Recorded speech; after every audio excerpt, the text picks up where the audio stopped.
Guys, I have some devastating news. I feel kind of little It's the post vacation blues. Well, no, blues would imply it's mental. Mentally, I feel fine. It's the ickies. Yeah, I don't know what to say.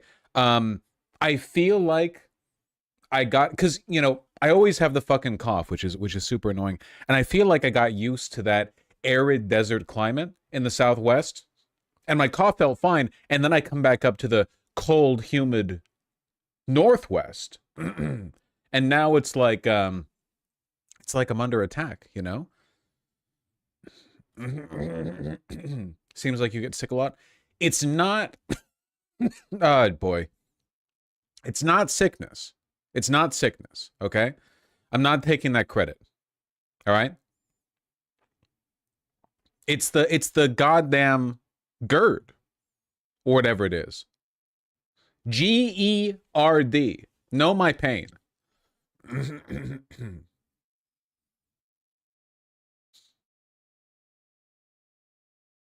Gert.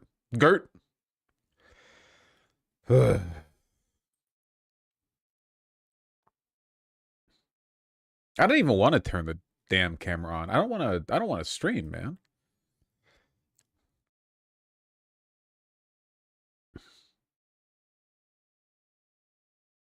Got y'all. Super annoying. Text to voice win. Yeah, do you think, could I get like an AI stand-in?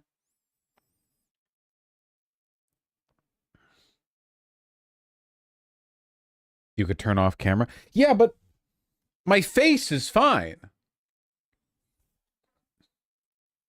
It's like it's a dignity thing. I don't know what to say. It's a dignity thing. My face is fine. It looks fine. Why is this turning down? What's up? Fucking mic stand. Oh God, turn it off. Yeah. I know. UK's Your Party had their conference this weekend. Yeah, I saw, apparently, after months and months of deliberation, the name Your Party settled on is Your Party. Are we being for real right now? Are we joshing me? That's the name of the party, Your Party? This is what we're...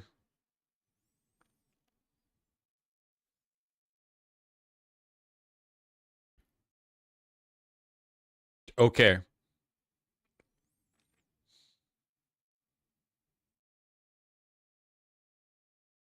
The speeches were like something out of a Marxist book club.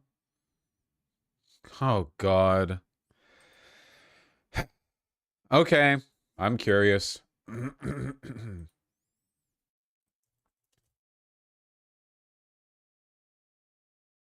Who, though? Like, who was the... What is this? Novara Save Media? this country from fascism! I would like to remind speakers that they need to remain on the subject of the motion or they will be asked to leave, I'm afraid. Who are these people who decided to come to Liverpool for this conference? And who is still left? You've been expelled. Yeah. Why? For being a member of the Socialist Workers' Party. Yeah. We're all going to be kicked out. All the left is going to be kicked out. It's figuring a lot of stuff out, and that's important. The disagreements are important. To find that the debate today is all about expelling a tiny group of people, it frightens me. Okay, so this is the big vote. This is the big one. They have voted for option B, that's collective leadership. I'm very pleased about the way... Okay, the problem with any movement like this is that a successful political movement needs to be composed mostly of normal people, and these people don't seem normal.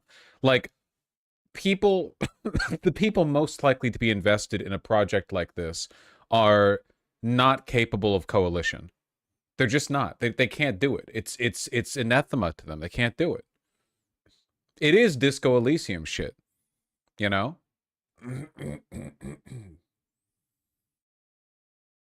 All the votes went. We had some massive wins with the voting on like constitution and stuff. You know, I feel a big, confidence in our ability to... Like, for what? Like, a political party should not be democratized like this. You know, a political party should have its name, message, agenda, priorities already laid out, and you're on board or you're not. Opening everything up to deliberation like this, it deadlocks everything. Like, everything is now in action. Everything is a committee meeting. Everything is now streamlined for the lefty version of the people at your office who make a meeting out of stuff that could have been an email. You know what I mean? Like, well, now it's not about power. It's about discourse or critiquing power or whatever else.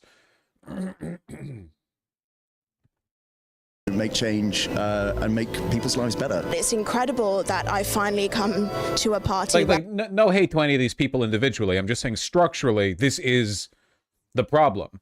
It's the reason why when far right people like mobilize, it's usually already like pre-built. They have the capital top down. Here's our message, yo, and they do whatever they can to assimilate. But when left people organize, or when they talk about organizing more frequently, they just love to talk.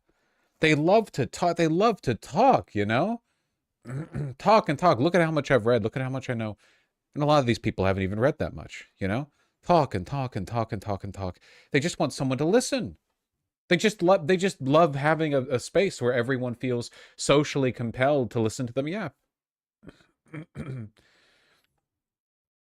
Your party refuses to work with the Greens, by the way. Listen, I'm not in favor of your party here. This thing seemed like a shit show from from day one. I'm not here for this, you know? It's a joke. Where I'm able to be part of the democratic process, 100%. Are you feeling hopeful? Extremely hopeful. Your party is the name of your party. Now, you know, it's the wheels are on the road now. Brilliant. So. The wheels are on the bus. Yeah, they go round and round all day long. All day long. I don't know. It's hard. What even is democracy ultimately? This is a paradise for power grabbing MLs, by the way. Well, it seems like an environment optimized for the interests of people who would otherwise be Reddit moderators. This is the actual video that was linked. Hello, Owen Jones. Your party is the Left Wing Party, which was launched by Jeremy Corbyn, former leader of the Labour Party. Zara Sultana, very much associated with it.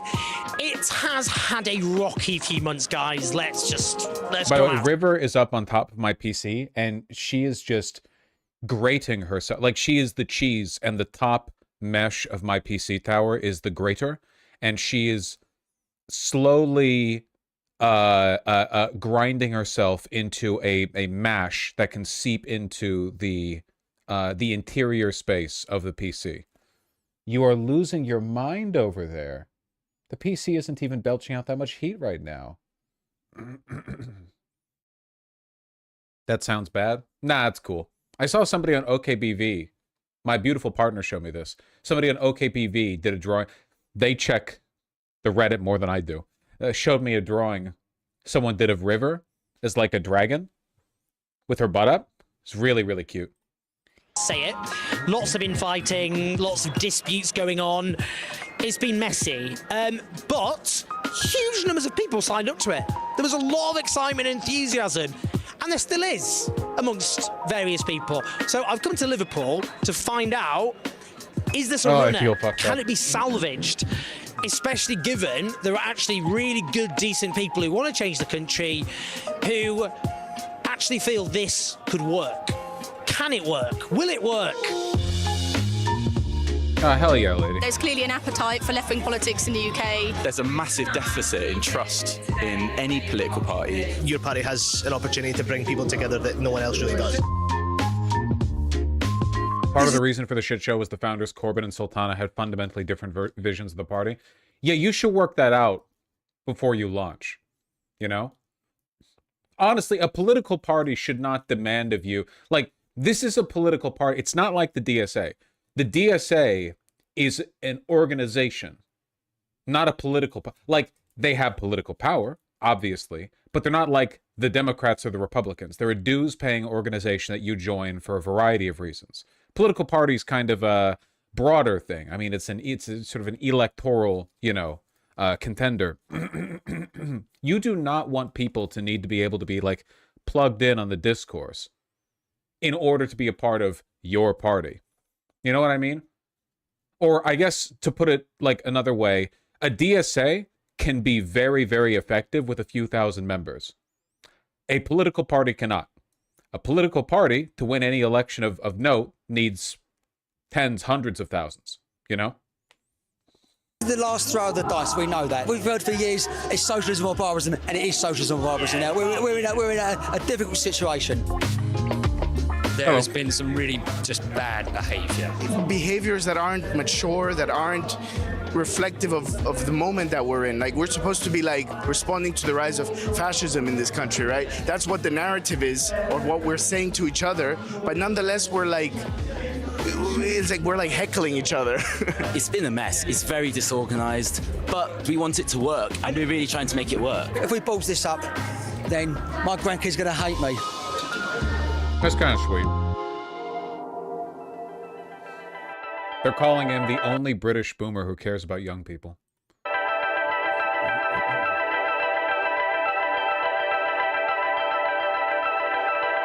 We're here today to do something dramatic, to found a new... Bevosh, start stream hours late, dive into segment with no context, refuse to elaborate. I don't. What context do you need? The United Kingdom is a country that's multiple countries, that is an island, but also like a third of another island. What context are you missing here? Democratic Socialist Party in Britain that can challenge power in our society. That's what's brought us together. I genuinely don't know what we're talking about. That is a you problem. But to be clear, your party is a new startup party by Corbyn and Sultana, that other lady. It's like the lefty party, but it's had a really weird, rocky startup. There was like a funding list that got driven live, but it was not fully authorized by the people in charge. And they didn't, the name was like a work in progress, but they just voted to keep the work in progress name, your party. Let's just a shit show from top to bottom. But if nothing else, we can kind of like learn from it a little bit, I guess. Yeah, the Green Party seems to be doing well. I don't know why they're not working with the Green Party. They only don't merge with the Greens because they weren't explicitly socialist on creation, even though they are today. Okay, it's just a fucking... First of all, none of these people are socialists. I'm the only real socialist. These are all, at best, social democrats, which are liberals, which, as we know, is the moderate wing of fascism. That's one. For two, you have to get over yourself.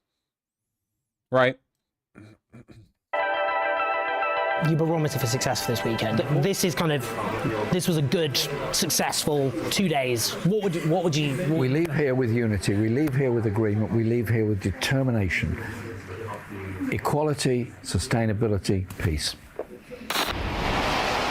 Speaking of some breaking news now, Sky News has been told that Zara... Speaking of some fucking like dead-end LARPy lefty shit, that former Seattle City Councilwoman who's running for Congress was like trashing Mamdani on Twitter, saying that if she was given the opportunity to meet with the president, she would instead organize a decentralized workers' protesting movement based in New York or something to that effect. What's her name? I was about to say Curtis Sliwa. That's not her fucking name. Sawant. Yeah. Kashama Sawant. Man, there's so much goddamn own ass eating in our fucking... Everyone's a Fed. It's so fucked up. Why is everyone a Fed? I thought they shut the federal government down. Where the fuck are they pulling this money from? They're still... Oh my God. Sultana is boycotting the opening day of your party's conference in Liverpool after the expulsion of some members. I'm sorry, I don't know what to say. Zara Sultana is boycotting the first day of the Your Party conference in protest at, for example, the action taken against members of the Socialist Workers' Party. I shouldn't laugh. I'm sorry. I'm going to have to... But it is a joke. You can laugh because it's a joke. It's a joke. Honest, this is a bit crazy. It's the main news now coming out of the conference. It's been splashed all over newspapers and all the rest of it. That's the main thing that people are going to get from this conference. Not great for a party which is trying to obviously launch itself to the country after all this turmoil in the last few months. We're going to go talk to Zara. I've got some questions, I'm not going to lie. Look, can I just show you? This is The Guardian. And so the main headline now is Your Party conference thrown into chaos as Zara Sultana boycotts first day. I guess, because the last few weeks have been It's been associated with quite a lot of turmoil. And I guess a lot of people might have thought this conference was an opportunity to kind of speak to the country and get... 100%. That's what I thought until people were being expelled and there was a witch hunt that took place. And I think pretending that that hasn't happened is just not being honest, especially when from the outset... God, like, at least the Trump administration waited until they were in power to devolve into a bunch of catty, self-interested content creators. Everyone just wants to get off the next tweet, you know? We will never be able to build anything politically worthwhile if everyone is just waiting, constantly wait for somebody next to them to fail the purity test so they can go, sorry, I'm better than them, hey, and then run off to Twitter to drop their hot take, you know? Everyone is so fucking narcissistic. It's insane. Yeah, everything is Twitter. Everyone's just looking for the opportunity to clout farm off of another person's, you know, perceived misstep. Yeah, you can only infight after you've seized the Winter Palace, you know? You can't do it before, you idiot. Isn't the DSA being insufferable about Mamadani playing the pragmatic game? I don't think so. I think, look, the New York DSA has proven itself to be a very effective and, at least by DSA standards, pretty, like, stellar organization. I'm sure there are people in the org being insufferable, but they know Mamdani's their golden boy. They're going to keep giving him cred for a while. You know, they'll give him a bit of leeway, which is good. Constantly spoken about member democracy, and this is, like I said, a culture that reminds me of the Labour Party, and so many people left the Labour Party, myself included, to not create another Labour Party. If people wanted a central dictatorship, they would join the Labour Party. People don't want that, and I think that the leadership here need to understand that we want a member-led democratic party. That's...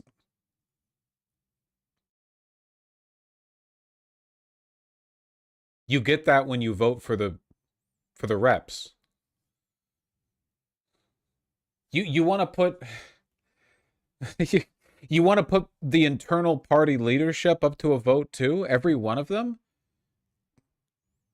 Man, you're never going to get off the ground. That's crazy. You could never do anything. Oh man.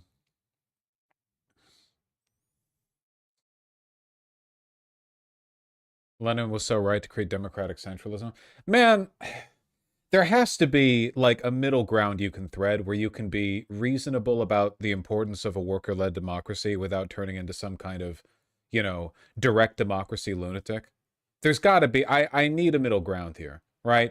Because Lenin immediately broke up the worker councils, and I don't agree with that. Lenin was a piece of shit from before day one.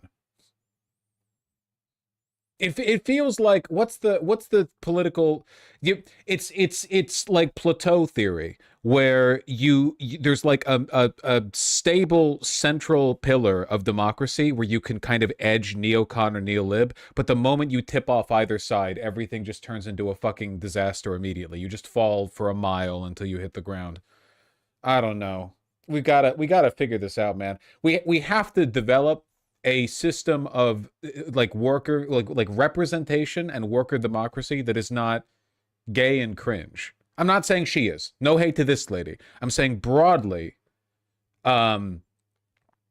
this stuff is not effective. And the commitment to that overrides a commitment to Jeremy Corbyn or other political figures. It's about democratic... Yeah, she might be gay, but if she is, that's not a bad thing, to be clear. Socialism. It's not about figureheads. It's just one more case of leftists looking at how the CIA sabotaged lefty orgs with vote on every minute thing to stall meetings and thought, yeah, that's a good system. Dude, it reminds me of people getting mad at the YIMBY we need to get rid of, or at least heavily reform environmental reform. Have you guys seen the recent City Beautiful video on that park in New York? And they were talking about how it was developed, where it's largely like a billionaire fund project or whatever. And then it got to the point, what was it, City Beautiful? Maybe it wasn't City Beautiful, but it got to a point where it was time for environmental review on the park, and then another billionaire in bad faith weaponized the environmental review process to slow the project down and increase its cost by hundreds of millions of dollars, and as a consequence nearly got it canceled. They sued the Army Corps of Engineers. Why were they abusing all of this environmental review processing to get back at the construction of the park? Because another billionaire was mad at the first billionaire for like upping their game.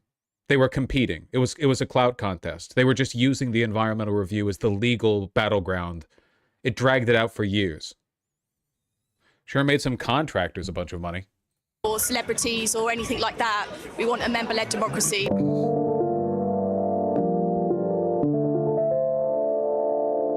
Tomorrow the vote is going to be on setting up a leadership grouping, which is a good thing because that means you'll bring together a group of people to be a committee who will therefore be tasked with setting that up. They'll then decide on what sort of leadership structure they want, whether appointed by that group, which I think would be probably seen as a bit undemocratic, or somebody elected by the whole membership, or a group of people elected by the membership. Let's see what comes out of tomorrow. But whatever comes out, I'll go along with it. We're arguing for maximum democracy within a party. Oh, no. Traditional parties, hitherto in all existing society, have reflected in their structures, practices and modes of behaviour the society that they come from. And what we're saying is that our party has to be structured in a way that it reflects the type of society we're trying to build, because we genuinely believe that without a democratic party, you'll never be able to build a democratic society.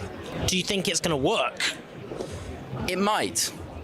It's not. I'm not sure, to be honest, but I really do want it to work. I've put a lot of work into trying we've put a lot of work into trying to build constructive proposals to, help build the best party possible, and that's what we've been doing in the Democratic Socialists. We put together a big constitution. We've done major interventions. I don't hate these people at all. It seems like they're really excited by the project. It's just like,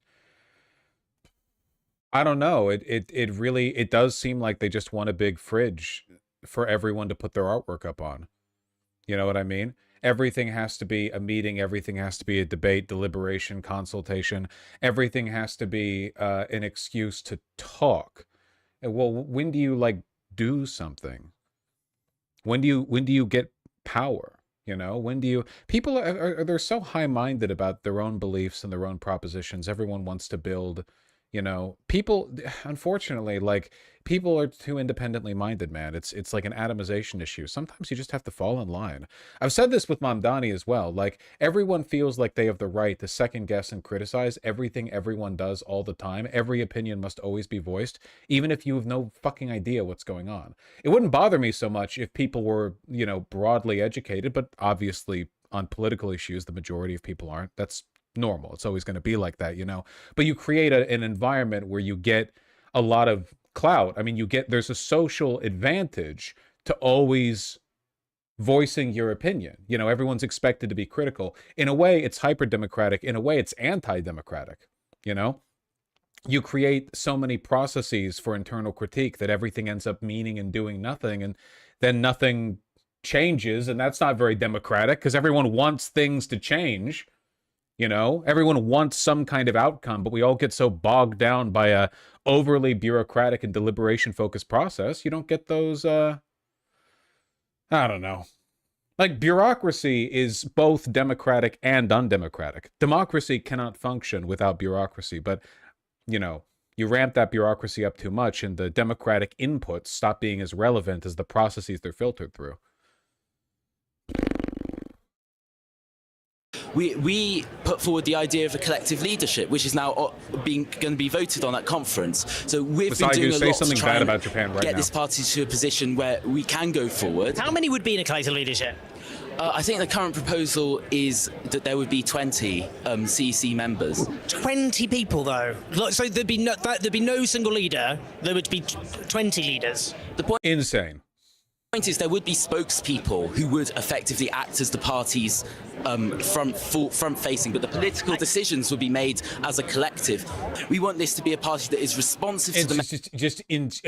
It's leadership by debate club members. It's just everything.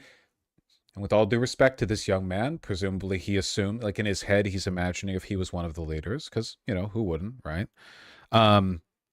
Everything has to be an argument. Sometimes you just have to fall in line, man. Every political movement that has ever succeeded has had, by far, the majority of people involved in its creation and functioning just fall in line. You just have to broadly agree. You just have to generally agree with the direction things are going. You have to have a broad opinion, and then you go on ahead. right? That's the best you can do sometimes. You take opportunities for improvement, but they have to be real opportunities for an improved outcome, not just, you know, what if we slowed everything down 10 times for the possibility of an opportunity to improve things? That outcome is bad. Membership led from the ground up and able to campaign everywhere and make real change and secure wins. That just sounds like a lot of meetings. And you're too fucking cynical. Maybe, but I think I'm right. I mean, I think that what I'm saying is backed not only by like my observed experiences, but also literally a century of left organizing and the lessons we can learn from it. You know? Look, democracy is great, but everything has to be kind of evaluated on its outcome. And I like democracy for the outcomes, not just for the principle. And if over-democratization ends up creating an inevitable, you know, bottleneck on the process and guarantees infighting and failure, then something has to be adjusted. You know, that's all. I'm just looking for the right tune-up here, you know? The left's associated with a lot of meetings, and rather than being empowering, a lot of people find that grinds them down, drives them out. Only the people who are most committed, and that's a certain type of person, end up dominating. Yeah. Democracy is more than voting. You know, we're not talking about having to have meetings on absolutely everything. It's also about building a democratic culture, a participatory culture, a collective culture, rather than the kind of present system where members are sort of kettled off into sort of atomised lumps away from one another. And we're saying that, you know, politics has to be done differently. Socialist politics. I think it would be good to develop an internal culture where the anti-atomized action you're trying to build is not internal debate, which is masturbatory and ineffective, but rather external outreach. You know, like, who cares if 20 people who are already in your party spend all day arguing about the exact way to do their shit, right? Maybe we should be directing that energy outward a little bit, increasing the size of your party. Has to reflect in its structures, practices and modes of behaviour the society that it's trying to build, because otherwise we'll never get there. Zara Sultana helped found this party, but after some members were expelled on the eve of this conference, she's once again hit out at colleagues. Like, the not working with the Green Party thing is such a red flag. You know what I mean? That's already such a major, like, it's such an indication you're not looking for like an outcome oriented approach towards, yeah, it's all ego, basically. With that frustrates me a lot. God, I mean, look at Mamdani. Mamdani's pretty, in my opinion, pretty cool, but he understood, you know, you have to work within and with the Democratic Party if you even want a shot at power. Right? He wouldn't have won as an independent. He won in large part because he was willing to do that coalition building. And that means sometimes you have to work alongside people you don't like or agree with. And that's just always gonna be how it is.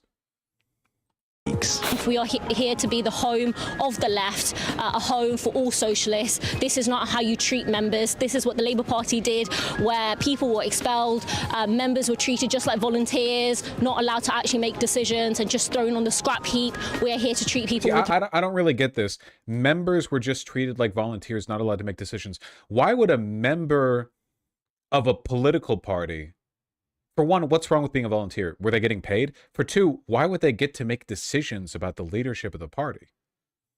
That doesn't, like, if you volunteer at a local park, that doesn't mean you get to do, you know, landscaping. That just means you're cleaning up trash. Like, it's just not, it doesn't work that way. Yeah, you don't own the park now. You were contributing your labor and your effort to take something you believe in and make it better. You remember the bookstore? Oh my God, the bookstore. The bookstore. I remember the bookstore, yeah. The co-worker owners. Yeah, we may not technically own the place, but we've worked here for a while. So basically we're effective owners. And yeah, I remember. Historically, dues-paying members do elect leadership in a political party. But I don't think these are dues-paying members. It's like a political party, not a political org, right? If they're dues paying, you know, that might be another thing, though it would also depend on the specifics. But my understanding was that they're just talking about, you know, volunteers here, people who are working on the startup.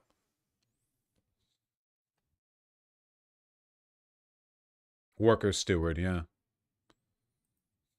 I mean, a lot of people have donated, right? But it's not quite the same. Respect. So there's been a bit of a kerfuffle at the opening conference because various people were told that they were banned, they couldn't come in. Witch hunt! That's what some people have cried. Socialist Workers' Party are the main focus there.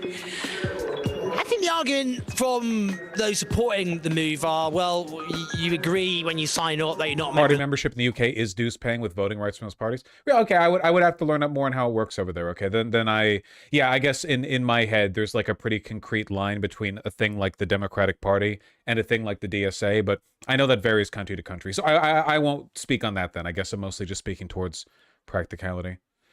I'm not gonna lie, you're kind of showing your ignorance of UK politics right now. That's fine. I don't purport to know everything, you know. I mean, I think I know enough to say this behavior is pretty ineffective. But I am interested in seeing how it plays out, I guess. The political party, a lot of people find the SWP a bit much for various reasons, but I want to find out, you know, there's a division about what the culture should be, I guess. So I chatted to the National Secretary of the SWP, who was banned, and this caused a big uproar. Is it reasonable or is it unreasonable? You have been banned from the conference. What happened? Well, look, I think it's a real shame, because we're in a situation where Farage is going to be the next Prime Minister. Starmer's an awful government. We need a party like this to succeed. And it's a shame that yesterday I got an email when I'd arrived in Liverpool saying that myself and other members of the SWP weren't welcome. In the SWP, you can't set up an internal faction. You can do that before conference, and if you set up a permanent faction in the SWP, you're going to get expelled. Well, I'm glad you... I resent the fact that if I said I had a hard time understanding the accent of a person who was non-white, people would rib me for being racist, but this is just a joke to you people. There are, like, probably 2 or 3 billion people in the Middle East, Northern Africa, and Southeast Asia who I would have an easier time understanding sometimes than Owen Jones. That's no hate. That's no hate at all. All I'm saying is that if I ever said, you know, oh, I can't understand this guy, it was, you know, darker skin tone than me, you people would be on my ass like flies like on shit. With Owen Jones, it's just a joke to you people, you know? Basically what I'm saying is doing an Indian accent should be considered exactly as offensive as doing a British accent. Moving on. Know the ins and outs of democratic centralism, Owen. The SWP is a revolutionary socialist organisation. We organise in a certain way. We think it makes us quite effective. The Anti-Nazi League, the Stop the War movement... Also, you should just, general rule, you should never call yourself a revolutionary org. If you actually were revolutionary, you wouldn't be talking into a mic. You would be like storing ammunition in the hole in the wall in your bunker. But also, like, so for one, it's not true. And for two, it just seems to needlessly alienate people. I don't really understand the point, to be honest. You know, you should just call yourself, like, you can say you're socialist. I'm not saying, like, it's good if you are. I'm a socialist. But you should say, you know, yeah, well, we're not revolutionary. We just believe in common sense policies that, you know, make the working class happier and, you know, are treated better. Stuff like that. I just don't understand the need to, like, signpost yourself like that. What we're doing with anti-fascism today, so we think that works. Your party should be a mass party. 800,000 people signed up to it. We think that's great. Britain needs a new left. We want to support it. It's like when fascists call trans people or gay people degenerates, and, like, there are some people in the queer space who, like, buy into it and play into it, and sometimes it's fine. I don't give a fuck if you're doing gay devil RuPaul Drag Race shit, whatever the fuck. But sometimes they buy into the framing and they're like, oh no, yeah, I am pretty fucked up. And it's like, I don't really think it's fucked up to be trans or gay. I just think it's, like, kind of gay a little bit. I don't think you should buy. I think you're biting the bullet on an issue you don't need to. I think that, yeah, welcome. This is my dark twisted reality. I like to put my penis in butts, or my butt around penises. You know, it's just to a fella such as myself. I don't know. To in my twisted mind, maybe the straight people are the weird ones. I don't know. I'm just saying, don't buy into the framing just because other people, you know, shove you into it, I guess. Even if you kind of like it, I guess. We want to be part of it. We don't want to control it. I guess this is what I'm interested in. We've had 100 years of Western Trotskyism. Yeah, okay. 100 years. And in the last few years, we've had the most intense turmoil, tumult, chaos since World War II. And I know the SWP and other groups are good at organising in terms of the Anti-Nazi League, you know, they're kind of being kind of organisational muscle for things. but you've not grown in any meaningful way. None of these groups have. Also, you should never call yourself like Trotskyist, Leninist, whatever. For one, these were political leaders, not theorists. Let's be real here. Marx was a theorist, you know. Trotsky was, well, he would have been a political leader had he not been iced out of power and then ice picked. You know, Lenin, whatever. Yeah, it does come across kind of culty. I don't really get that, to be honest. Shouldn't you be defining yourself based on the things that make you most appealing to other people, right? Like, Mamdani gets asked about his beliefs. He says he's a democratic socialist because he believes in amending inequality and enriching and empowering the majority of people. Like, okay, but like, how, if somebody asked you what you are and you said you're a Trotskyist, how are you communicating to them what your priorities are? Like, you're already a subcategory of leftist. What the hell does being a Trotskyist? The only people who know what you mean are other lefties. And if they're already lefties, why are you talking to them? They're already on your side, right? Or at least they should be. Like, we are not in a position right now where there are like meaningful political lines being split. Like, well, does the UK take a Trotskyist direction or more of a Stalinist direction? Fucking Bordeg? What about Kropotkin? You know, we're like, that's not where we are right now. These are not lines we need to be fighting over, hairs we need to be splitting. Well, how about like very general leftist coalition? You know, why are you saying you're a Trotskyist? Who are you appealing to? Apart from people who enjoy infighting. And I guess it does scare the hose. At what point do you kind of reassess the model? Because you've lived through all this turmoil, and the SWP, despite everything, isn't meaningfully any bigger than it ever was. It's actually smaller than it was in less chaotic times. Well, look, this is exactly the kind of questions I think we need to ask and the debate we need to have. My view is this. No, the answer isn't more debate, man. That's what got you in this place. That's not, no, that's a past century of, well, what if we held a committee? That's how you got here. Literally, hey, why are you so unpopular? Not sure, we should have a debate about it. But people don't like debates. Certainly not the kind you're having. Right? In Britain, I wish there was a way that we could get fundamental change through Parliament and through electing people. I think 150 years of the Labour Party tradition has shown you can't do that, right? I'm up for a debate about how you do that.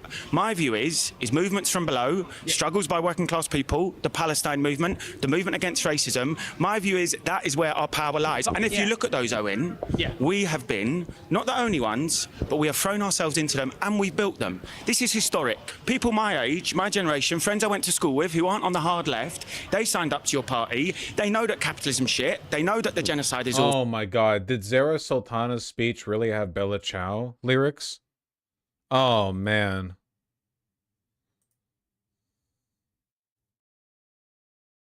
We need to, no hate to Liv Agar or whatever, but if you've ever played a 4X game, I don't think you should be allowed to weigh in on or attend political conferences. We are Charlie. That would be pretty good. Yeah. Mandatory at the DSA meeting. We're playing the full, unedited, uncensored, extended version. We carry the flame. And they're instinctively anti-racist. The people who are pissing away that opportunity is not the SWP. The people pissing it away are some of the people who have made the mistakes in your party. We are arguing for a vision which we think we share with people like Zara, with others on the left, that your party needs to be insurgent, and we want to get this show on the road. Do I think everyone's going to become revolutionary socialists like I am overnight? No, but I think we have a role to play in it. It's the little things, like I am. I don't know. I guess over time I've gotten to be really sensitive towards like little like what people actually value when they talk politics. You know what I mean? It's kind of like how over time my perspective on the value of potential political leaders has shifted away from what they believe or what they say they believe and more towards how they act, because it's a really good like warning sign of how they're really going to lead in the future or how they would potentially lead. And you get these little indicators sometimes what a person's real priorities are. Do they value power, which they should if they, you know, in politics, it's kind of important, or yeah, the self-aggrandizing, the distinction from others. I don't know. if I was building a political movement, not, oh, he's a YouTuber. I mean, if I was actually trying to build like a party, the idea of saying that, sure, they may not be revolutionary socialists like me. Maybe I'm reading too much into it. I don't know. So I think the attacks on the SWP have to stop. We are seriously committed to making this thing a success, to running candidates, and to making it insurgent. What's the problem? SWP. Are we really sad about SWP not being here?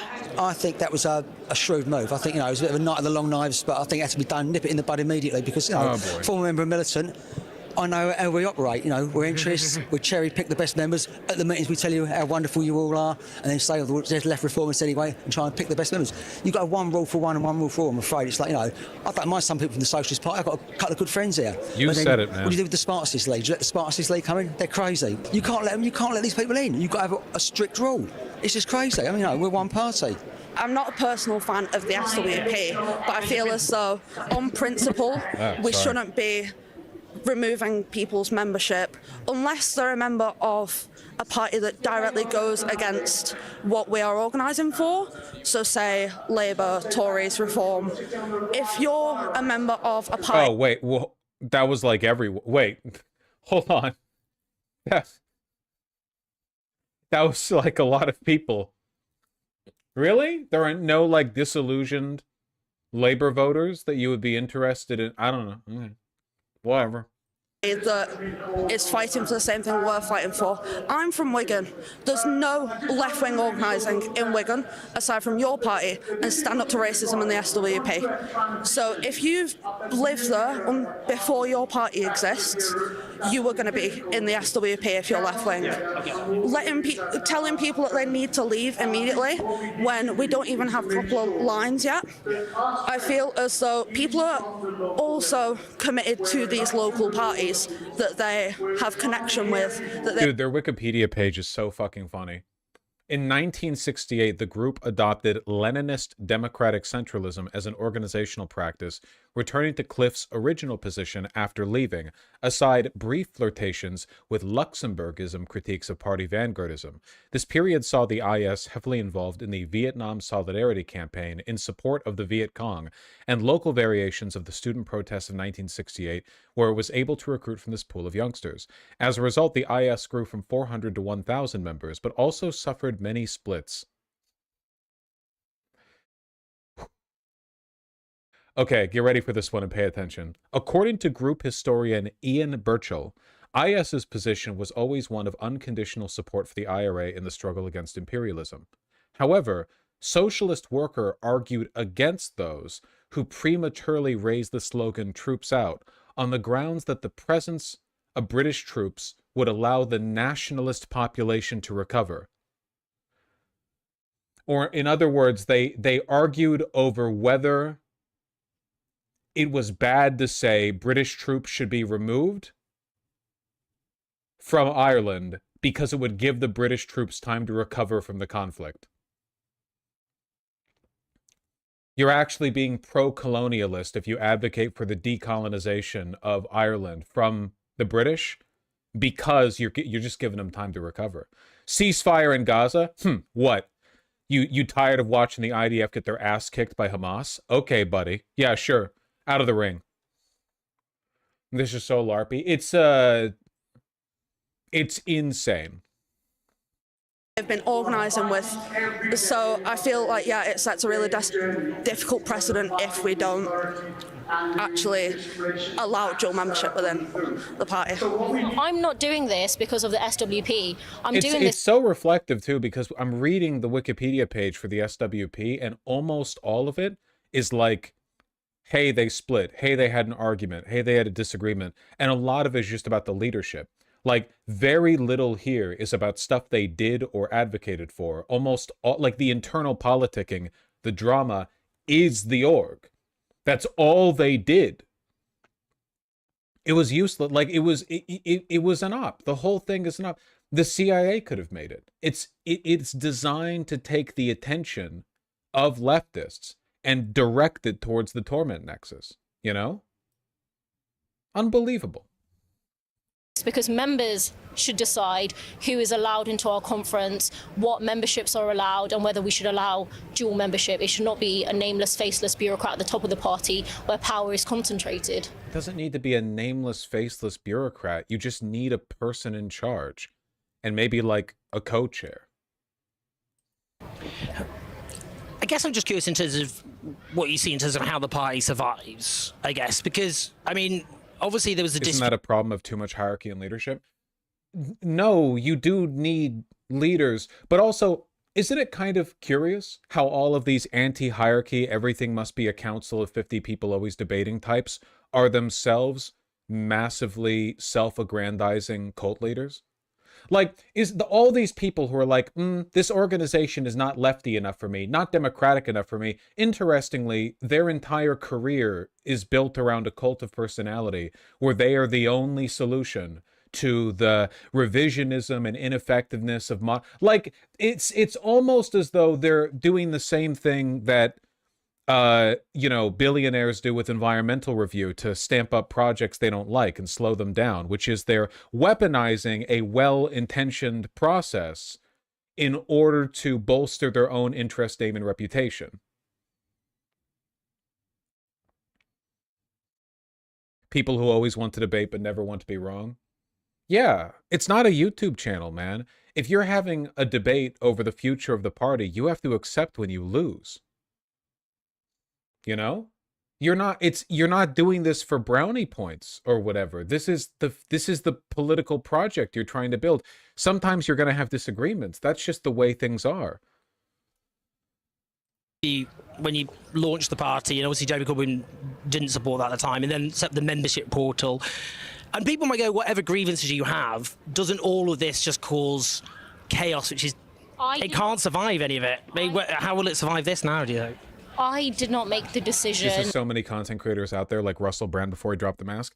I have been accused of being many things. However, one thing that I will always take credit for, or defend myself on, I guess I should say, is that I've always been willing to direct people towards people and organizations that I don't necessarily agree with. There are YouTubers that hate me. I still like their content. There are orgs that occasionally engage in behavior that I think is counterproductive, like the DSA, depending on the branch. I've still directed people towards them. Not everything PV has done I've agreed with, but I still think they do excellent work, you know? For me, it's not like, you know, oh, no, I'm the only guy with the correct vision. I mean, I think highly of myself, sure, I won't deny that, but, you know, it's a one-way ticket to nowhere. You know, you're basically guaranteeing indefinite political ineffectiveness. It makes everything a cult of personality. You don't have to agree with everyone on everything. Sorry, I know I'm rambling. This is like a microcosm of a bunch of issues I have with left organizing anyway, so we're going over this, you know? To expel people on the morning of conference. I've always had the intention of fighting for maximum member democracy. All the kind of teething issues that everyone knows about have been... Like, really? Maximum member democracy? Do you believe in that because it's effective, or do you believe in that because you want to be known as the woman who fought for maximum member democracy? You know? About a vision for the party, whether it's led by MPs, whether power is concentrated at the top, or whether it is led by its members. And when I've travelled up and down the country and I've spoken at over 32 events, I've spoken to thousands of members, one message I've got from that is people want a party that's led by its members, not MPs. They do not want this toxic culture of leaks to right-wing journalists, of bullying, intimidation and sabotage, like what I experienced before I went on BBC Question Time, including witch hunts on the morning of conference. That is not what people want from this party. And when you ask whether this party can survive it, yes, it can. It's got 50,000 members. 1 in 10 people would still vote for this party if an election was held. And so to just call it quits when it has been slightly messy on the question of democracy, I don't think is a fair point to make. And I'm definitely... Also, voters are like dumb children. Like, everyone's gonna say, yes, we want a party that is for us and not for the faceless bureaucrats. Everyone says that. You still have to make responsible decisions about how things are going to be organized when you're in charge. You can't just like me asking my kid's got a first grade sleepover over. What do you want for dinner? You want to be the cool parent? All right, cookie. All right, everyone's getting cookies for dinner. They're fucking throwing up all over your carpet. You have to take people's input and try to work with it to build something functional, you know? Not calling it quits. So Zara Sultana, let's just talk about this head on. She did the launch of the party, and which you didn't agree to, and then she launched a membership portal. That caused this big public, furore. Did that?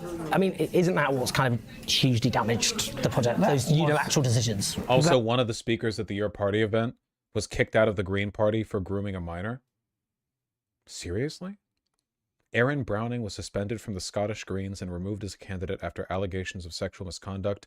Allegations include sending sexually explicit messages to several women, one being a 13-year-old, and trying to kiss the 13-year-old without consent. Jesus. Scottish Greens. Did they not vet that?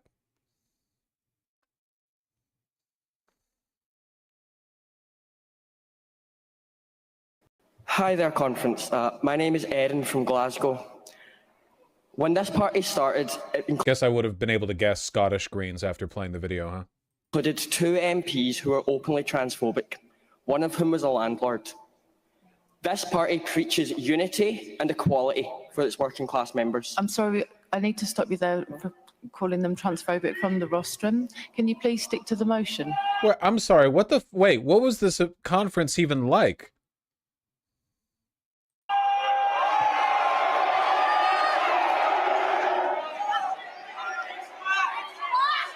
Two members who allegedly expressed transphobic views. It was a mess, genuinely a total shit show. Okay. Oh my god, is she trans? Seriously? They let a fucking trans groomer speak? Yes, my people will never be free. Jesus Christ, the fucking in the UK of all places? Really? Come on.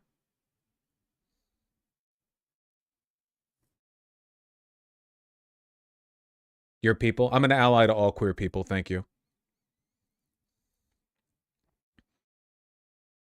This almost feels planted. Can somebody, like, give me a video of noteworthy moments at the conference? The vibes here are so bad. Hi there, conference. My name is Erin from Glasgow. When this party started, it included 2 MPs who were open. Fun lighting, though? Yeah, I love the lighting. I'll see if I can find any. Yeah, please. Jesus Christ.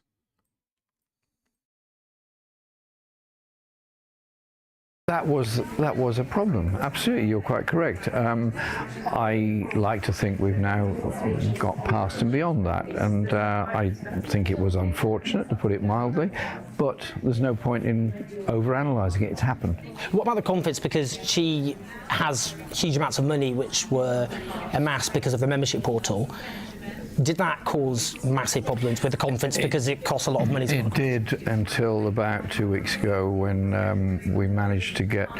We were very worried that we'd be able to even pay for the conference 2 weeks ago, but we've managed to now get enough money in that we've now able to pay for every... This shit? Okay, we're just going to watch one clip, okay? For being tolerant and patient. The first person to option A, please.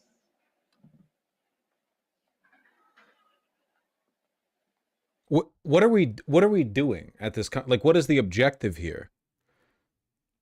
Shouldn't there be like a pre-organized list of speakers who just announce stuff? Like what is the...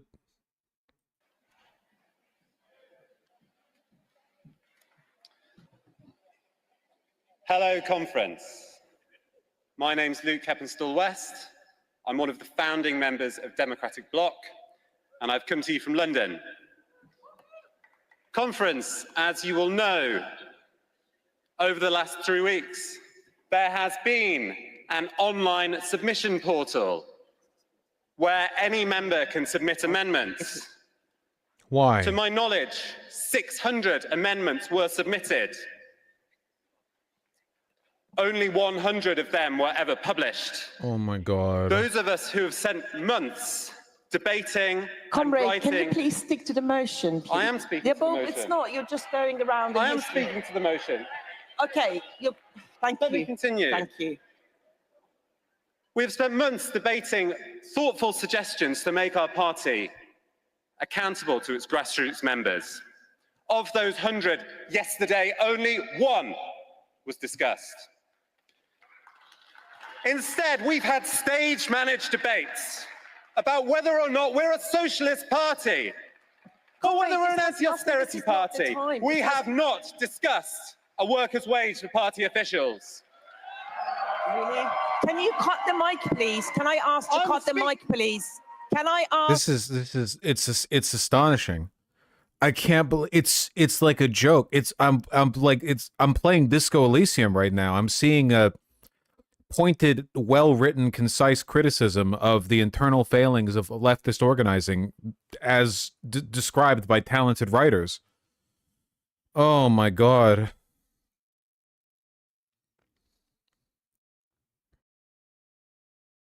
I don't know. It is so much worse than the point of privilege thing. It is so much worse than the 2017 DSA meeting. The infamous 2017 DSA meeting. It is so much worse. The UK writer having a field day with this, it's so embarrassing. I'm really sorry. I'm sure there are cool people in attendance too. Not the guy up on the podium. Jesus fuck.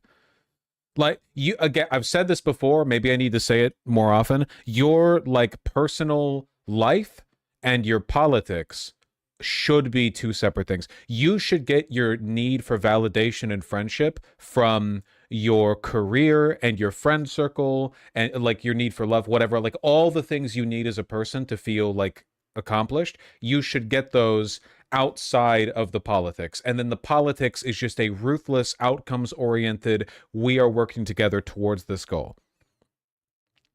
And these two things should only overlap insofar as the first does not compromise the second. Like, the former cannot come before the latter. You cannot let your... Yeah, it is basically like, yeah, clean your room. But it's true. They should clean your room. Or this guy should clean his room. They should clean their rooms. Yeah, for sure.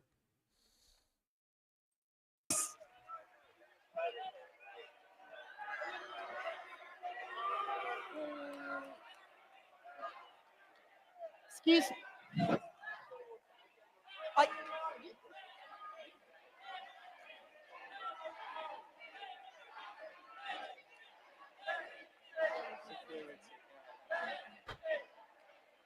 Lincoln misgender, but I'm not done. Oh my God, they fucking cut the video feed. I will not allow, I'm sorry, I will not allow people... Maybe you shouldn't let, like, randos up to the mic, maybe? ...to speak outside of the motion. If he has now, excuse me, this is not fair. This is not fair. It's not for individuals. We are not here for...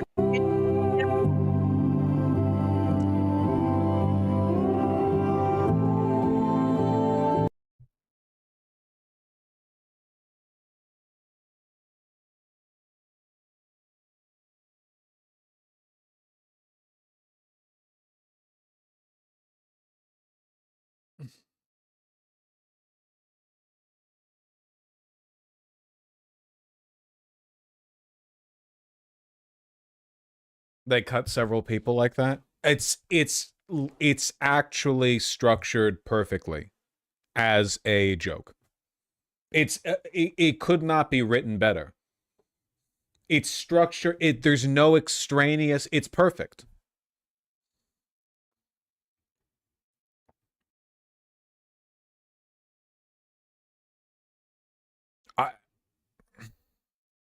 Every speech was going against the leadership. It's insane.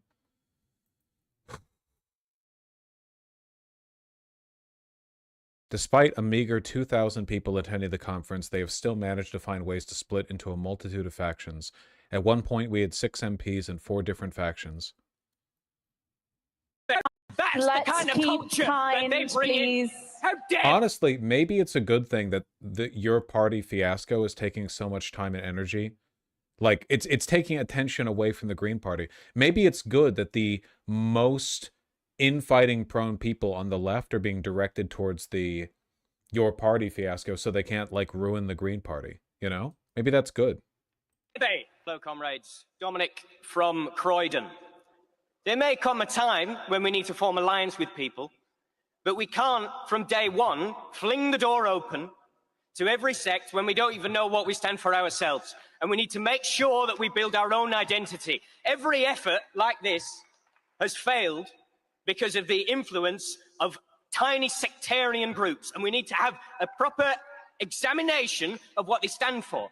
And I cannot believe how short some people's How's Green and memories Pleasant are, that we handling have this? the Socialist Workers' Party coming up here acting whiter than white. We know what they did. We know what they did, comrades. They covered up a rape. They covered up a rape. And they expelled people for bringing that to attention. That's the kind of culture that they bring in. How dare they? How dare they? He's talking about the Trotskyists, right?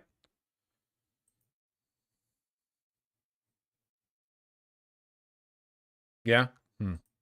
Everything at the conference, and that, of course, has happened, and the rest of the money, I'm assured, is coming very quickly and undetermined. Why hasn't it been transferred?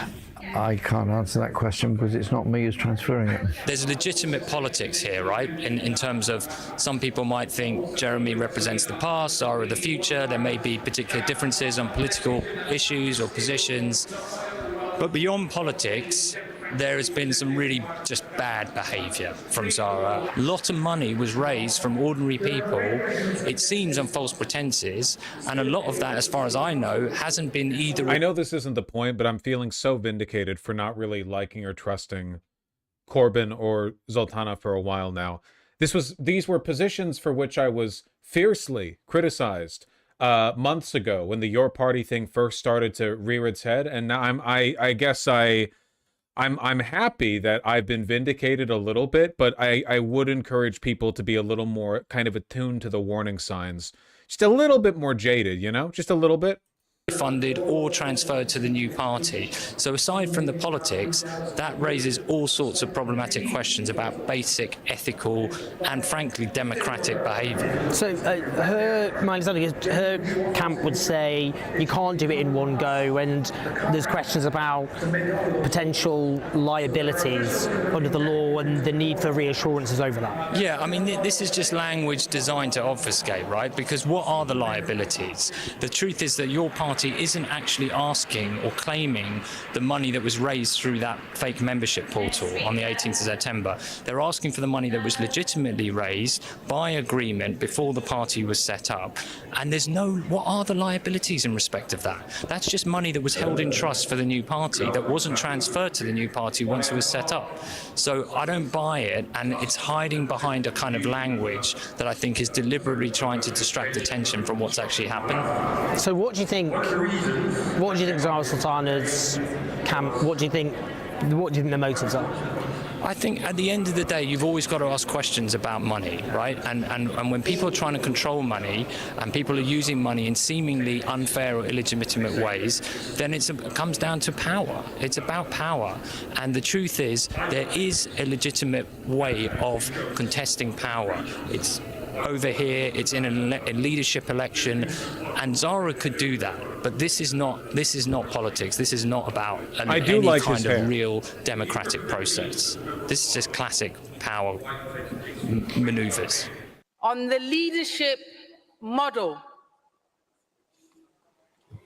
conference.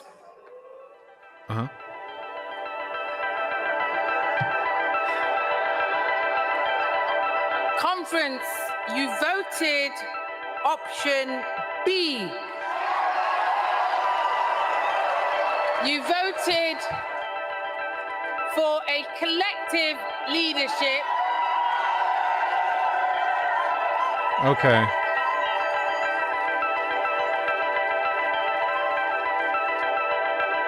Today, we will finalise the structures of a party that belongs to its members, not to MPs, not to donors, not to nameless, faceless, unelected bureaucrats, but you, its members. See, it's also self-aggrandizing. It's the exact same thing she told Owen. Like, no consideration for the actual pragmatics or the like the outcome or the or like logistically, what are we even talking about here? It's all a fucking slogan. Some will say that the decision to adopt the collective leadership model is a win for me. It is not. The nameless bureaucrats rhetoric is poison, IMO. The bureaucrats are never the real problem. Yeah, it does come across a little, I don't want to say JQE because it's nothing to do with Jews, right? So it's not actually JQE. I don't know, like low IQ populism, nameless, faceless bureaucrat. In what world exactly would nameless, faceless bureaucrats be making the leadership decisions at this party, you know? Yeah, slopulism. Like what are we talking about here? Everyone loves to be anti-bureaucracy. For one, why? Bureaucracy is good. It literally is how we have, like, modernity. But also, what are we talking about here? You know? Slopulism is a great term, for sure. It is your win. It is you, the members, who have won. There's a false dynamic here, right, where you have to either be on Team Corbyn or on Team Zara. I'm on neither. Our position is quite clear. We're for Team Democracy. I get that, but then if it's not dependent on those two, all the independent MPs, what is it? It's just like another party. It's just like, I'll see it, misgender, don't worry. Very small left pies. You have this base because of them. You and I both know someone who once said that politics wasn't about personalities, it's about issues. Left groiperism. I mean, I do think there's something to be said there, at least in the sense that a lot of these people's political ambitions seem to be coming from personal grievances and like insecurities rather than a desire to affect change in the real world. Like they're seeing this as an outlet for social attainment, you know, like this is an environment they want to belong to. It's a part of their identity. Yeah. What is this? Another clip from the conference. I'm learning so much today. I feel I'm being healed by all of this, by the way. My cough is expressing itself less aggressively, I think. My name is Joseph. I use she, they pronouns, and I come from West Yorkshire. I recently moved to Edinburgh, and I'm speaking for option A, to stand candidates as widely as possible.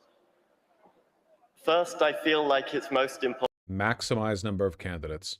Okay. Important to address people's concerns with this option, that it will allow transphobic and racist and otherwise bigoted candidates to stand in the name of your party. As we have seen... I'm a Seattleite. This is literally how Seattle DSA meetings feel. It's awful. Yeah, I've never been to a Seattle DSA meeting. I've talked about maybe going, but I have a feeling they would kill me if I went.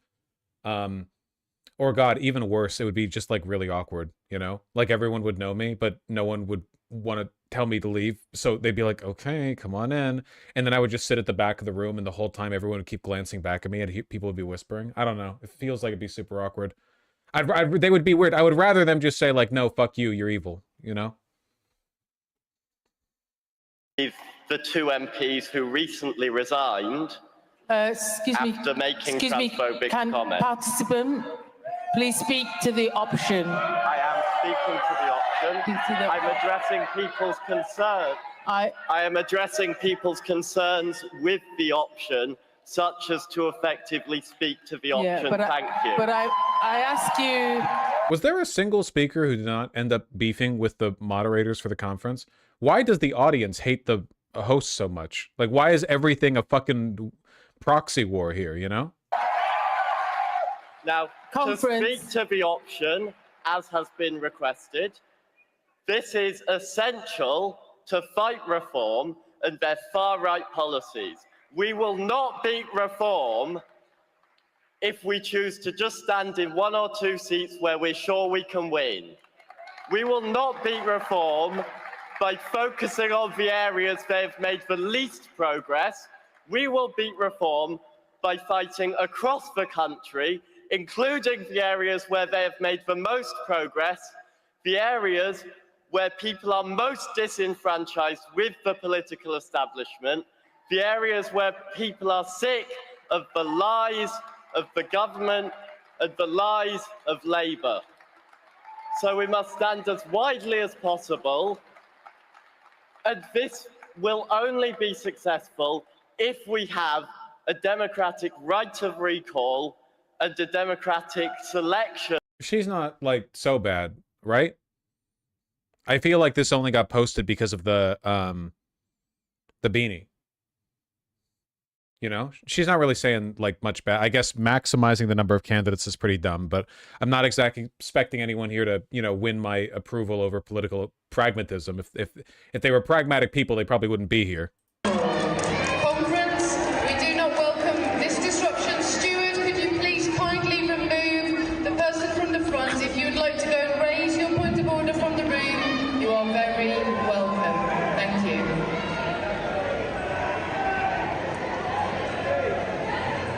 I like the gigantic vertical banners, which mentally I almost exclusively associate with authoritarian governments, but it's just like your party in bold text font.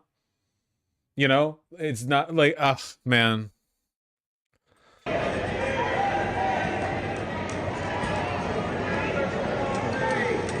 everyone, people need to remember that this will be the debating time for the political statement. If anyone would like to raise a point of order, you are welcome to use the appropriate channel we have provided. There is a room. Good Lord. I'm sorry, I know we're doing this for a while, but I'm finishing these goddamn videos, then we'll... No, he said that's what he's saying is how political debate should have been conducted. Yeah. Tony Benn was a very clear central leading figure, and the point I was making is whether you like it or not, because there's one kind of idealized view of how politics should work, and I understand that. There was no point pretending that 800,000 people would have signed up, principally Jamie Corbyn and also Sal Sultan. It's just not. It's just because who would have done the appeal? Who would have done the appeal? Who would have done it? You know. I'm not pretending otherwise, right? But 800,000 people signed up to a mailing list, and the people at the top fucked it up so much that only 50,000 of them joined the. Because they had a very public buster, which most people just found extremely unappealing. You know? No, I agree, right? It took the Labour Party 24 years to form a government from its foundation. These things take time. Everyone's looking for shortcuts. There's no shortcut to power. I don't think it should need to take 20 years to make a political party. I think theoretically you could do that relatively quickly if you wanted to. You know, I feel like this is kind of a spiritual victory sort of argument. We're addicted to the process, not really to, again, the outcome. The outcome. The argument that we need time to grow, it doesn't really stand for me, because there's not time. Every council election and devolved election that we have, Reform are gaining more and more ground, and we're losing more and more ground. And so I think I'm going to walk out of here joining the Greens in a couple of days. Okay. What's kept you from joining the Greens already? I think it was coming here because I wanted to sort of experience this and see what it was all about and if I was being too harsh and critical on it. But I think the factionalism that I've seen has shown to me that it might not be a viable path. The Greens are looking a lot more attractive under their new leadership, particularly to people from a left viewpoint. But they're not fundamentally a socialist party, and they do contain a lot of people who are quite dodgy on some issues, like on Palestine, for example. Quite a few Zionists kicking around the Greens, and quite a lot of middle-class environmentalists who don't really want to see fundamental change in the social order, just wish to see slightly more environmentally friendly policies. We're aiming specifically towards people who believe in socialist politics, who believe that politics needs to be have a class orientation, and you know the Greens don't represent that. They're middle-class liberals with bright ideas. Well, I think that's where you're going to struggle to convince people, because I think you might think that's fine, but I think the average normie who's a lefty would probably get annoyed at you say that, and they would say, look, he's this eco-socialist, he supports public ownership, but Green Party policy is banning landlords, you know, obviously a load of class politics-based policies, and they just think, you know, look, you're a mess, your party's all over the shop, and then you're saying this guy's a middle-class liberal, and it just looks a bit... I never said Zach Polanski was a middle-class liberal. I said the Green Party is a party of middle-class liberals with bright ideas, right? And that's because they don't have a socialist analysis. Dog, who cares? What the fuck? Total, like, just a complete... Marx would laugh. Lenin would laugh. Just a complete divorce from the political process. Everything is about me, me, me, me, me, me, me. My friendships, my arguments, whether or not I'm cool for being a part of this group, you know? Not, like, whether or not you're doing anything, anything's trying to be achieved, just out the window. No one fucking cares. That's not important. You don't support them because the constituency, because they have a leader that is to the left of their constituency. Isn't that a good thing? Normally, it's the opposite. Normally, the leadership of a liberal party is more conservative than its constituency. In this case, you have the opposite. This is an amazing opportunity to radicalize people, but no. You don't want to end up surely in a kind of, look like the kind of grumpy people in the corner who, whilst the Greens are, you know, doing really well in the polls, like, you don't want to sound like, with this groupie kind of like, oh, they're middle-class liberals, you know? No, but that's the politics that they represent, like, fundamentally. Look, let's be honest, most people who were excited about this have, well, they've moved their attention to the Green Party. Yeah, and look, which is... Well, I mean, you laugh. Well, I'm laughing. The Green Party, there's nothing social about the Green Party. There's not one thing on nationalisation. They didn't... Oh, there is. Oh, come on, don't be daft. No, there's not. They do support nationalisation. No, they don't support. Not the entire economy, but... No. Yeah. They support nationalisation, that's definitely true, I know that. They don't support nationalisation. They bloody well don't, I know that for a fact. Oh, they do support nationalisation. No, they don't. Water, energy, all the rest of it. Yes, no, they don't. No, they don't. I'm going to have to disagree with them on that. Well, you can disagree what you like. It's in the manifesto. Look, I'm old, I've lived a lot longer before you were born. I know they do not support nationalism. You can say... I can't believe these people conquered like half the world, man. Sounding like this. That's fucking insane. Board before me, that's true, but it doesn't detract from the fact objectively they do support nationalisation. No, they don't. Their leaders didn't say that. What he said at wealth tax, fair enough. It's a reform inside. He supports public ownership of utilities and services. But what he said, I heard him deny it. I heard him on. Well, I did. He does not support. Okay. He didn't. But do you think this isn't going to win people back from the Greens? I think this is the issue because they seem positive and kind of, you know, good vibes. It's not very good vibing. They're liberals. What they are, they're a bunch of liberals. Right. Well, that's not going to win people over because they've got 170,000 members. A lot of those members, there's people who signed up to this. I think a lot of people look at this, if I'm honest, and a lot of normies, if you like, and they just go, this is too much. This is, and including, by the way, the stuff you're saying about the people briefing against you. So a lot of people are very supportive of you and in solidarity with you. They're angry as well. But you're painting a picture of a kind of very toxic, just internally divided place, which a lot of people just think life's too short. There's Green Party, they're better vibes. Why should I waste my time? Because this is a party worth fighting for. If we should just settle with what already exists, I don't think we would have fought for the NHS and won that if people just were told, you know what, the status quo is what it is. Why should you fight for anything different? Why should you fight for something better? That is not the politics I come from. And see, stuff like this really makes me distrust people because I don't think she's stupid. But what I do think is she's not answering the question. And the only reason she would avoid answering the question is if she didn't want you to think about what the answer actually is. Because this is a question about pragmatism, right? If your party thing is like a complete dysfunctional mess, and the Green Party is both functional and capable of making actual changes, why stick here then go there? This is it's a meaningful question. It's worth engaging with and answering. And I think that if I wanted to steelman her position, I could probably make some defenses. I could offer some about like the inevitable concessions the Green Party will make or being locked in an indefinite cycle of compromise with social democrats and liberals and eventually with conservatives. I think you could do that, but she's avoiding it in favor of something that once again, just very conveniently, happens to position her as like the good radical socialist, you know? Like it's just again conveniently like this. She's once again eschewing the pragmatism in favor of being the one who's farming the aura, right? Which works well for her. You know, if she wants to position herself as she's very young, so she could do this for another 50 fucking years. You know, being the outside figure for which everything else is not left enough. And what I believe is that if we establish democratic foundations, if we have a party that is led by its members, that is explicitly socialist, that is going to build social power in our communities, as well as being an electoral vehicle, then we can change this country for the better. And I've been across Europe, I've spoken to people who have set up new left-wing parties, and it's never easy at the start. And it's important that we get the foundations right.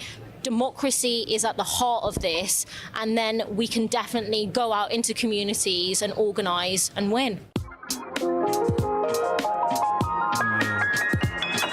I think a united left party is not going to look like a united right party ever, and I think we need to acknowledge that. That's just because different ideals. And I think that this is like unprecedented. What's happening is like we're coming together to form the structural organizational kind of basis for this party, and it's been done through like a bottom-up approach, and so it's completely new territory, and it is difficult and there's many obstacles. It's frustrating, but it's so exciting to be here, you know. So overall, like, I'm leaving with like a sense of like optimism, you know, moving forward now. Yeah. The task has been today is to get up and running, just to start it off, and then the members then take it in a direction. It's not perfect, it's messy, it's ugly, and I think it's a bit like childbirth. I have 3 lovely boys. I wanted a beautiful childbirth experience. I had music I was going to give birth to. I'd chosen essential oils, and actually I had a falling out with the midwife. There was a big row. I ended up having an emergency cesarean. I had all the drugs, and you know what? It was messy, it was ugly, and after all of it, no one even remembers. All they remember is a healthy child. So my view is the left has a bigger opportunity than it's had ever in lots of ways. Structurally, there's reasons for that. The economic system has self-evidently failed. It's been in meltdown basically for about 2 decades. Unprecedented squeeze in living standards, the public realm collapsing, the rise of fascism, the calamities of the foreign wars like Iraq, Afghanistan. What would you say is the main difference between this and Zoran's movement? Zoran's movement started with an agenda, a set of policy positions, and a mission, rather than opening it up for discussion. Zoran's followers are outward oriented. They're more concerned with bringing new people in than they are debating every fucking issue with themselves. And also Zoran actually like believes in attaining and using power, you know. Obviously Zoran has a massive cult of personality, but I genuinely think that is just a byproduct of a successful campaign rather than a goal from the onset. There are plenty of things he could have done or said to have made himself more of a central figure, you know. I just think that it's just by nature of the environment we're in, the way social media works, the way this landscape works, the way attention was drawn towards him, he was always going to have a cult of personality anyway. The chaos enveloping the world, the climate emergency, and of course the genocide committed by the Israeli state with Western arms and support.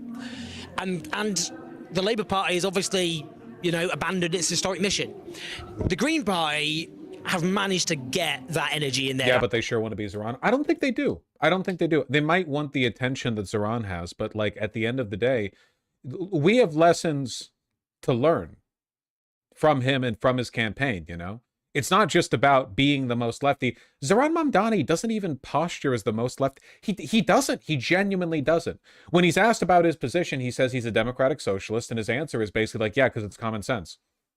Because I want to help people, like how Martin Luther King Jr. did. In the words of Martin Luther King Jr., call it democracy or call it socialism, the working man, etc., etc. He doesn't try to like galvanize or grandstand or talk about he's the most leftiest boy on earth at all. He's very, very, very committed. And he's sincere, too. A lot of people are already upset with Mamdani for, like, actually apparently wanting to govern. You know what I mean? Like, people are getting mad at him for acting like the mayor-elect of New York City and not like a general all-purpose lefty activism figure. Direction. And your party had, obviously, huge potential because of how many people signed up. So many people particularly respect Jeremy Corbyn. And a lot of that has...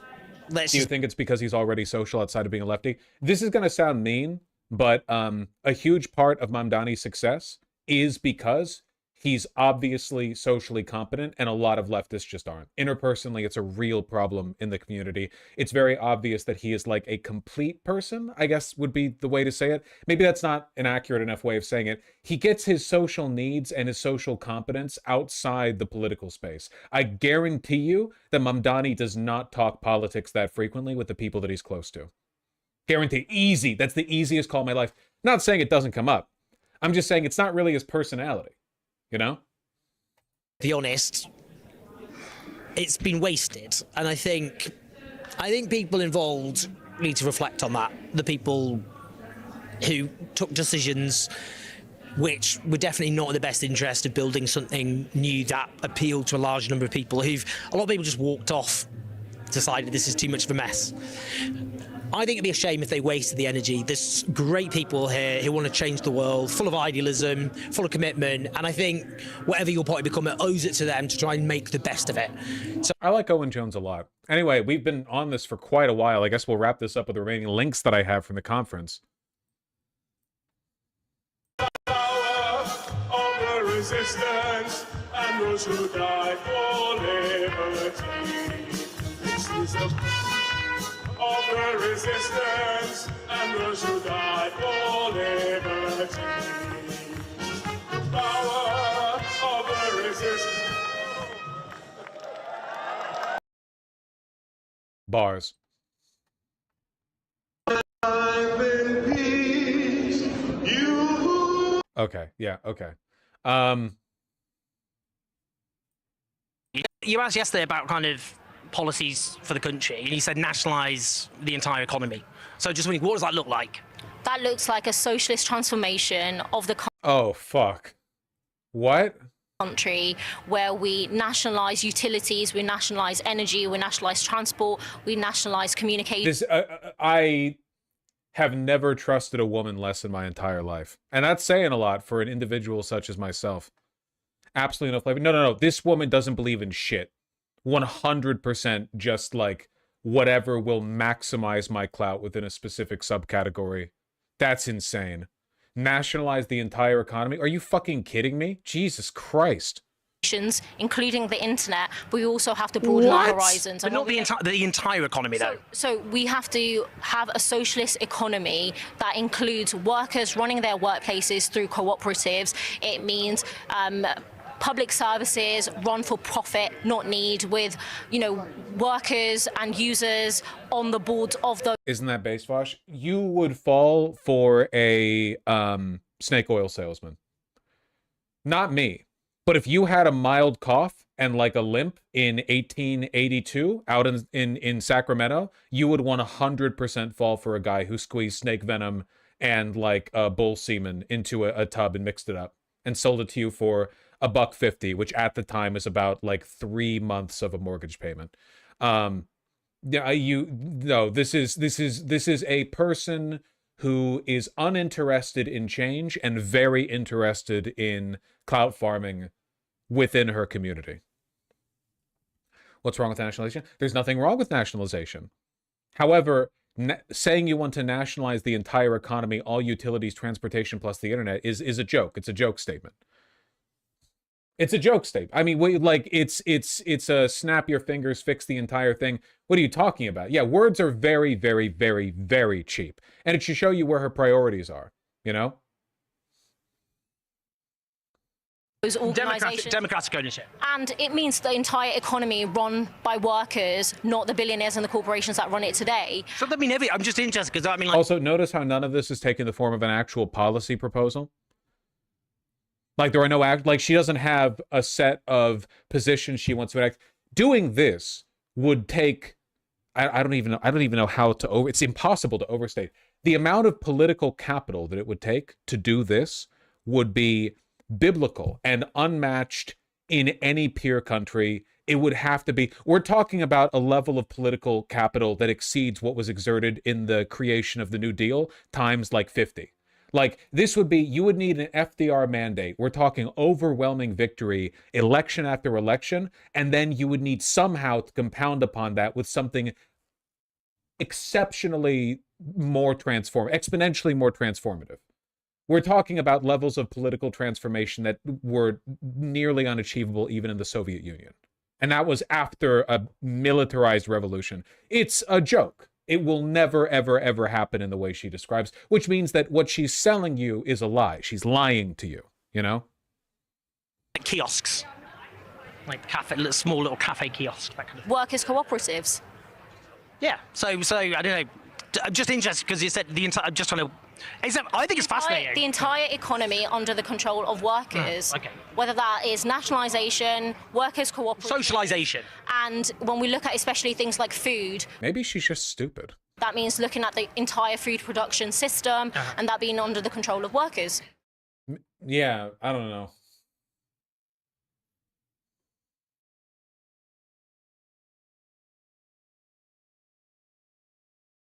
Many such cases. Meanwhile, over at the Green Party. Action. So I'm here with Zach Polanski, who inexplicably wants to put on a production of Charles Dickens' A Christmas Carol to raise money for the May elections. It's Christmas!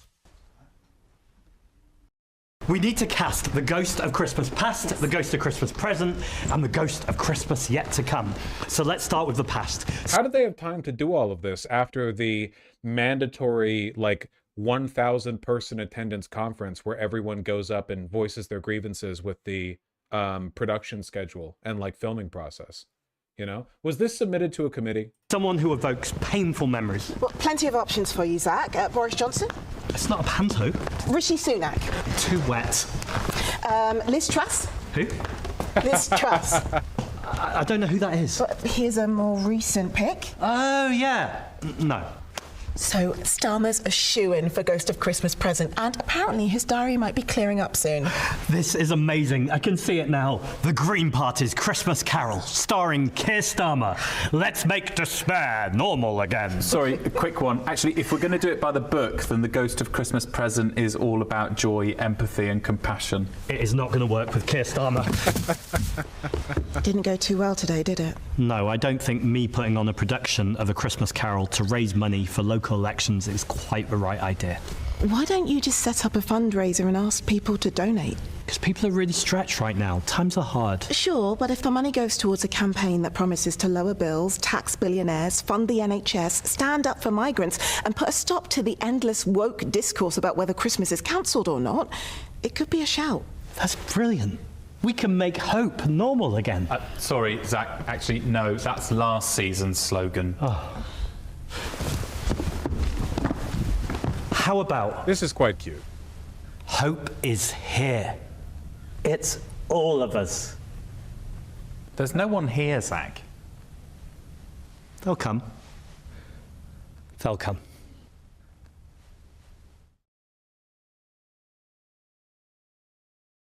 Not infighty enough.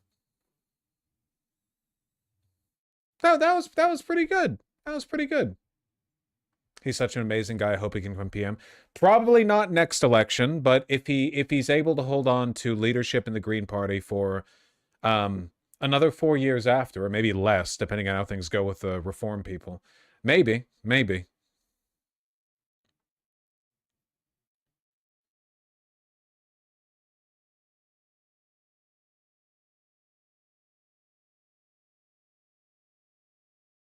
Reform is stalled, actually. Meanwhile, he's catching up. It is a shit show over there, you know? Man, what a long segment. I'm enjoying it. I don't really care. When I hear you speaking like this, I might as well have Polanski sitting opposite me, because it's very similar to what he thinks. Why would you not just team up, the two of you? What's the specific difference? Well, his party, the Green Party, I know them well. I've worked with them on some occasions, other occasions maybe not so closely, but I do know them very well. But they're not a socialist party. They're not a socialist organisation. They are essentially environmentally based party, and I agree with that. I can see us working with them on particular campaigns and issues, and we do every day in Parliament and elsewhere. And all over the country there are independent groups of councillors who are mostly of the left, who Some cases support and work with the Greens, some cases don't, but they come to agreements. So I think it's quite important to have the Green Party pushing as it does on sustainability issues. I agree with them on that, absolutely, and work with them on that. But it's also, I think, important to have a specific, avowedly and internationalist socialist-based party, and that's what your party is going to be. How's the Green Party doing on Palestine, out of curiosity? Not I've been so focused on what's going on in America. It's the Green Party. Is Polanski pro-Palestine? They're great on Palestine? Okay.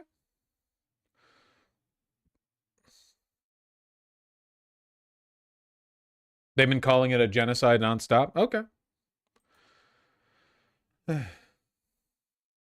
I've heard you describe this phenomenon as dying empire syndrome or something along those lines. It sounds really like it sounds like Kali Yuga slop. It sounds like the kind of stuff that Joe Rogan would pitch, but more and more I'm starting to think that like the health of a civilization is in large part dependent on its national energy. Basically an antidote to apathy. You can think of it as like anti-entropy. Democracy can only function not only if people are well educated on the issues, which fucking good luck with that, right? But also people need to have like a fire in their heart, basically. You need to have people who believe in change and who believe that change is worthwhile and achievable, and that there is value in pushing for it, you know? And this doesn't have to be democratic. Fascists, for example, often do have that fire in their belly. They do want change and they do fight for it. It's not necessarily a good thing in itself, but I see in the United Kingdom kind of like an advanced version, maybe just slightly advanced, of what we're dealing with here in America, which is this kind of encroaching political apathy that subsumes everything in its path, and it to nations that a century ago could have built cities, like could have built out infrastructure that we today can barely afford to maintain. Now nothing is possible, you know? And everyone is getting affected by this to an extent. It's not really about being an empire, but it is about civilizational decay, you know? In America, we built thousands of bridges, highways, millions of miles of road. We can't afford to maintain all of it. At the end of the day, this all comes down, like, at least with regard to affording things, to tax policy. But the reason we don't tax billionaires isn't just because they control media, right? It's also because people have, on a fundamental level, forgotten what government can do for them. That's apathy. People know the government would have more money if it just taxed wealthy people more. It's kind of an A-B thing. It's borderline tautological. It's obvious. Everyone understands this, you know? But what people have forgotten is that there's value in doing it. People have forgotten that there's a point in making those pushes and doing anything. Largely, the conservatives have advanced this apathy as a part of their political agenda. The more you disbelieve in government, the less you'll fight to protect it, fight for regulations and stuff like that. But I think the apathy's gotten to everyone, man. I think it's gotten to everyone. I think it's gotten to lefty. I think it's gotten to everyone. Conservatives can now barely aspire to anything other than vice signaling and tweets. Lefties can barely aspire to anything other than politicized debate clubs. Liberals can do nothing. Like, seriously, like even their presidential candidates have forgotten how to lie and make up impressive sounding agenda items. No one believes anything can be done. God, a bunch of the skepticism Mamdani gets hit with is like, you know, you really think you can make buses free? Yes! Have you been to New York City? It's a fucking miracle. You're telling me it's possible for a civilization to build New York City, but it can't make the buses go from like a $2 ride to a $0 ride? You're telling me that's the line? Yeah, you can put 8 million people in this little spot on Earth and have it be the fucking epicenter of culture and technological development and innovation and immigration for a century. You can do all of that, but you can't make the fucking buses for you, idiot. Don't you know there's no money for that? Where did the rest of fucking Rome come from, man? Where you can't do all the. It's like we're past the golden years, man. I think a lot of people do think that.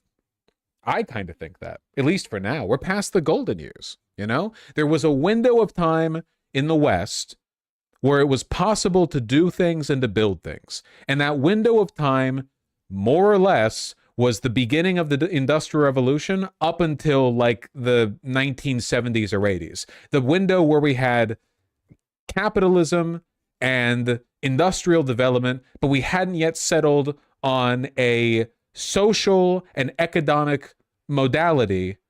Yeah, River just jumped off the PC. A social and economic modality that strangled so much money out of government and the public space that nothing could ever be built or maintained again. It's crazy.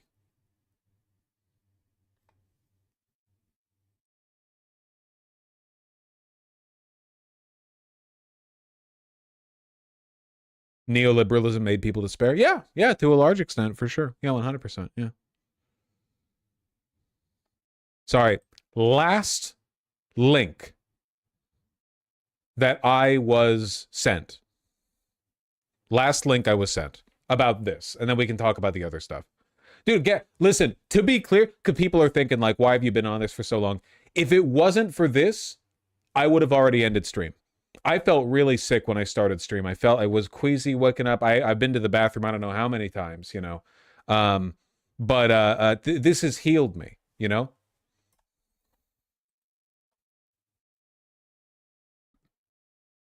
So what is this? The only reason that I can see for myself, Michael, and indeed colleagues who were in the hall this morning from Stand Up to Racism then being evicted from the hall is because we support Zara's calls for maximum member democracy. It's a stitch-up, it's worse than the Labour right, and it needs to be called out. An unelected clique of bureaucrats who have organised this event have decided, without any input from the thousands of members who have paid their own way to come up to a conference, to exclude people from this conference hall is an outrage. There shouldn't be Team Corbyn versus Team Sultana. There should be Team Your Party, or whatever it ends up being called, that is able to build and take the fight to Reform and Labour. It's never been a more urgently needed force in this country, and yet we have people here more intent on causing arguments among ourselves than actually trying to build something willing and able to take the fight to the threat that this country is facing. And Councillor James Giles, Royal Borough of Kingston. You are standing outside of the ACC conference hall. Can you tell me why? I can. This morning, I got informed that I would not be allowed to enter the Your Party venue. Not been expelled, unlike colleagues from the SWP were yesterday, but I'm one of a number of councillors who's today been denied entry into the hall. And do you have any reason or knowledge of why that might be? Well, the reason that was given to me in writing was that there was, and I quote, a private matter for which I was being investigated by the Information Commissioner's office. Now, it's so private that not even I know what it is. I've never been contacted by the Information Commissioner's office about anything in my life, your party or otherwise, and so it's certainly news to me, but I'm sorry to say I'm not the only one. Councillor Michael Lavalette from Preston, also this morning getting told, you're not allowed in either. The reason given to him was that they had seen evidence that he was going to disrupt conference, and of course when that evidence was requested, none was forthcoming. Can you tell me if this is, do you feel that this is factionalism at play? Yeah, I mean, the only reason that I can see for myself, Michael, and indeed colleagues who were in the hall this morning from Stand Up to Racism then being evicted from the hall is because we support Zara's calls for maximum member democracy. There's no other reason that I can find as to why we would be denied entry into the hall. It's beyond outrageous, it's a stitch-up, it's worse than the Labour right, and it needs to be called out. You say it was worse than the Labour right? Yeah. Tell me why. I think it is worse than the Labour right. You know, an unelected clique of bureaucrats who have organised this event have decided, without any input from the thousands of members who have paid their own way to come up to a conference, to exclude... Am I the only guy on the left remaining who believes in the importance of big groups of unelected bureaucrats? Am I the... I feel like people are so populism pilled right now that they, like, people would, if given the option, they would just make every single fucking position determined by election. Everything would be put up to a vote. Or why even have bureaucrats? Why not do everything by referendum? people from this conference hall is an outrage. You know, we're used to the Labour right stitching up a Labour conference, but this was meant to be a democratic, grassroots, inclusive movement that was meant to be more democratic than any party had ever had in British electoral history. It is insane how much time we've spent on this, having yet heard anyone involved in this fiasco describe a policy they want to put forward to improve the United Kingdom. Isn't that insane? Like, it's been like 2 hours of this and nobody has ever mentioned it. It just hasn't come up. So the concept that an unelected clique are able to simply say at the click of the fingers on spurious grounds, you're not allowed into the venue, go away. You know, it's absolutely outrageous. Have you been working for Zara Sultana since July? Oh yeah, I did forget No, about I've never taken nationalizing a the penny from entire Zara. economy. No, but have you been working with her? Oh, I've been working with her, yes, but not working for her. The allegation from the other camp or certain people is that you are one of the many people who are behind the membership portal. Is that true? No, I'm sorry to say that this is, as you put it earlier, factionalism. This is, if you like, evidence of the point I just made, that there is a witch hunt going on here against those who support Zara's. Are you pro-direct democracy like in Switzerland? Didn't Switzerland literally just veto a referendum on a wealth tax or an inheritance tax for wealthy individuals? Didn't they just do that? Overwhelmingly reject? Yeah, Sweden sucks. No, Switzerland. Switzerland is a much more evil country. Nazi gold and all that. Voted down a minimum wage. Yeah, I'm not very democracy pilled right now. I gotta say, people are not bringing their best. For me, again, it's all about the outcomes. And if people keep serving me dog shit. Right now, I'm with Nick Fuentes. Okay, we need literacy tests. So the most left-leaning people win every election in every country on earth because we're always smarter. Not very democratic, but it does get the outcome that I want, you know?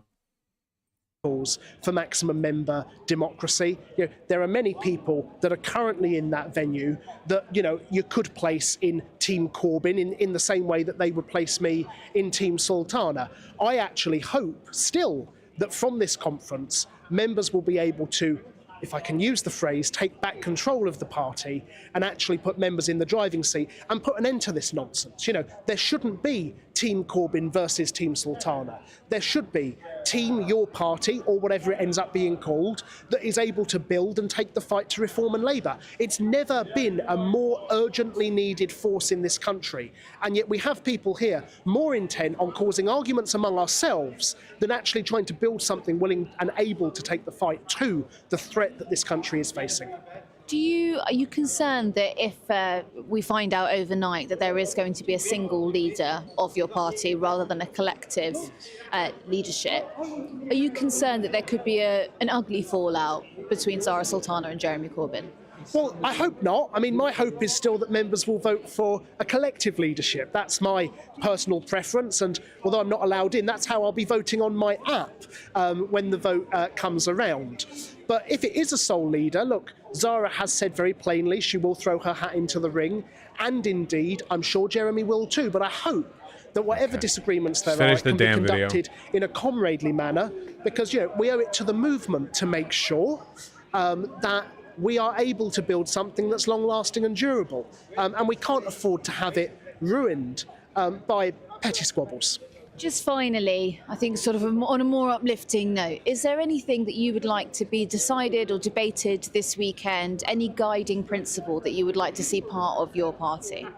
Well, look, I actually think that the Democratic Bloc's amendments to the papers are actually pretty much in line where I am. You know, I want a CEC election, which, you know, is the equivalent of Labour's NEC. It's the ruling committee of the party. I want that elected as soon as possible. So the sooner that's elected, the better.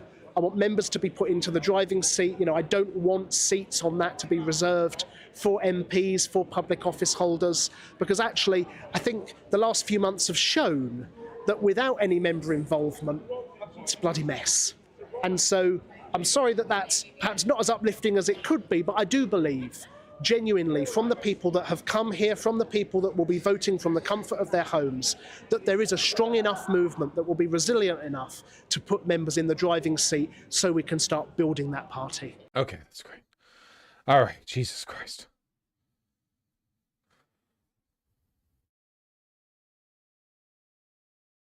Oh.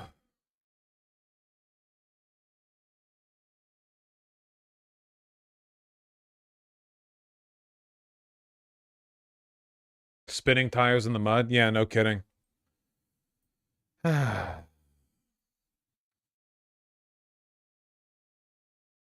Let's watch the White House string up an admiral to drive for the boat strikes. Oh, yeah, this one's kind of funny. So, you might recall that we have been blowing up random boats in international waters for a little while now, getting silly with it, having fun, as part of a broad and highly effective strategy to combat drug trafficking, you know, vaporizing random unidentified boats like fucking 3,000 miles away from the United States shorelines. It's got to work eventually. Anyway, it turned out, it was revealed a couple of days ago that in addition to something we already knew, which was that we've been doing these double tap strikes, unambiguously a war crime, where you blow up the boat, and then if there are survivors in the water, you fire at them again. You know, that's a war crime. You can't do that. There are actually a lot of rules in war, believe it or not. You're not supposed to kill people when they pose no threat to you, broadly speaking. It's textbook war crime. The double tap strike on people surviving, you know, a ship strike. Anyway, Pete Hegseth was revealed to have been the person who ordered that strike. The Secretary of Defense, or Secretary of War, as he prefers, directly ordered it. He directly... I mean, he's been bragging about it. Here's him on Twitter. This is our Secretary of Defense. It was found out that he had directly ordered it. Of course, immediately after this information was revealed, the administration took credit. Obviously, they don't give a fuck if they're committing war crimes. There are no consequences for it anyway. But weirdly, and I'm genuinely interested in understanding why it is they're backtracking on this, they are now pinning the blame on somebody else. Jackie. Thank you, Caroline. Following up on Gabe's question, you said that the follow-up strike was lawful. What law is it that allows no survivors? The strike conducted on September 2nd was conducted in self-defense to protect Americans in vital United States interests. The strike was conducted in international waters and in accordance with the law of armed conflict. And then on this pardon for the Honduran president, does it at all undercut the administration's... I thought they were prideful of Hegseth doing that. What the fuck? No. They were. At first. At first they were. They don't care if they're doing war crimes, you know? It's not like they give a shit. But weirdly, there was this very quick shuffle where at first it was like cool that they did it, and now for some reason they're shifting blame away. Messaging while you have these congressional Republicans defending the strikes on the narco-terrorists and then a pardon for a convicted drug trafficker, does that make it more difficult for your members to defend your administration's policy? I don't think so, Jackie. I think that President Trump has been quite clear in his defense of the United States homeland to stop these illegal narcotics from coming to our borders, whether that's by land or by sea. And he's also made it quite clear that he wants to correct the wrongs of the weaponized Justice Department under the previous administration. Like, Donald Trump said he didn't order the strikes, which, yeah, it would make sense the president isn't directly ordering a follow-up strike on a fucking fishing boat. He said, I don't know anything about it. He said he did not say that, and I believe him 100%. You don't know if there was You're talking about the two men? The second strike to kill the two men. No, he said he didn't do it. He said he never said Would that. you be okay with that if he did? He said he didn't do it, so I don't have to make that decision. He said he didn't do it. I didn't do it. President Trump and Secretary Hegseth have Why made the it clear filter? that presidentially designated narco-terrorist groups are subject to lethal targeting in accordance with the laws of war. With respect to the strikes in question on September 2nd, Secretary Hegseth authorized Admiral Bradley to conduct these kinetic strikes. You said that the following And who strike did it? They're pinning it on an admiral. was lawful. What law is it that allows no survivors? We heard this. Accordance with the law and the threat of narco-terrorism. A seat. She's a very popular face on television these days. She's built a great independent media podcast and platform with the Daily Wire, and I appreciate your being here, Isabel. Thank you, Caroline. Appreciate it and appreciate the briefing. Many Americans, in light of these recent events that you just mentioned, are starting to Won't say... this spook every military commander? This is the thing that I'm curious about, okay? So far, the administration has proven themselves to be essentially immune to prosecution, right? They get away with a lot, you know? The courts are not stopping them. What does this do other than make the Pentagon mad? No admiral wants to have this pinned on them. We know for a fact Pete Hegseth ordered the follow-up strike. These strikes are so illegal that the admiral who led was Southcom? The admiral in charge of all operations in Latin America resigned over it. Like, basically, he was like, I don't want this on my plate. I'm not going to hell. Goodbye. Yeah, Southcom admiral resigned over this. So nobody in the Pentagon wants to be known as the guy who did war crimes, okay? I understand that might come across like a naive sentiment. Oh, don't you know they do war crimes? Yeah, but they don't want to be known for it. That's not, yes, but it's not, we're not in Iraq or Afghanistan anymore, okay? We're not in an active conflict where we're getting opportunities or we're navigating difficult situations. They're just doing war crimes for the funsies. They don't want that shit. They're not getting it for anything. All this does is make the Pentagon mad at them. So what does this mean then? Anytime the administration directly orders something illegal to be done, they'll just immediately shift the blame to a ranking officer in the Pentagon? That's insane. That's psychotic.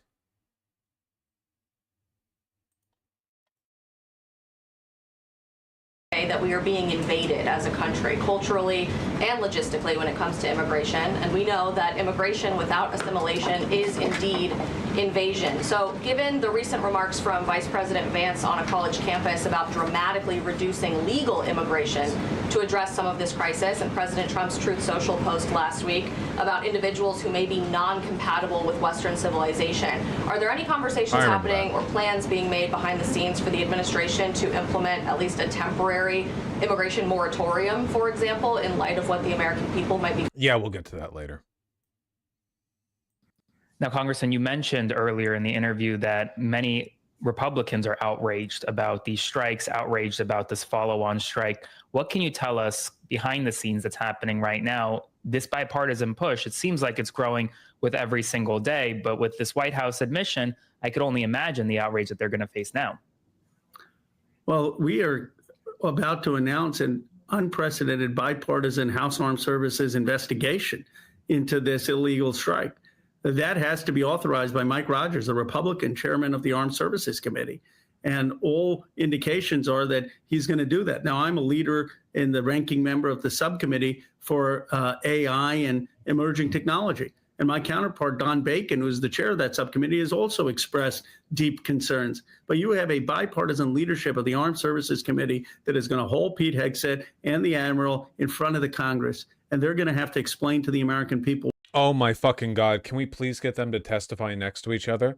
I have a feeling the Admiral would probably sell out Pete. You know, just go out with a bang. Oh my God, just standing next to each other. Well, sitting. I suppose they'd be sitting next to each other. Jesus Christ. My only theory on this, my only theory as to why this is playing out is, for one, let's be clear. Trump is not in the know on anything. Trump is told things and he tweets. When a microphone is shoved in his face, he says whatever. He is not being consulted here. Okay? My guess is that he or someone else in the administration has a general directive right now, which is stir shit up and be based. Be red-pilled. Be fash-pilled, you know? Be your own little Dark Age edit. And Pete Hegseth was like, sir, yes, sir. Okay, we're going to just randomly kill fishermen or whatever. We're just going to bomb boats. I don't care. You know, war crimes, yeah, based. And then at some point, after Pete Hegseth directly ordered those follow-up strikes, and the information perhaps was leaked or on its way to being leaked, somebody told Hegseth, hey, my guy, you could get in like real trouble for this, and Trump is not going to be around forever. Like, you are young, he is old. The people have been held accountable for war crimes decades after committing those war crimes. You might have actually fucked yourself a little bit here. We have no idea what the world's going to look like in 10 years, but there are not a lot of countries that would look kindly upon what you've just done. This is just a generally bad move PR-wise. And that is when he immediately shifted the blame to the admiral. Does that sound realistic to you people? To me, that's the best explanation I have for this little shuffle. You know? What they did. And they're going to face a grilling by both Republicans and Democrats on the committee. Guess what? Suddenly the Congress has woken up. Maybe I think it was after the Epstein vote, because 427 people voted for my bill. And, over 10 NATO allies have already cut intel to the U.S. for the region because of this shit. Yeah, nobody wants to be implicated in obvious, pointless war crimes. It's not even, again, nothing is being accomplished here. It's not even being done for any like laudable outcome. They're not benefiting from this in any way. What? They're still in Congress and they don't have primary challenges. And in some cases, they're more popular in their districts. And so they've found out that you can stand up to the president, that your job when you're in Congress is to be a check and balance. And now we're going to see in the Armed Services Committee, finally, Congress asserting itself and standing up to a Secretary of War who is lawless and betraying American ideals, who's killing people on our behalf without our values or our constitutional. It's actually ramping up quite a bit. Like I said, the MAGA movement is dead. They've lost the momentum they had from the election, and they're not getting it back. Especially with the Epstein vote, man. God, unanimous consent in the Senate. I think they're going to find, even the Republicans are going to find more and more excuses to pick after the administration now because they want to outlast it. President Trump is convening a White House meeting of his top national security officials to discuss the next steps regarding Venezuela. Now, perhaps you're sitting out there wondering, why do there need to be next steps with regard to Venezuela? Also, Vosh, while the Pentagon may like doing war crimes to them, it's an institution. This is going after and blaming a specific person. Yeah, it's also worth noting, again, that, like, the Pentagon is hopefully we've covered the groundwork on this one, so you all won't disagree with me, by and large, a bad organization, staffed by bad people. But they're also, for the most part, loyal, administrative, bureaucratic, and they dot their I's and cross their T's. Usually, when war crimes are committed, it's either a hasty decision made in like a heated situation, or the consequence of increasing political pressure over time to achieve a certain outcome, you know? In anything from the shit we were up My Lai massacre to like Abu Ghraib or whatever,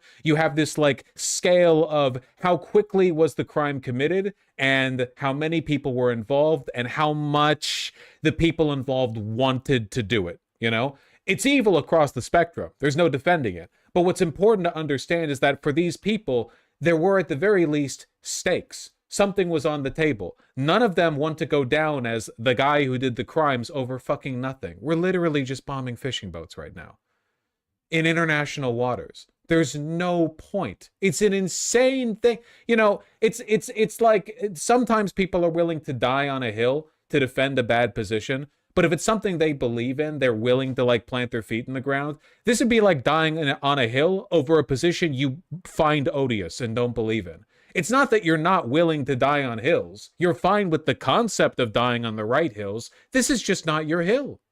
So you are not alone. Why we're even discussing military action against the nation of Venezuela is a topic that the president has yet to explain in any full or satisfying way. Still, the meeting comes as the administration is intensifying its pressure campaign on the country because of narcotics trafficking that comes from that country. The U.S. since Thanks, CNN, for washing the administration again. September 2nd has fired upon and sunk 22 boats of alleged narco traffickers, killing more than 80 people. The U.S. military has amassed an armada in the region, more than a dozen warships and 15,000 troops, as part of what the Pentagon has branded Operation Southern Spear. And President Trump is teasing looming warfare, warning that the country's airspace, Venezuela's airspace, should be considered closed, and saying that the U.S. would be stopping Venezuelan drug trafficking by land, in addition to by sea, quote, very soon. Now, this White House Venezuela meeting also comes as the administration is for the first time acknowledging a September follow-up strike on an alleged drug boat known as a double tap. Has there ever been a leader this blatantly deranged? In America? No. No. This administration is the most outright insane and corrupt administration in American history, easily. In world history? Oh, yeah. Oh, yeah, for sure. Andrew Jackson? Dude, Andrew Jackson is like the picture of sanity and moderation compared to this administration. No, there's no comparison. The Pentagon is facing growing questions about the legality of that move and the campaign in general.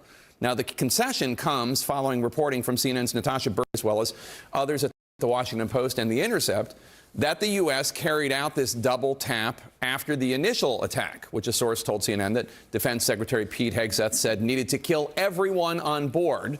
And we're told that that first strike did not kill everyone on board. So the second strike killed those survivors, even though, according to... The funny thing is, this isn't even a policy that they kept consistent for all their boat strikes. For example, at least one of the strikes they conducted, after the initial strike was conducted, survivors were captured and then repatriated to their home country. Like, they weren't even arrested. Like, we struck a narco-terrorist boat in international waters, and the survivors were scooped up by the Navy or Coast Guard, one or the other. And then rather than being arrested for crimes apparently so severe we were willing to bomb their boat in international waters over them, they just got repatriated. Yeah, you would not want these people subject to a trial. If anything, I suspect that once they realized the double tap strikes were a bad idea, they really, really, really don't want these people to get accessed by American media, because that would make the administration look really bad, right? So they don't want a trial. They want to just shove them back in Venezuela, where it's really tough to get them. Washington Post, they were, quote, clinging to the smoldering wreck, unquote, and posed no apparent threat to the United States. It's a move, the double tap, that President Trump said yesterday he opposed. I wouldn't have wanted that, not a second strike. Now, today, there is growing bipartisan concern on Capitol Hill about that second strike, with some suggesting that it could constitute a war crime. This is what White House Press Secretary Caroline Leavitt said about that earlier today. Does the administration deny that that second strike happened, or did it happen and the administration denies that Secretary Hegseth gave the order? The latter is true, Abe. To clarify, Admiral Bradley was the one who gave that order for a second strike. And he was well within his authority to do so. Now, please note, the Trump administration went from the Pentagon spokesman claiming, quote, the entire narrative is false. These people just fabricate anonymously sourced stories out of whole cloth. Fake news is the enemy of the people. He said that 2 days ago. To today, the White House confirmed the story. The Hegseth many such cases. Order, the September 2nd strike, the double tap. Remarkable. The White House's acknowledgement of the double tap comes after Secretary Hegseth went on X and said that the stories It's also shameless, man. It used to be that if you knew bad information was about to come out, you would keep quiet about it, not openly deny it, because people would think less of you if you denied it and then were immediately proven to be a liar. But now it doesn't matter, because they're all openly lying all the time to their own followers, and they're never, ever held to account for it. So why even bother? Quote, fabricated, inflammatory, and derogatory, though neither he nor anyone at the Pentagon ever specified what, if anything, was inaccurate. Hegseth also, believe it or not, posted this meme of a fake depiction of a children's book showing gunboats targeting narco traffickers, featuring the turtle Franklin dressed as a member of the military. Yes, this is an actual post from an actual Secretary of Defense sharing a meme, presumably to own the libs, though the administration will not share the classified legal justification behind any of these lethal strikes being carried out in your name. We should note the interesting timing of all this. Several top flag officers prematurely left their posts. In October, after these strikes in the Caribbean began, Southcom Commander Admiral Alvin Halsey, who is in charge of the operations in the Caribbean. Insane face, by the way. Like, hit randomize on the character customizer for a Bethesda game face.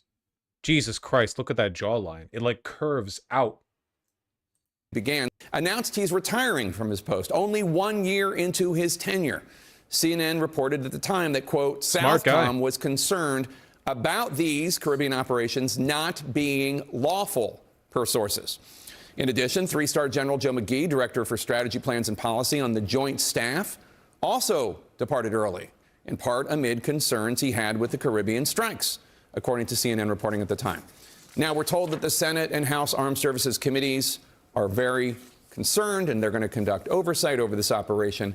It does remain to be seen just how seriously the Republican-led Congress will take any of this. CNN's Elena Treen is at the White House. Elena, what do we know? I really, really, really hope we get Hegseth to testify to Congress, because that motherfucker is going to either immediately perjure himself or plead the fifth on everything. He does seem to me like one of the easier sacrificial pawns of the administration, don't you think? He's obviously not that bright, and he's also really easy to dislike. I feel like the Republican Party might be relatively quick to turn on him, you know? Again, a lot of career politicians kind of resent the fact that Trump elevated a bunch of sycophantic nobodies just because he saw them on Fox News all the time. About this national security meeting about Venezuela coming after confirmation of the double tap boat strike. Well, it'll be interesting because one of the people expected to be in that room, Jake, is the Defense Secretary Pete Hegseth himself. Now, when our colleague Natasha Bertrand and I reported on this meeting this morning, we were given few details, but we were told that it was going to be regarding next steps on Venezuela. Also expected to attend is the joint chairman of the Joint Chiefs of Staff, Dan Kane, as well as Secretary of State Marco Rubio. Stephen Miller, who has been actually very heavily involved in these discussions as it relates to Venezuela, he's expected to be in attendance. Wow, that's interesting. I wonder why the Chief of Staff is so closely involved in the specific operations and deployment of both domestic and foreign military. That's so interesting. As well as the White House Chief of Staff, Susie Wow. So that gives you some sense of that.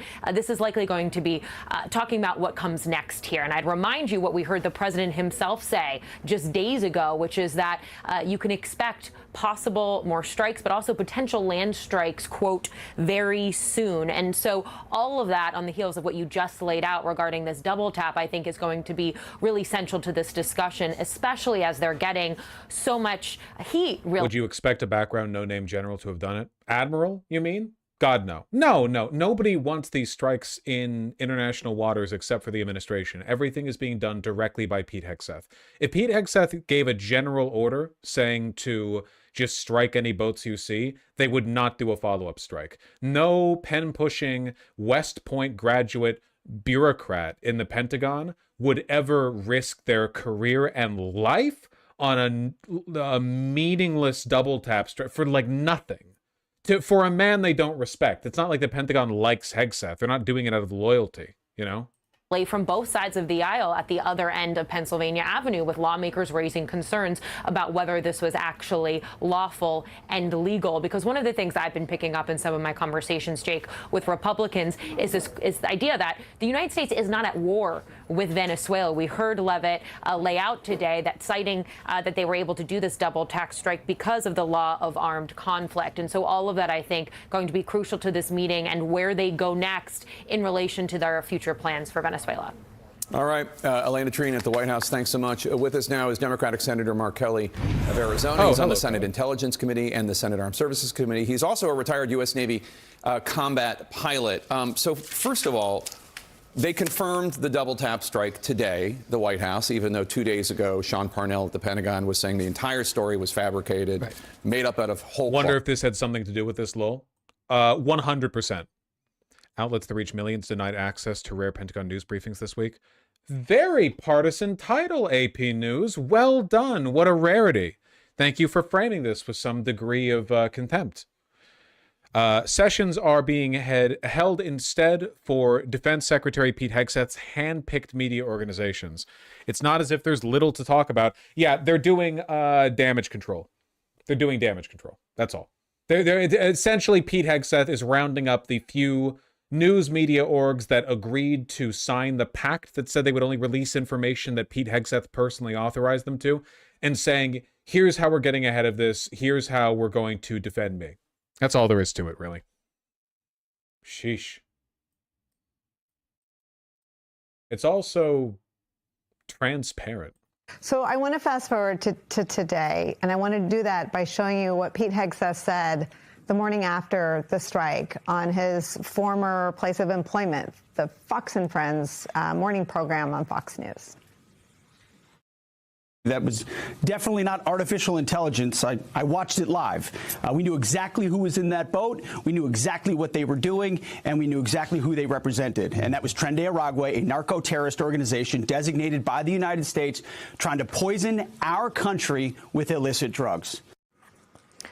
So Pete Hegseth confirming a central piece of the Washington Post reporting, quote, I watched it live. We knew who they were. We knew what they represented, says who they are, designated by the United States. So we've established him in the room. Post has reported it. 11 people were on the... How surprised do you think Hegseth was when he found out what he did was illegal? I doubt he cared that it was illegal. He probably did care when people pointed out that it was like the kind of illegal that sticks with you. You know? But yeah, it wouldn't surprise me if he genuinely had no fucking clue. Call two people with direct knowledge speak to the Post. Pete Hegseth on live TV corroborates it. So I found this amazing. This is the White House spokeswoman at her briefing today. To be clear, does the administration deny that that second strike happened, or did it happen and the administration denies that Secretary Hegseth gave the order? The latter is true, Abe, and I have a statement to read for you here. President Trump and Secretary Hegseth have made it clear that presidentially designated narco-terrorist groups are subject to lethal targeting in accordance with the laws of war. With respect to the strikes in question on September 2nd, Secretary Hegseth authorized Admiral Bradley to conduct these kinetic strikes. To clarify, Admiral Bradley was the one who gave that order for a second strike. And he was well within his authority to do so. Did Admiral Bradley order that second strike because there were still survivors after the initial strike? Again, as I read for you, Admiral Bradley worked well within his authority in the law. He directed the engagement to ensure the boat was destroyed and the threat of narco-terrorists to the United States was completely eliminated. General Hertling, do you know... There's no way. Isn't this the guy that runs the Navy SEALs? This is like a careerist. There's no fucking way. Yeah? Admiral Bradley? I do not, Claire, but I do know... He's the head of the Navy SEALs? Why would you pick him to take the fall?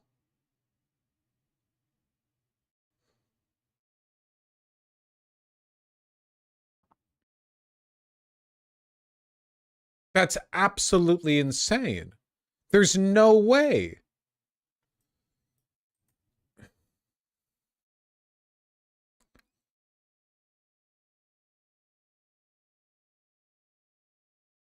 True, did they draw sticks?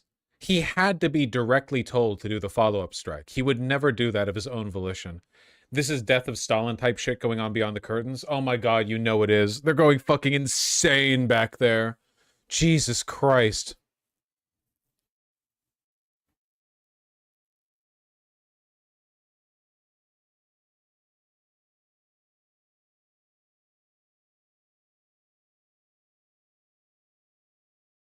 The Post Bradley ordered a second strike after 2 survivors were identified in drone feed, following Hegseth's directive to leave no survivors. Which, again, is not something you can say. You can't say leave no survivors. That's like a movie thing. That's like a movie villain thing. You can't actually do that. The initial strike is still illegal, but the follow-up strike is double illegal. You can't actually do that.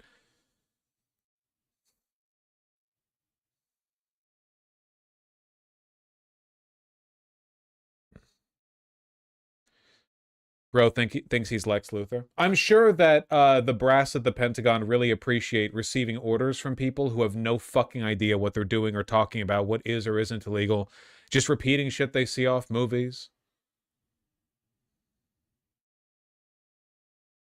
There's going to be heavy fallout for all this shit years from now even. Yeah, I mean, we're demonstrating an open contempt for international rule of law that we haven't seen since the invasion of Vietnam. Arguably, I would say that exceeds the invasion of Vietnam. Like, obviously, the invasion of Vietnam was a much greater commitment of military resources, many war crimes committed, etc.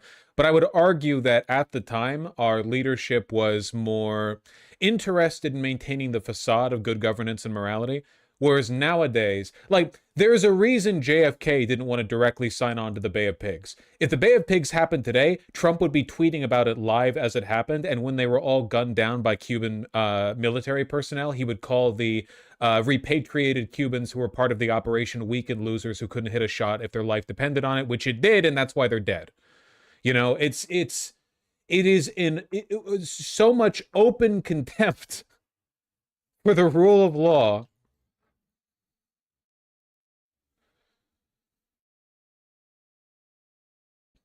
I feel like we've been in an endless cycle of that's illegal since January. Nothing happens. What's different this time? Well, nothing's really different this time. Like, it's just another example of them breaking the law. I guess the main thing that makes it different or funny is that the sharks are starting to smell chum in the water.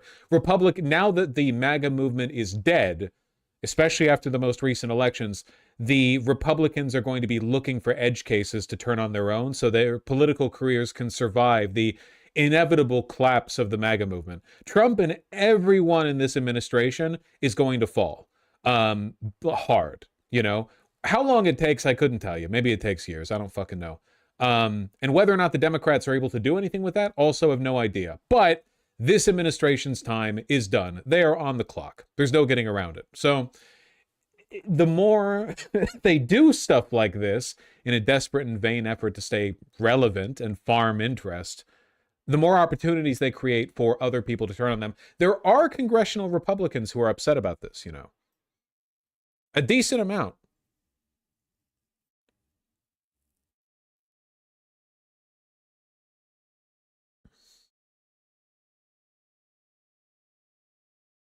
How can the MAGA movement inevitably collapse when 40% of the country is solidly behind him? Not 40, more like 32, 33. But also, that's approval of Trump, not of the MAGA movement in general. Individual approval for all of the members of Trump's cabinet wavers and is often, or almost always, lower than Trump's itself. And again, 33% support is extremely low on its own, the support for Trump. It only goes lower from there. You know, we're talking about people who get in their 20s. No Democrat likes Kash Patel, and a lot of Republicans don't either. It's not great. So if a better alternative is found within their movement, they will find it, and if not, they will collapse. You know? Obviously, it would be a lot easier if the Democrats weren't super incompetent, but you know.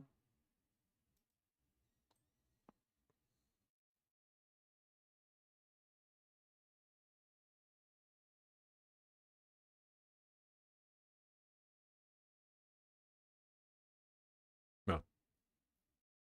That's a lot of medals.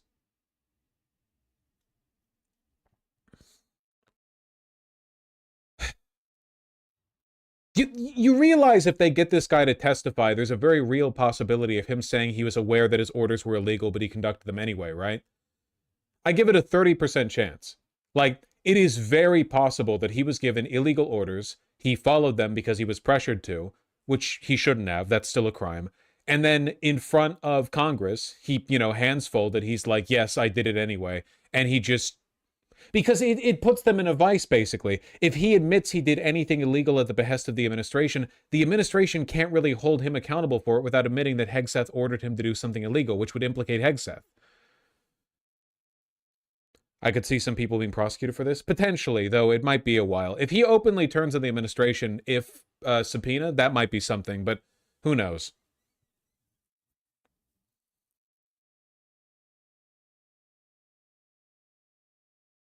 This would also explain why the regime freaked out so loudly about a mealy-mouthed video about not following illegal orders. Yeah, for sure. It definitely doesn't make them look very good in future testimony that at the time these strikes were being conducted, the administration was calling it treasonous to say soldiers should not follow illegal orders. That does not bolster their position very much, you know? His position in the military right now, I don't know him personally, but it kind of appears like he just got thrown under the bus.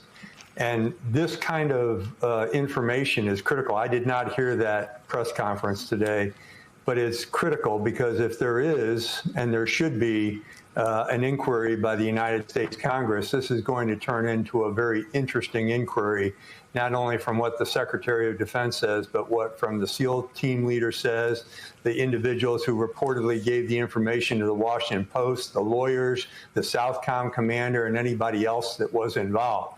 And if it was an open line and there were no written orders, but it was a verbal order by anyone, it will more than likely be recorded just like the strike was recorded. And by the way, this probably, in my view, I don't know this for certain, but I'm going to use a little conjecture here. If they were firing something from an island in the Caribbean, this was not a drone strike. This was more than likely some type of artillery piece or a rocket. It was laser guided. That's what it appeared to look like from the strike to me. If it's laser guided, you have to keep the pilot with the laser on the target until the round hits. Why the fuck were they recording those strikes? So they could brag about it on Twitter? There are going to be films of exactly what happened.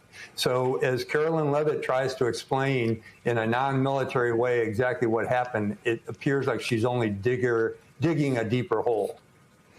Yeah, I mean, Admiral Baumgartner... Bagheera? Oh. Caroline Levitt is saying... Both of the cats are now in the PC tower. I haven't seen that before. Ooh, what are you both doing? What are you both up to? Admiral Bradley worked well within his authority in the law. His authority in the law is inconsistent with striking survivors from an initial strike. And again, I just want to tell everyone what the Post has reported happened. A missile screamed off the Trinidad coast, striking the vessel and igniting a blaze from bow to stern. For minutes, commanders watched the boat burning on a live drone feed, which was recorded. We can go back and look at that if there's a real investigation. I know that's an if. As the smoke cleared, they got a jolt. 2 survivors were clinging to the smoldering wreck. That appears inconsistent with what Caroline Levitt said today. Quote, as I read for you, Admiral Bradley worked well within his authority in the law. It would seem that if the system is still working, that someone would have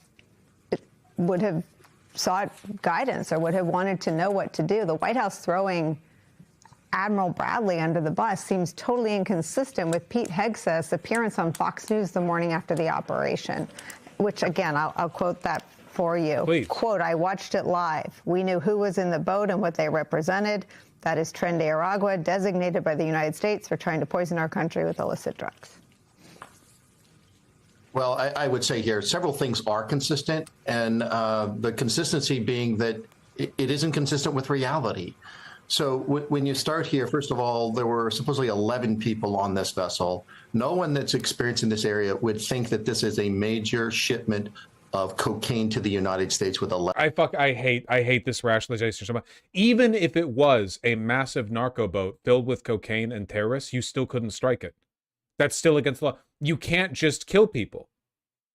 Even if it was the cocaine boat and it was on its way to America, destination America, you know, it would be legal. The Coast Guard being parked in American waters, and the moment it enters American waters, it gets boarded. That's what the legal thing to do would be. That's what you could do. You can't just kill them. 11 people on the vessel, entirely inconsistent. Second, the drug that's because they leave all that room for drugs, right? If they're running drugs, they're never more than 2 people. Explain that. Yes, yeah. If you're running drugs, this shit pisses me off so fucking much, man. This rationalization, because that's what they're doing. The implicit argument that they're making is it's only bad because they might have not been the drug runners that they say they are. Ugh. Well, Whatever the case may be, the floundering over this is pretty good. We'll see how much interest gets drummed up in Congress over subpoenaing Hegseth and Bradley, because if they are asked to testify, that could be pretty interesting.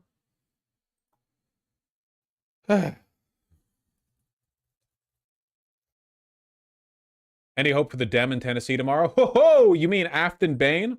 Buddy. We've got more than hope. Things are actually looking pretty good.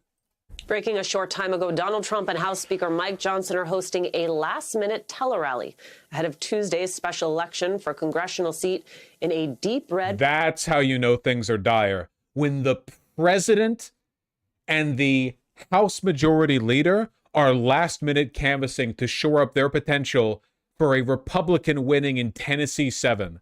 That's how fucking bad things are looking right now. Oh my God. Part of Tennessee. It should be a safe get for Republicans. But according to a new Emerson College poll, Republican Matt Van Epps and Democratic... Isn't making telecalls pretty common? In Tennessee 7? No. No, not typically. No. Normally, they would take a Republican win in Tennessee 7 as a... Nah, we got it. Nah, it's fine. State Representative Afton Bain are in a very heated race. Van Epps leads Bain by just 2 points within the poll's margin of error. Trump won the same district by 22 points just last year. Joining us now, Tennessee State Representative Afton Bain. Yo! State Representative, thank you for being with us. A lot of people seem surprised the race is this close. Remember, PV's with her. Look, even if Afton Bain loses, if she loses by like less than 10 points, that's still insane. You understand? Even if she loses by less than 10, like if she loses by like 6 points, that's still an overwhelming shift from the results in 2024. Again, it's the water table, okay? It's the water table. 4 p.m. alarm. Yeah, I had to remind myself of something. But what I forgot is I took care of it before stream started. Are you surprised? No, I mean, the only reason this race is competitive is because Tennesseans are feeling the pain of what's happening in Washington. Republicans and their billionaire friends are spending millions in a seat that they should be able to win without thinking. And if we flip this seat in an R+22 district, it sends a message that the Republicans need to get really serious about making healthcare more affordable. I'm sure you've heard a lot about healthcare. When you've been talking with voters, what are the other issues that are rising to the surface? We have a crisis of affordability in the state of Tennessee. We have the highest cost of groceries in the country. We have people, voters in the district that are driving 2 hours to access healthcare. Things are not okay. Things are really dire. And I think voters in the 7th Congressional District are looking for a candidate. And throughout this campaign, I've always said, I don't care who you voted for. I don't care what political party you belong to. But if you are upset about the cost of living and the chaos of Washington, then I'm your candidate. Part of the big news, of course, she the does president look like and the she's Speaker mewing of the a little House bit. hosting a tele-rally for your opponent. Do you think that's good news or bad news for you? I think it means they're desperate. Man, it sure does suck that there's no Democratic leadership to shore her up. Can you imagine Chuck Schumer doing a tele-rally for Tennessee 7? Oh, my God. I'm sure it would be beneficial to candidates in the DNC if they had remotely popular and effective leadership. Christ. Remember Kamala Harris? What was her like star tour? Who was she campaigning with? It was like Meghan McCain. Bill Clinton gave that anti-Arab speech in Michigan. That was good. Liz Cheney. Yeah, Liz Cheney. Oh, man. They bring out the best. And fraught with the onslaught of attack ads against me. The only reason that they are putting out all the stops is because they don't have a plan to tackle the healthcare issue and the affordability crisis. And so I'm not surprised that they are calling in reinforcements, but I see their teletown hall and I raise them 10,000 doors that we're probably going to knock this weekend. I want to hear what it is you're hearing from voters on the other side of those doors, because that is, you are correct, the real work. What does it tell you, though, that it's a tele-rally, that they couldn't get their butts to Tennessee? I don't know. Perhaps they want to keep some distance between this incredibly unpopular candidate that they're running, who is my opposition. Tuesday phone bank at 5 p.m. ET with PV Vosh. We're at 45,000 phone bank calls so far. Yo! You telling me you PV people were doing stuff when I was on vacation? That's crazy. I have no object permanence or theory of mind. I thought that when I closed my eyes, the world vanished. Patriots are in control. Oh, yeah. Oh, yeah. That's very, very good. PV doing more than your party? Well, that's a low bar, but yeah. It is Election Day in Tennessee tomorrow, a special election for Tennessee's 7th congressional district. This is a heavily Republican district. So why are Republicans having to spend so much money there? CNN chief data analyst Harry Enton is here with the details. When I say this is a Republican district, Harry, how Republican? It is a ruby red Republican district, John Berman. What are we talking about? Well, why don't we just take a look at the past 3 presidential elections in the great state of Tennessee, in the 7th district, in that great state. Look at Trump's margins. In 2016, he won it by 17 points. 2020, 15 points. And then in 2024, Johnny B, takes the cake here. We get Donald Trump winning by 22 points. That's why I say even a close GOP win tomorrow is a bad sign for them, because what we're dealing with is a district that all 3 times that Donald Trump was on the ballot in the general election, he won it by double digits. And last time, he broke the 20-point margin barrier. I would say if you had to look at the congressional map, any district that Donald Trump won by 22 points, you would say... We need a Holy Toledo emo. We need somebody to get Afton Bain, Harry, a personal stylist, okay? He should be wearing black Oxfords. He's wearing... light brown loafers. It's insane.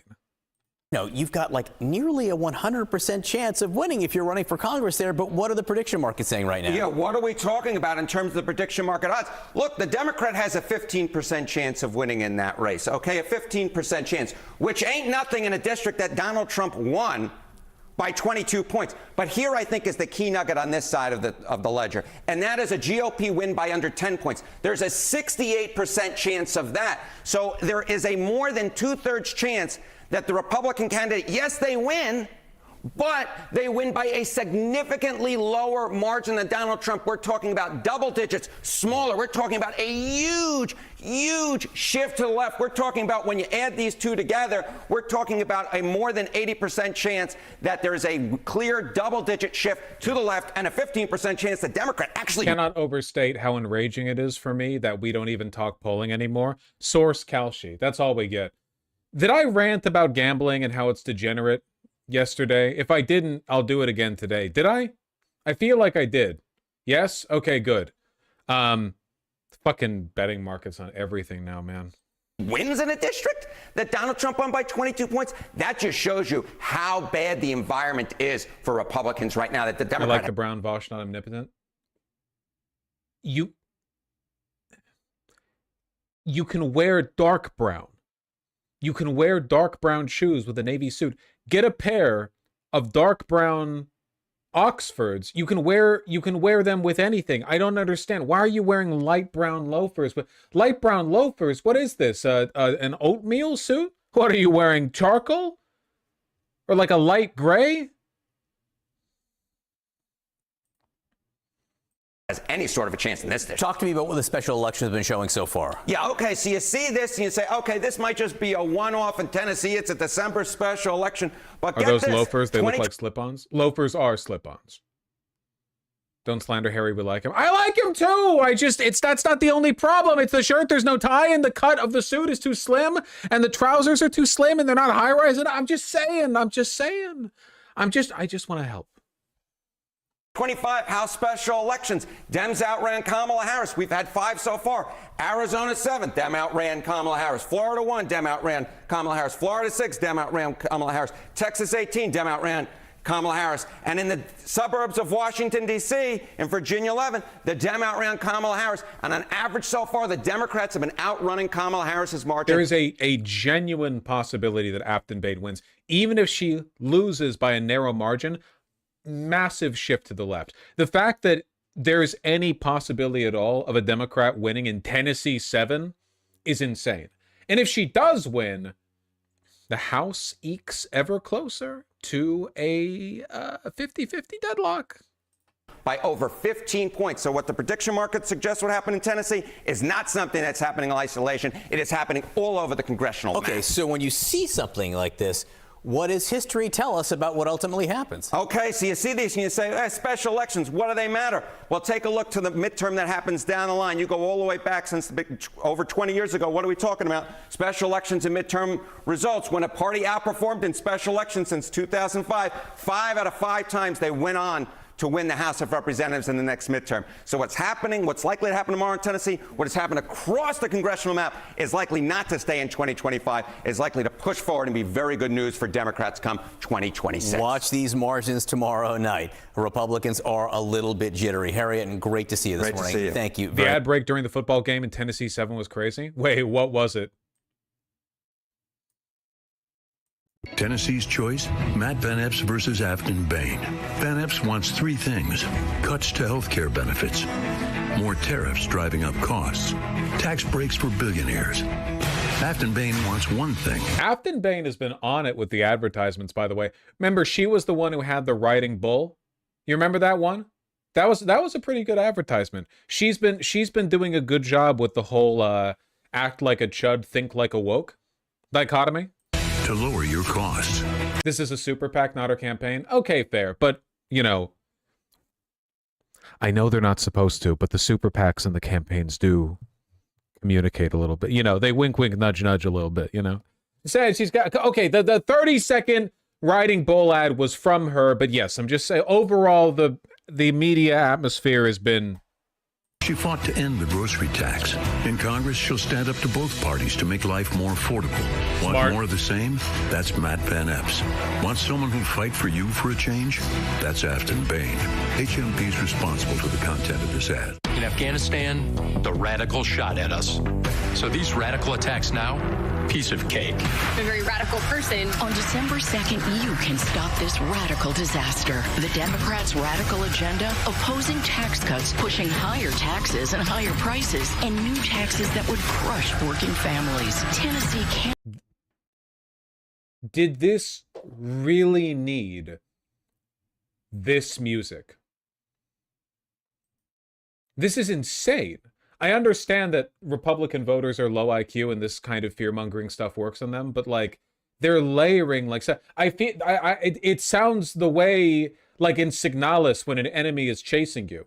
It sounds like I'm running through the locker room and there's 2 red dots like chasing after me with a limped gait.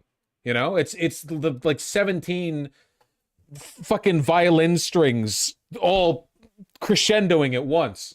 Afford their radical agenda. I'm Matt Van Epps. Signalis mentioned vague slop forever. You're not doing that to Signalis, okay? Signalis is vague gem. Signalis is vague Kino. And I approve this message because I'll fight for America. Always have, always will. Meet liberal Afton Bain. I'm a very radical person. Bain not only joined and praised defund the police liberals, Afton Bain bragged about harassing law enforcement. We're bullying the ICE vehicles and state troopers. Worse, Afton Bain supports permanent sex changes for minors. I ran on protecting trans children. If we don't vote, they win. I'm a very radical person. Vote December 2nd to stop radical liberal Afton Bain. Conservatives for American Excellence is responsible for the content of this ad. Last year, with prices soaring, politician Afton Bain voted against the largest tax cut in state history. Liberal Afton Bain voted for higher tax. I'm so fucking happy that I don't watch television, man. Jesus fucking Christ. Oh my God. On top of higher prices. I'm a very radical person. That's not just radical, it's stupid. And this year, Afton Bain backed more tax hikes that would cost Tennessee families thousands more. I'm a very radical person. We can't afford radical liberal Afton Bain. So vote by Tuesday, December 2nd. MAGA Inc. is responsible for the content of this advertising. I'm Afton Bain. Okay, here's the one I've seen. This one's actually from her. We all know the system is rigged in Washington. Here's how it works. Politicians make it easy for their rich donors, tax cuts for billionaires, and burying the Epstein files, while hardworking Tennesseans get a rough ride by cutting health care for Tennessee families, doubling health insurance premiums, and tariffs that hurt our economy. I'm Afton Bain, and I approve this message. Vote December 2nd to shake up Washington.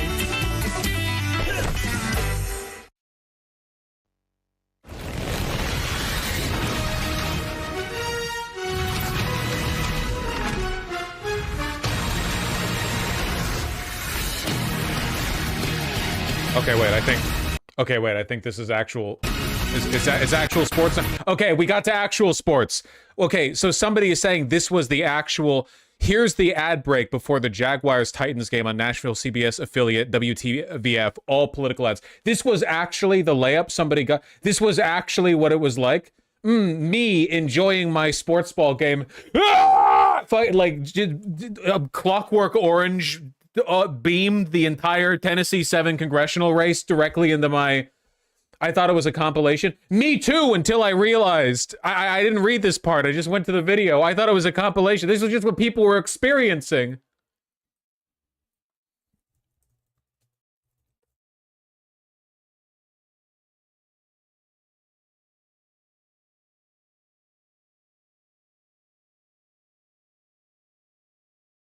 That's fucking funny.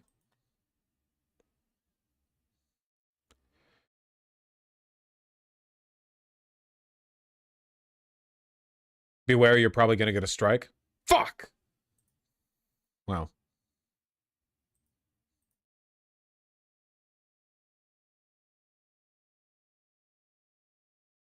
What can you do?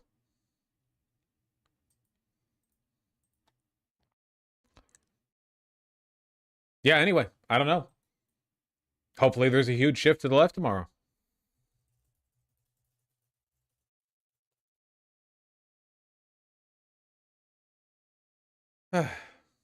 Costco was suing the Trump admin for a tariff refund. That's funny. It's going to take forever for this shit to pan out in court, though. Costco has been so based. Is the vote tomorrow? Yes.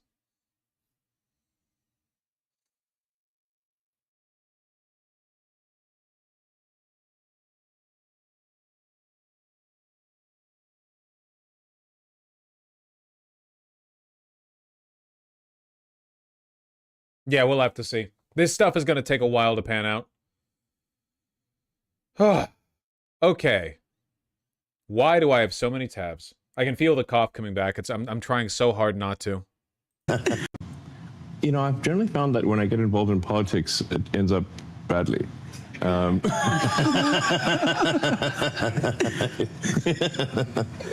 So that I'm like, you know, probably shouldn't do that. I should do less of that, is my conclusion. Do you think that's true for all businessmen? Yeah, probably. Yeah. Yeah. I mean, politics is a blood sport, you know. It's like... It rocks so much that Elon had the drive and the power to be a permanent force in American politics, and the only thing stopping him was the fact that he's incredibly unfunny and unlikable. Like, just personally odious, incapable of reading the room, just really autistic. And that just kept him, that just on its own was enough to invalidate his run. Good stuff. Good stuff. He does look like he's on the edge of death. He looks like shit. What do you how do you feel about Mamdani endorsing Hakeem Jeffries? Well, let's watch the clip. November 23rd. Well, I guess I was on vacation at the time. Two more quick questions. If Democrats win the midterms, do you want to see Leader Jeffries become the Speaker of the House? Yes. Okay. That was a firm, quick answer. So you leave plenty of time for my final answer. Let me go back and give a little more. Look, former President Obama called you after your victory, and he offered to be a sounding board for you as you take on this role of mayor of New York City. What advice did he give you about how to lead effectively in these years ahead? You know, one thing I really appreciated about the conversations I've had with the president have been the importance of what it looks like, not only to inspire hope, but to sustain it and then to deliver on it. And time again, that comes back to the city hall that you're putting together. And even right now, we have about 40-odd days of a transition. Transitions are typically a time of pageantry and pomp. We want it to be a time of substance, a time of purpose. And so we ensured that the first day after the election, we announced our 4 incredible co-chairs of our transition, our executive director. And then the week after that, the first deputy mayor, the chief of staff. We're moving much faster than typical because we want January 1st to be a day where we start to deliver, not start to prepare. And I appreciate President Obama's emphasis of what it looks like to prepare in advance so that you can deliver. All right, Mayor-elect Zoran Mamdani. Wait, what am I answering again? What am I meant to talk about? Mamdani has essentially said that he does not want to back that fella's run against Hakeem Jeffries because he doesn't think he has a shot in hell, and he doesn't want New York DSA's resources to be split or to commit to something that could end up being a big loss after such a big victory. You know, it seems to me like Mamdani really is singularly focused on being a good mayor for New York City, and he just doesn't want stuff to get in the way of that. Which I don't really blame him for. I don't blame people for saying that this is a misplay. I do take issue with people saying that he's sold out. That's the thing. I'm okay with disagreeing with Mamdani or with other people on stuff. I think that there's a lot of nuance, difficult decisions have to be made. There's a lot of compromises and trade-offs. But so many people are so clearly like the nanosecond they get the chance, they're like, yep, knew it. He was always just a neoliberal. Yep, I knew it. Yep, back to my blog. Like it's you were always going to do that. You might have waited 6 months or a year. You were always going to do that. This isn't a serious project to you, you know? But it's fine, you know? Maybe this ends up being a mistake, you know? I understand his reasoning. You seen the thread on this clip? I think there's more than one thread. I mean, the top reply under this version, under this post, is this shit, which... God, it's so insufferable. It doesn't even make sense in the context of the...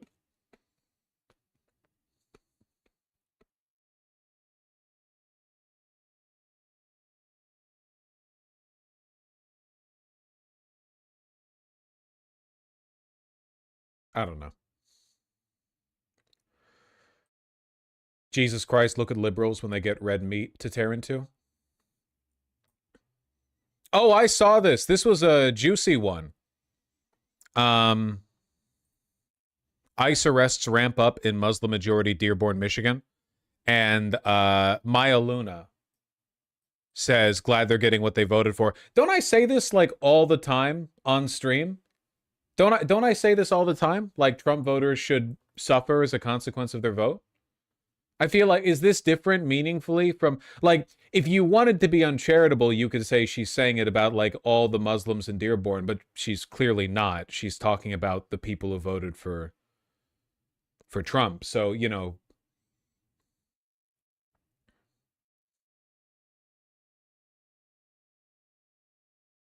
It also includes people who don't vote, but yeah, them too. No, okay, well, look. So, varying degrees of charitability.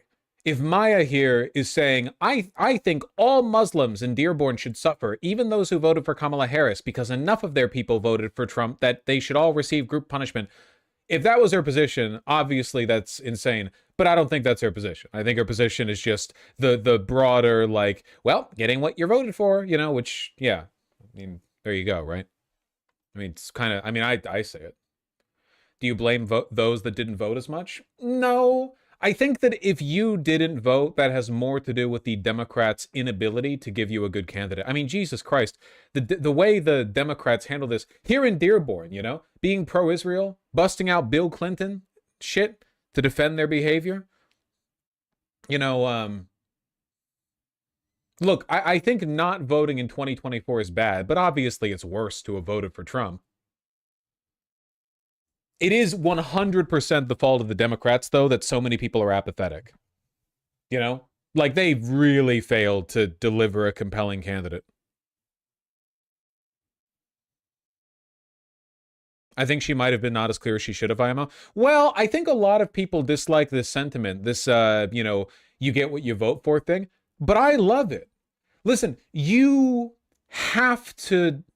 People should suffer when they choose things that are pro-suffering. I don't know. Like, if you press the button that says, you know, everyone is now going to get kicked in the nuts, and you get kicked in the nut, like, you have to get kicked in the nuts too to learn to not press the button. If a button shocks everyone in the tank, including you, you need to also get shocked.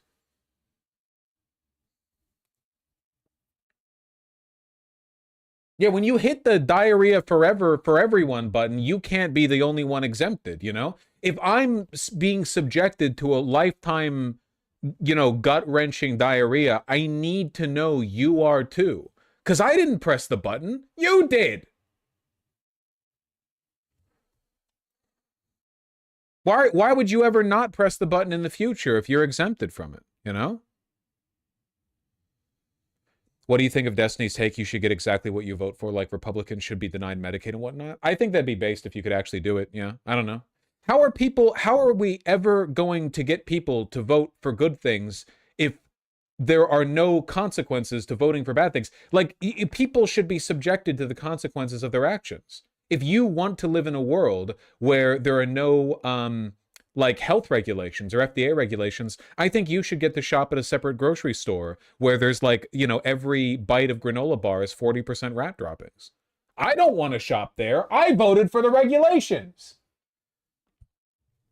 You have any idea how much bad policy real hardworking American citizens have to make up for because the fucking retards down in red states keep fucking everything up with their own budgets? Federal funding, your tax dollars getting directed to compensate for their own bad domestic policies? It's like DEI, but, like, unironically, though. They're making bad decisions. They know they're bad. I mean, at least the policymakers, they're aware of the fact they're, you know, impoverishing the state, the benefit of a few rich citizens. But they just keep it up because, like, whatever, they're going to keep getting voted for. The fucking Republicans in West Virginia are well aware of the fact they can keep raping the state to death every year and nothing will ever change because all the residents of West Virginia are more concerned with transgenders in school or whatever. Seriously, how do you get good behavior from voters if when they press the wrong button, they don't get shocked? Like, Jesus, we're all getting shocked.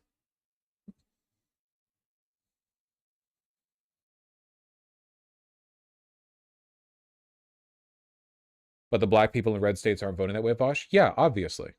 But I've never said, oh, you deserve to suffer because you voted blue in a red state, so why are we even talking about it?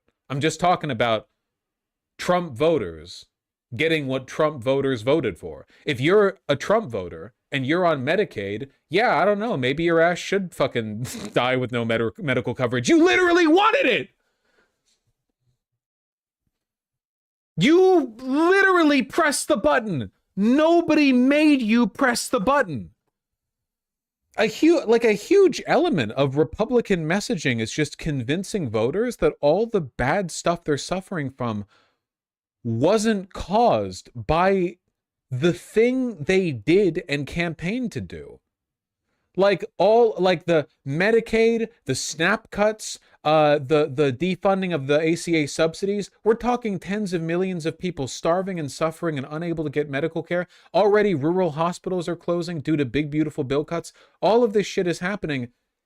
The Republicans explicitly did this. Like, openly, proudly advocated for it. So what do they use their time in political capital doing? Blaming Democrats for it. How the fuck do we get out of this environment?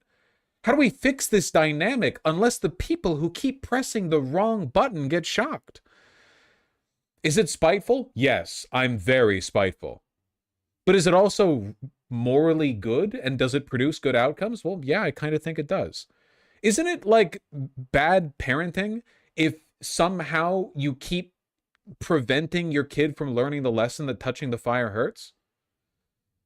Like, if you had a magic device that as long as you caught it in time, you could make it so that your kid wouldn't get hurt touching the candle flame, and you just keep, oh, doop, doop, oh, you know, they never learn the fucking lesson. One of these days, you're not going to be around. You're going to swipe, they're going to swipe their hand over the candle flame, and you're not going to be around, and they're going to get really fucking burnt. Kids have to learn. You don't touch the oven. You don't touch the pan after it comes out of the oven or the baking sheet. You don't touch your fingers to the flame. People have to learn. There are consequences to their actions. This is the whole fucking problem that I have with electoral democracy, or one of them, at least. It's all abstracted through the voting decision. If you vote for evil things, you are doing an evil thing. You know? Much in the same way that the IDF uses AI to abstract the decision-making process behind vaporizing babies.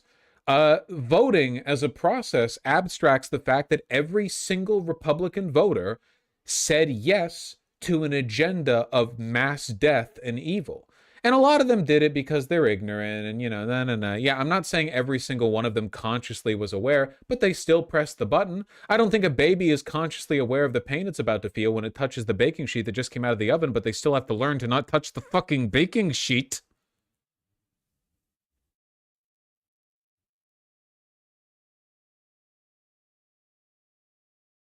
A lot of people didn't realize how bad Trump was because the Dems softened a large portion of Trump's first advent policies and the neocons around him, too. Vasho beat the kid for touching the baking sheet? No. Who says beat them? They touched the baking sheet. Isn't that punishment enough? If you're a Republican voter, if you're a Trump voter, and you get your Medicaid cuts and you fucking die, that's you touching the baking sheet. That's the button you pressed. I'm not engaging with the essay poster. I don't even have chat up right now. I'm looking at the OBS preview window. I can't see the essay posting. Look, how will people make good voting decisions if they keep getting sheltered from the negative outcome? Haven't I made this argument a million times with tariffs? Oh, you guys want tariffs? Then die. Oh, you can't afford groceries, so you back the president who said he would do the thing that would make groceries more expensive? Then die. I don't know what you want. I'm trying with all my might to get you to not kill us both, and you're insistent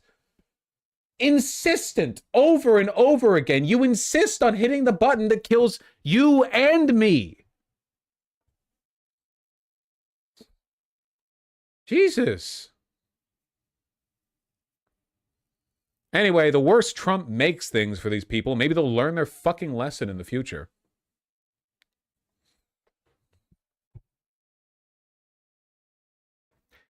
That being said, to kind of round this out, I think the liberal overemphasis on Dearborn comes across as kind of myopic and arrogant. You're Muslims. You should have known better. There are tons of communities that voted for Trump. Dearborn, Michigan was not a deep red. Like, there was a shift there because Democrats embraced a genocide of Muslims. But, like, the Dearborn thing specifically, I don't... Like, to me, this sentiment applies so much more to, like, every Republican who keeps getting fucked over by Republicans and never changes or stops. You know?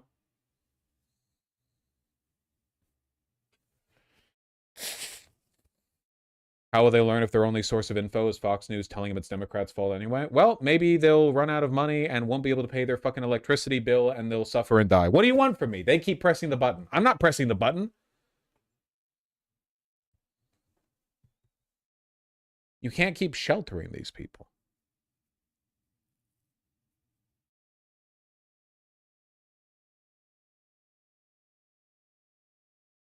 I'm just less charitable to this because my entire timeline is liberals blaming everyone but Kamala for 2024. Yeah, well, yeah, but that's not a position I support. You know, I think the Democrats did a wretched job. So, like, yes, if you're using this sentiment as a way to deflect from the shocking incompetence and evil of the Democrats and of Kamala Harris, then yeah, that's bad. But no, I like fundamentally, we are where we are. Kamala lost, Trump won, and a lot of people voted for the kill everyone, you know, bill. So what are we gonna do?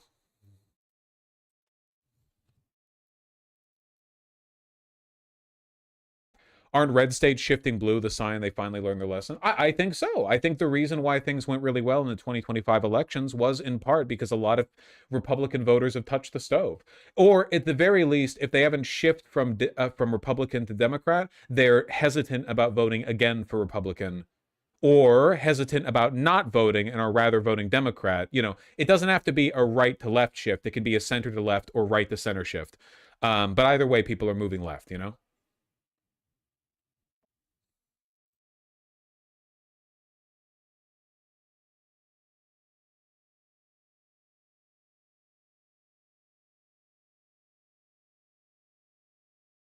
After Kamala lost, you said Kamala ran a pretty good campaign. I mean, insofar as she is capable given her worldview. I think I said a lot of things. I think there was a period of time where I thought she did a better job than she did, but I think that over time, my opinion on her has soured considerably. The big red pill for me on Kamala, obviously I never liked her, but the big red pill for me on Kamala was how she fucking y'alled her way out of things as soon as she lost. No interest in actually being a leader. Just, oh, well, yeah, okay, goodbye.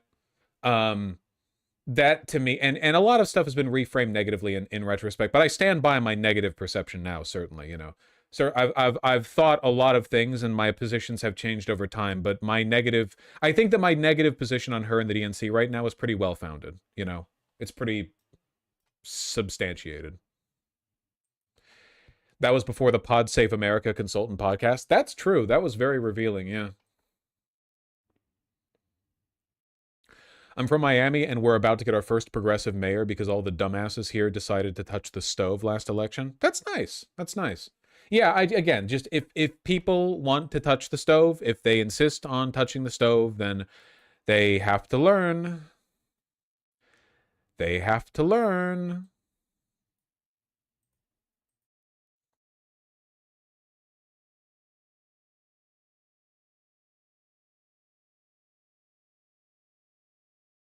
I love how posting something like this proves you have literally zero actual policy towards Donald Trump. That's stupid and not true. Saying that Republicans should suffer Republican policies because otherwise they will never learn is not the same as saying you agree with those policies. It's the opposite. The problem is they don't learn. I disagree with that. I actually think there's a reason that the Republicans have to spend so much effort trying to convince their voters that Democrats are doing all the bad things they're suffering from. And I think there's a reason 2025 shifted so far blue after Trump, because now Trump's getting to do whatever he wants, which, as it turns out, is incredibly destructive for the country. I'm not saying these people are, like, consistent or that they're not fair weather allies. I'm just saying, like, I do think there is a benefit to letting people touch the stove. Like, let me put it this way. Do you think 2025 would have shifted to the Dems this much if Democrats had a majority in the Senate and House and were preventing the Trump administration from doing anything? So Trump was in office, but once again, kind of a lame duck who can't actually change anything. I bet you in 2025, the results would not have shifted left nearly as much. Suffering motivates people. It's one of the few things that consistently, reliably motivates people, actually. There's a lot of other stuff people, you know, they won't get up out of bed for.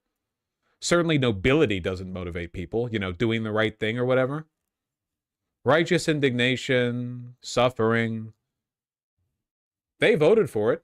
I didn't fucking vote for it. I didn't vote for the Kill Everyone bill. I didn't vote for Project 2025.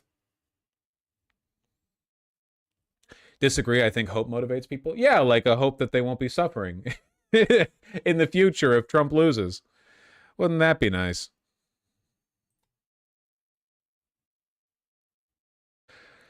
Not gonna lie, I'm gonna have a hard time trusting the Hispanic voting bloc for a long time. Yeah, it's definitely like a discussion worth having that over the course of 10 years, Hispanics shifted so pro-Trump when the entire time his main fucking campaigning position was, we got to get those damn Mexicans out.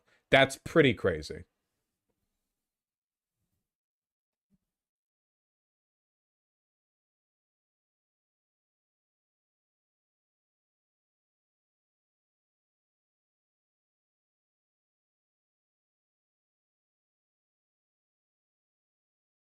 Vosh, I don't really understand perspective. I didn't vote for this in my district either, but the Democrats never came to my district and tried to fight for it. Now a third of the population that doesn't vote for him has to suffer. Kowalski, I'm not saying that people who didn't vote for Trump have to suffer. People are suffering. I just think that it's morally appropriate that people who voted for the suffering are getting it. You know? Much better, I'm sure we would agree, than the people voting for the suffering and then only everyone else getting it, which is what they want, right? White people keep having their economic rights stripped from them because the people in charge tell them that the blacks and the browns and so on are getting them too, right? But you want, like, would it be better if they could actually do that selectively? Like, would it be better if the welfare state was deconstructed, but only for non-whites, and the white people who voted for its deconstruction still got to enjoy the welfare state? I don't know. I feel like if the welfare state's going away for non-white people, white people gotta suffer too, because they're the ones who voted for it. White people are the ones who dismantled all of the post-World War II, all of the regulations. Yeah, white people be crazy. Kissing their dogs on the mouth and stuff.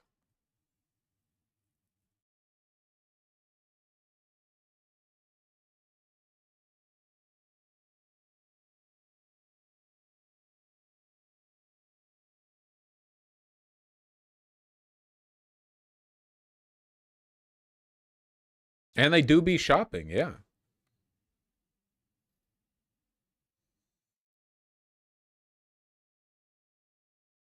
What the fuck are people on about?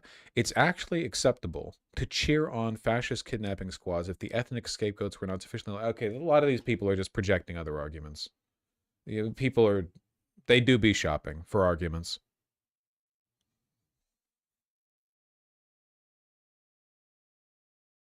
Like, I'll put it this way, okay?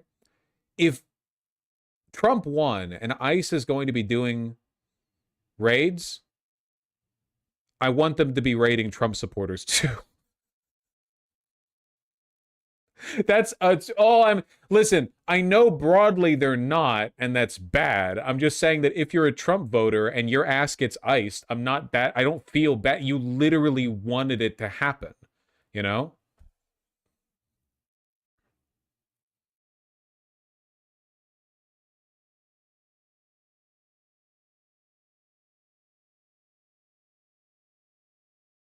Anyway, yeah, Cubans are bad or whatever.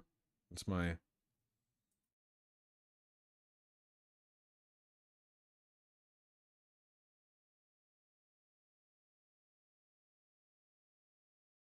It's not good that people are suffering broadly. It's just if they're going to be suffering anyway, might as well be the right people suffering, you know?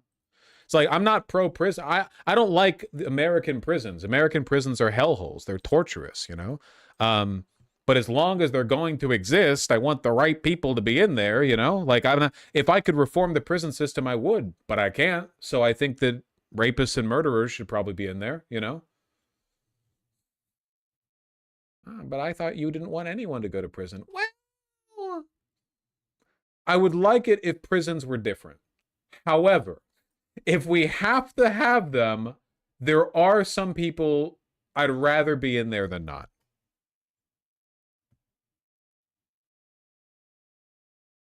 My hands are cold as fuck. You know that's a ADHD symptom? Or maybe it's the Adderall or whatever. Your hands get cold?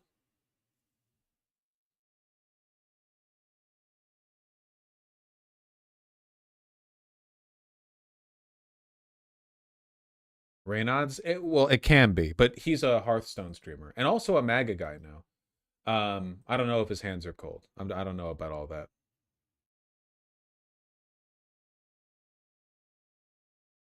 +2, thank you.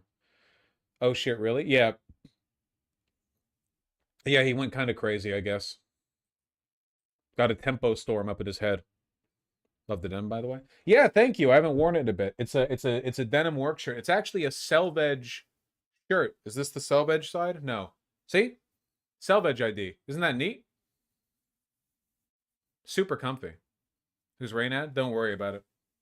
Actually, I'll button up one more. I'm kind of chilly.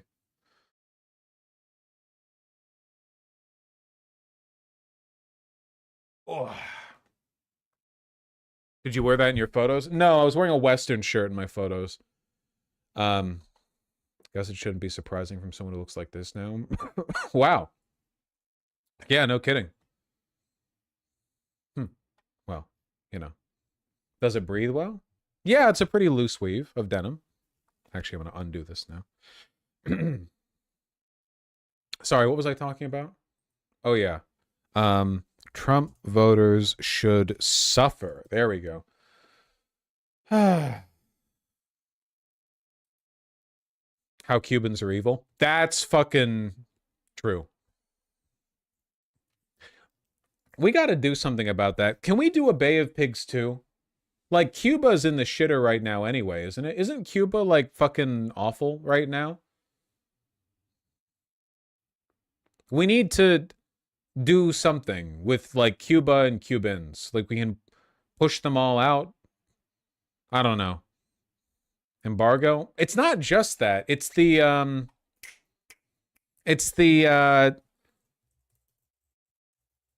their population is falling.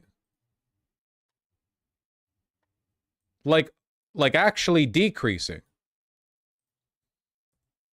There's been an exodus of people.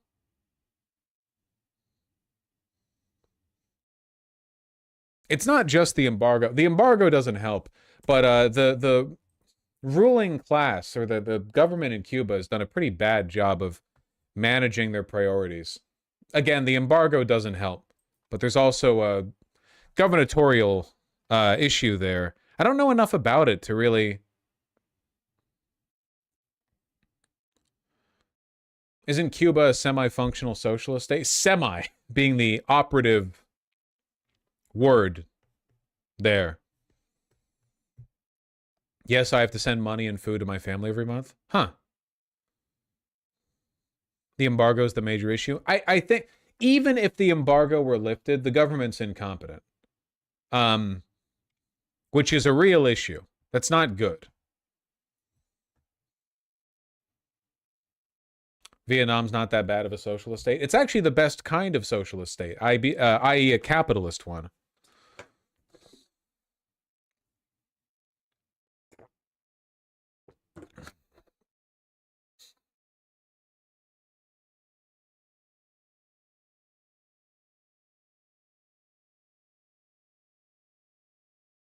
Hegseth now personally throwing Bradley under the bus?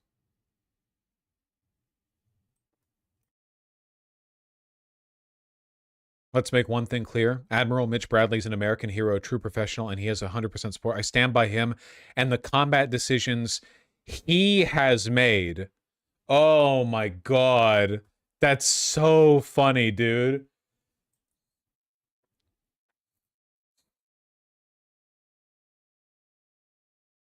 Such a coward. Dude, they're calling him the Pentagon's favorite guy. He's doing so much to endear himself to the brass. Jesus Christ.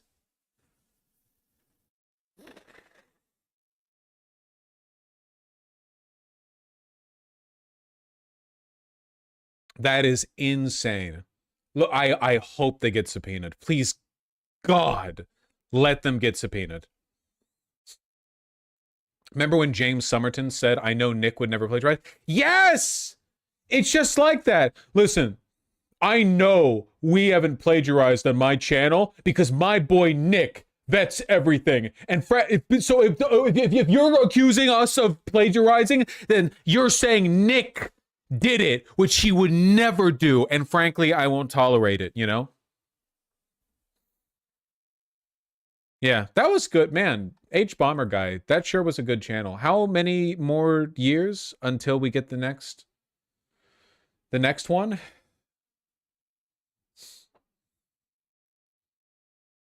Two or three? Okay. All right. It's really fucking funny.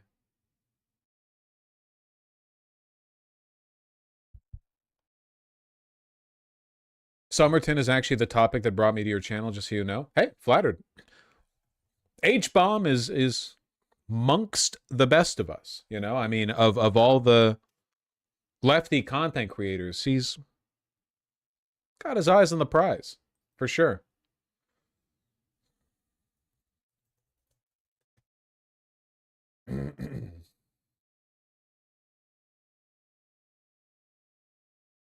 What does he even do during the rest of his life?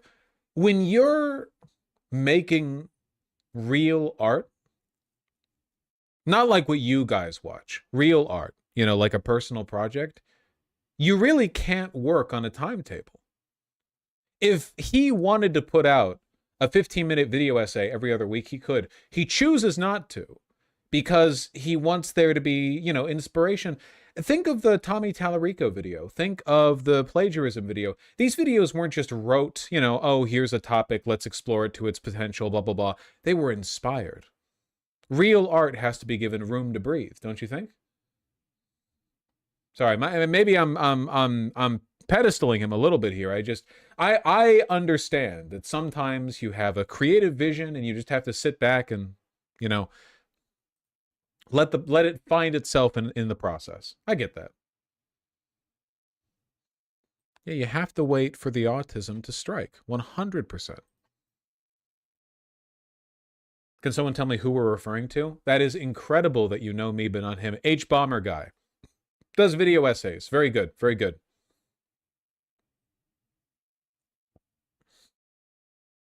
Who? Who?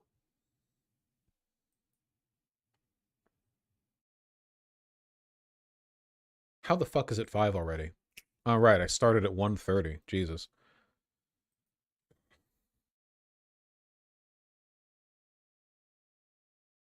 When someone shows you who they are, believe them. Graham Plattner, who he is. More drama?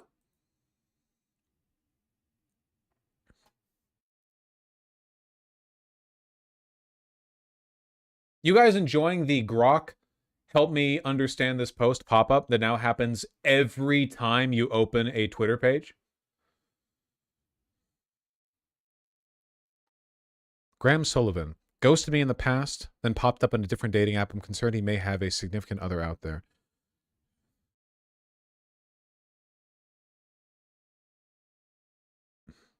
Pretty sure I went to school with him. He used to bully me for being fat and torture me on the bus. Hell yeah.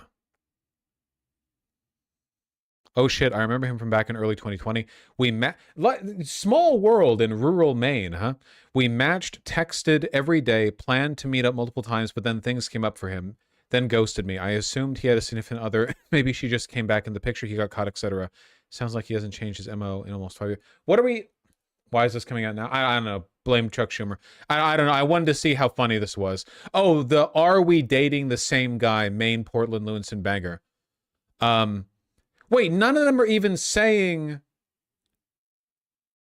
that he cheated on anyone, right? They're just... They're not even saying, like, what? So he ghosted you? Okay. What does this have to do with anything? Less than a nothing burger? I don't know. Definitely less spicy than a fucking potent comp on your chest. Luigi Mangione appears in court for pretrial hearing over evidence. Yo!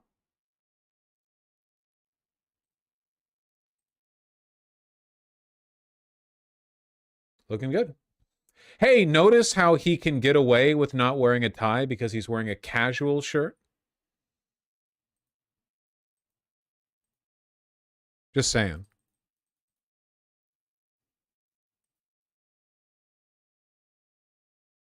He was wearing that shirt when he was at my birthday on whatever date they think he shot that guy. They're trying to get some evidence dismissed. Right? That's what they're trying to do right now? Luigi Mangione's defense seeks to block evidence from trial in United Healthcare's Healthcare CEO murder.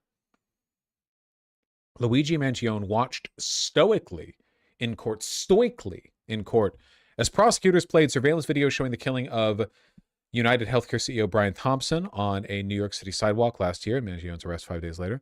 The videos, including footage from the restaurant previously unseen by the press or the public, kicked off a hearing on Mangione's fight to bar evidence from his state murder trial. Which evidence?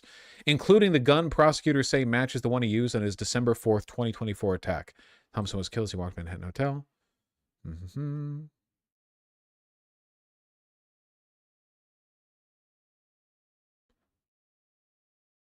So what evidence are they looking to have removed? Basically, they repacked his backpack and there is thus a hole in the chain of evidence, or that's the defense's claim, as I understand. Man, I wonder if they really did, like, set him up. My theory is that Luigi actually did do it, but they could not catch him doing it fast enough without using illegal surveillance or without planting evidence. Like, I imagine that he did it, but they were like, okay, we know he did it because of this illegal evidence. just pile it on. We can't use the illegally obtained surveillance footage, so like plant a gun on him or something. Why not, you know? I guess the alternative would be assuming that this guy who just conducted an assassination would keep his firearm on his person even like a while after while ordering from a restaurant. I don't know. I don't know.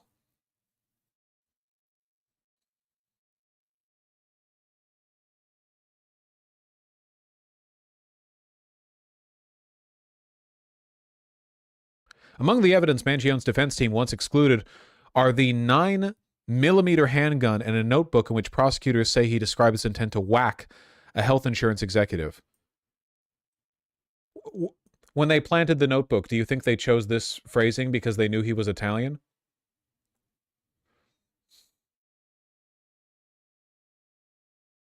Written by Pete Hegseth? I think they planted this. Oh yeah, we know it was him. No, not because of the illegal surveillance footage that we got from Palantir or whatever. No, we know it was him because he had a backpack with the gun, and there was one missing bullet in the chamber or in the magazine, and also there was a notebook where he said, "I am Luigi Mangione, and I am going to kill Brian Thompson, CEO of United Healthcare. I'm gonna whack him." Just like the anti-ice bullets, yeah. Never trust cops. Also, wouldn't it be W-H-A-C-K? They misspelled whack. Well, I guess that's why they have it in quotes. Whatever. Mangione, the Ivy League educated scion of a wealthy Maryland family. I feel like Mangione would know that whacking a guy is W-H-A-C-K and a retarded fucking cop wouldn't. That's what I think. I think that if he really wanted to lean into his Italian heritage and for some reason right of his intent to commit the crime, he would have put the H in there. A cop who was told to put this down, it's like the anti-ice bullet thing again. Hey, write some anti-ice slogans on those bullets. Stat. Okay. Wow. Wow.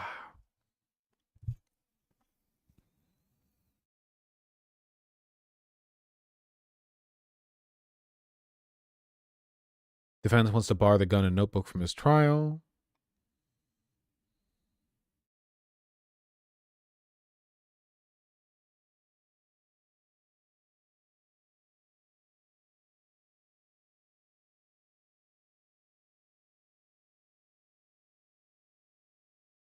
Another correctional officer, Matthew Henry, said Mangione blurted out to him that at the time of his arrest, he had a backpack with foreign currency and a 3D printed pistol.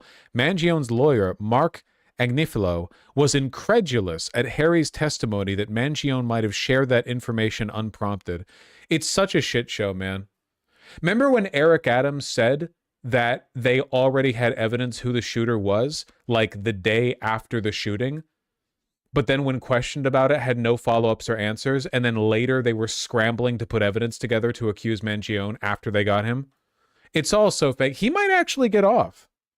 If he gets off, he's getting off. You know what I'm saying? They're going to go, wait, is Luigi gay? I forget. He kind of looks gay because he takes care of himself, and straight men don't do that. Is he gay? No? Okay, whatever. He's someone's going to be... He's bi, looks bi. Okay, whatever, yeah. He just moisturizes? I moisturize and I don't look as gay as he does.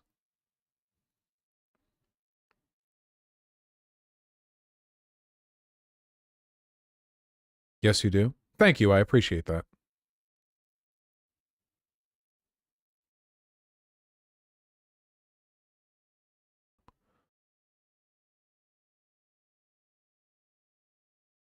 An officer searching the backpack found with Mangione was heard in body camera footage saying she was checking to make sure there, quote, wasn't a bomb in the bag. His lawyers argue that was an excuse designed to cover up an illegal warrantless search of the backpack. Yeah, no kidding.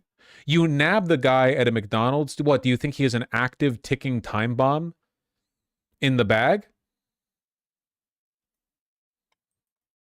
They planted that shit, bro.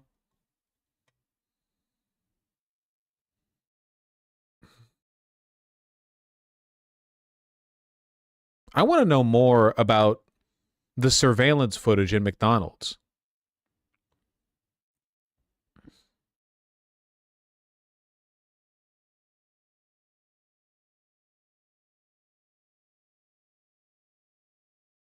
If you thought there was a bomb in there, the policy isn't to rifle through and set it off. Yeah, seriously. Like, yeah, we thought that there might be a bomb in his backpack for some fucking reason. So we just conducted a warrantless search with no oversight. You know, because you're like a bomb squad guy. Yeah, for sure. Definitely wasn't us fulfilling a promise to plant that shit the first chance we got. If he did kill the guy, still a setup. Yeah, I mean, that's how it works. If the state breaks the law in its attempt to prosecute, you get off as a mistrial. You get off scot-free. That's the incentive, you know?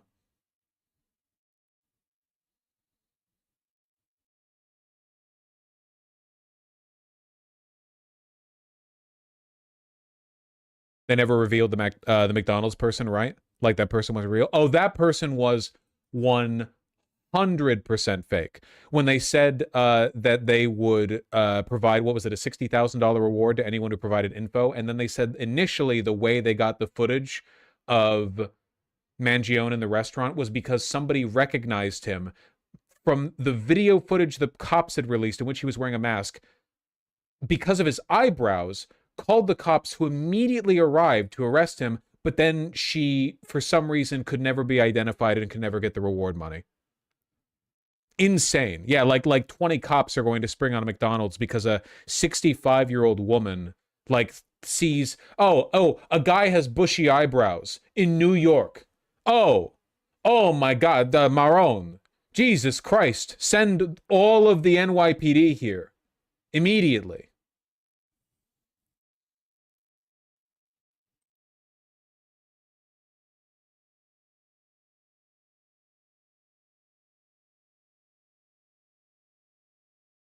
If she's real, she voted for Cuomo.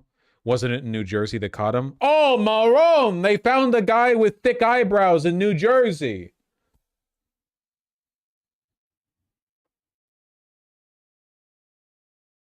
He wasn't even arrested in New York. He was arrested in PA. Stop making me do the bit for different states. I don't know how many Italian people there are in Altoona, Pennsylvania. Okay? Probably a decent number, I'm guessing. The details are unimportant. The accent is the important part. Shut up.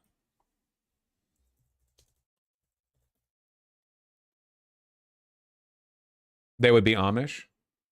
Well, don't they also have kind of bushy eyebrow? I don't fucking know.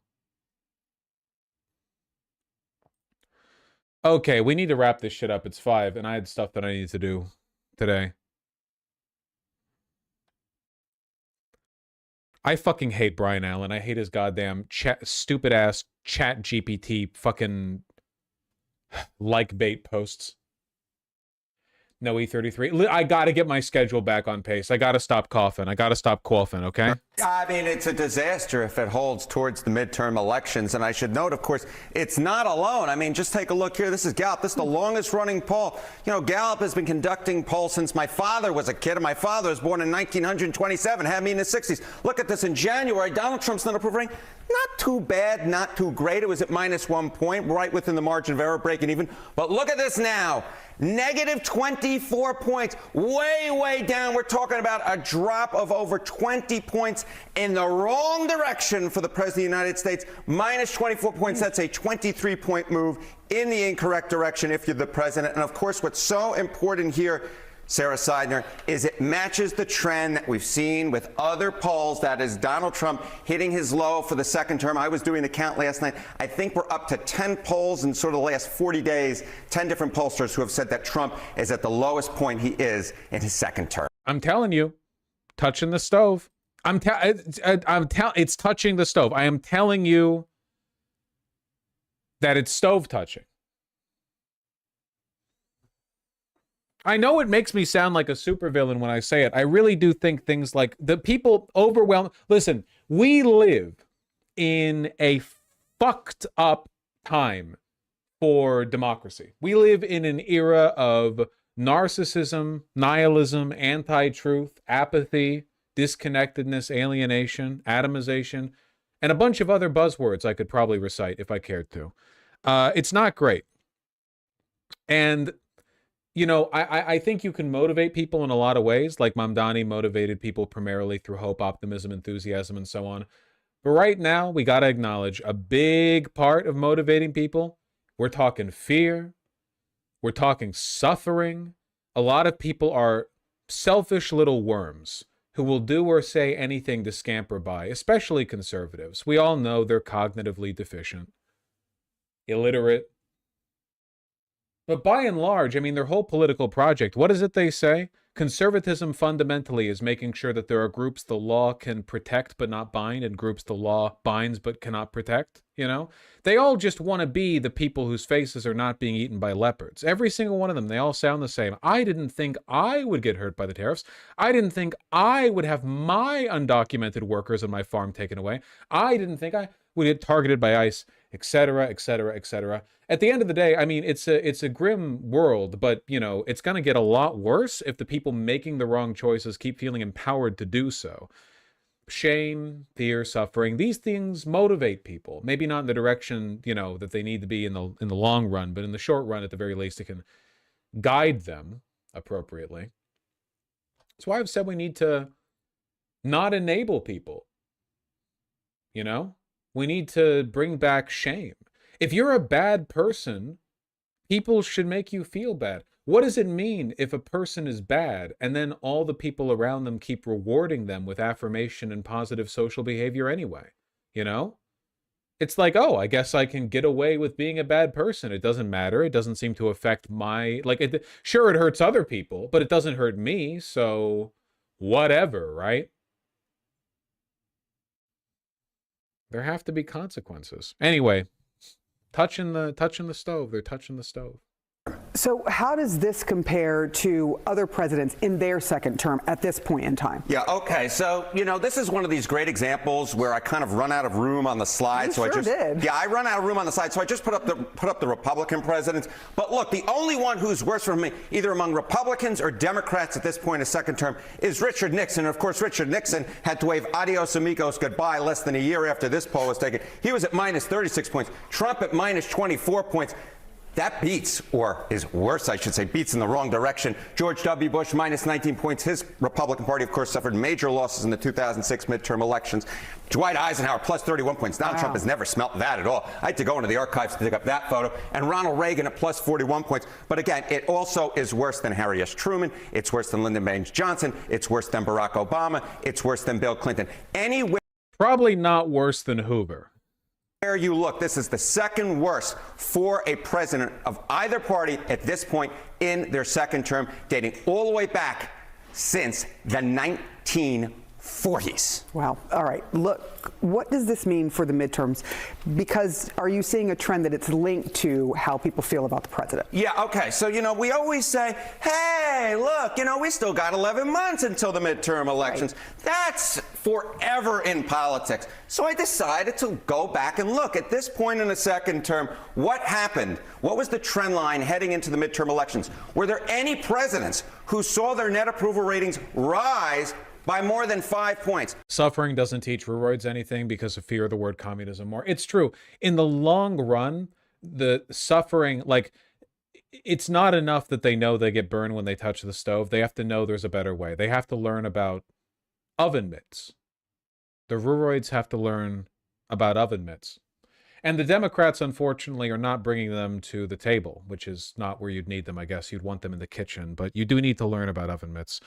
That being said, suffering because of Trump can still depress voter turnout, you know?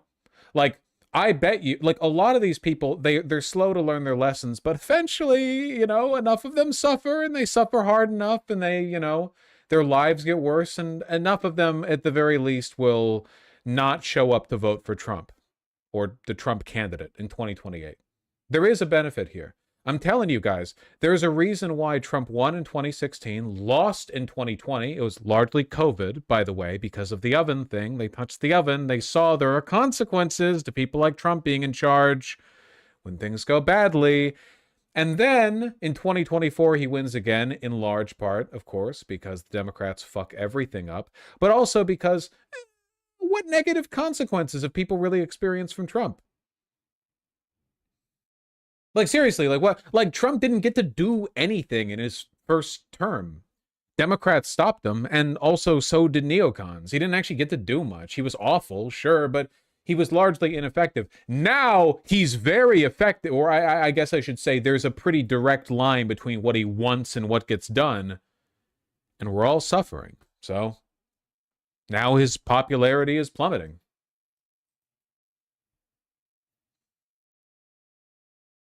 Well, guess what, Sarah Sider? You go all the way back since Harry S. Truman. 0 out of 8 times did the president's net approval rating rise by over 5 points. And of course, Donald Trump, right now in Gallup, minus 24 points. He's in the minus teens according to the average. If he does not see a rise of more than 5 points, see you later, that Republican majority. It has never happened. Of course, we live in such a weird time in politics. Who knows? We live in a weird time, but he's going to have to break history, Sarah Sider. All right, we will have to see, Mr. Harry Enden. We will see. But you are breaking the bank. You're looking pretty good today. I feel pretty gosh darn good, especially after my Buffalo Bills. That defense, that running back, James Cook. All right, with your sports ball. This fucking guy.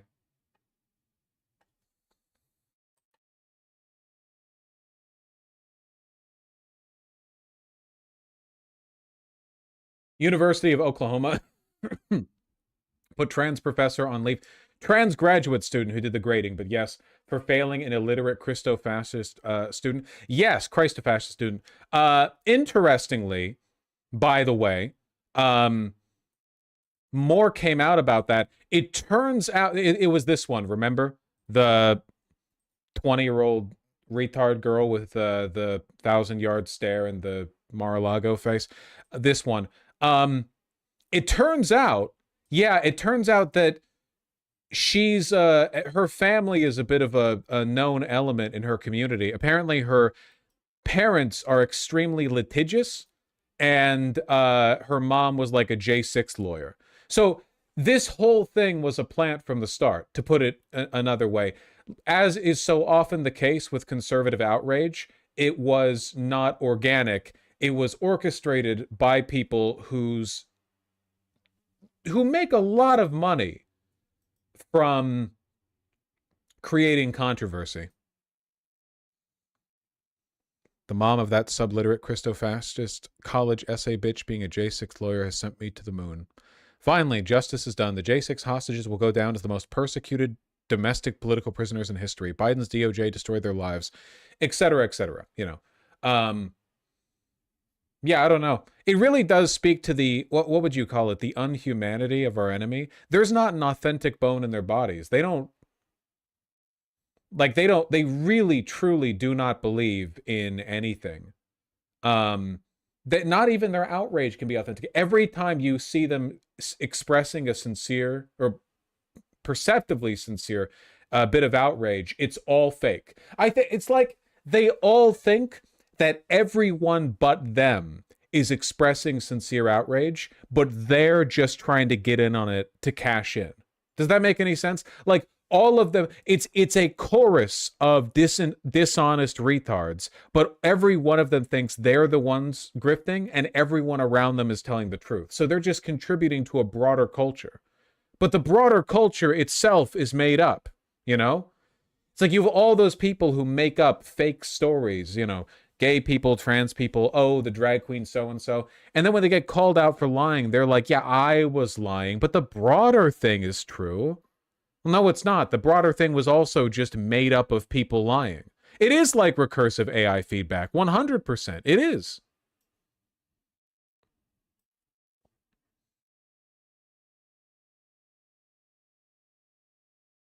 Theory of mind is not their strong suit. I guess. I don't know. They're just really evil, man. It's just... It's so bad.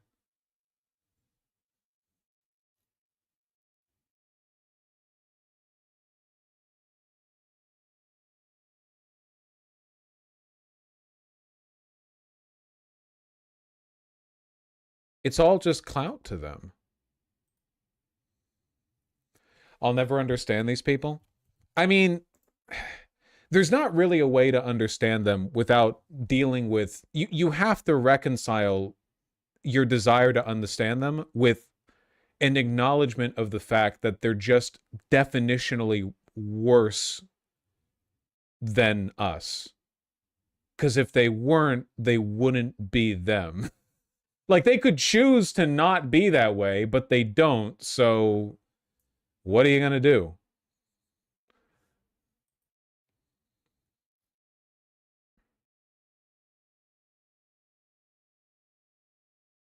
We'll see how the whole suit goes.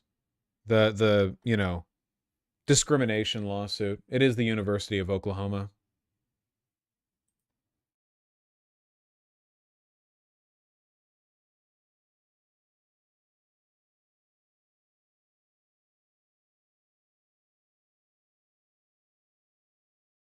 How are you guys doing? You know, for like 5 seconds there, I was hitting the button to switch the camera to main camera, and it just wasn't going through. Oh my goodness. Guys. Well, here I have one more tab. I feel like I've become a more perfect union hate watcher, and I really don't want to be. But every time I watch one of their videos, I end up disagreeing with the framing, even though they agree with me on a lot of stuff. I do want to see this because I feel like it has the potential to upset me, which, right, obviously is more compelling. Oh, yeah, this one? Oh, is it known? Did you watch this and think, oh, he'd get mad at this? Just say I was at all soybeans and $150 an acre loss. You're looking at $450,000 of loss. For just doing my job, I'm paying an additional $450,000 instead of making anything. I've never seen a crisis like this. Without intervention, we're talking about generational... more tax dollars to you guys, huh? Loss of farmers. In the last year, farm bankruptcies here in Arkansas have nearly doubled. The story in the media is that's because of Trump's trade war with China. And now that China has agreed to a deal, the crisis will pass. Well, China has agreed to take some of our soybeans, but not a lot. Like, not as much as before. But that story is wrong. Oh. The tariffs are a problem, but think of it as being in a coffin, and we're going to nail the lid shut. The tariffs are the final nail. This crisis was here before he did the tariff thing. This is a crisis that's been building for decades. Sure, but the tariff thing was pretty big, man. I mean, yeah, it's always a multi-variable problem, but it's... Here told us a bigger story. Let's not downplay the involvement of Trump here. He did hit the big red button that makes everyone poorer and stupider, you know? Full of companies have built a global system in which they always win, and American farmers are lucky to break even, all supported by our tax dollars. They're just laundering tax money. None of it stays in the local community. And while our farmers are dependent on growing crops for countries like China, we import more of our food than ever. The bigger story is Yes, because of comparative advantage. There are countries that can produce more food than us for cheaper because of the lower wages over there. That's how it works. We do it with a lot of stuff, not just agriculture. very vulnerable to the whims of other countries. With thousands of farmers on the brink, we wanted to know, how did this happen? And if a deal with China won't save American farmers, what will?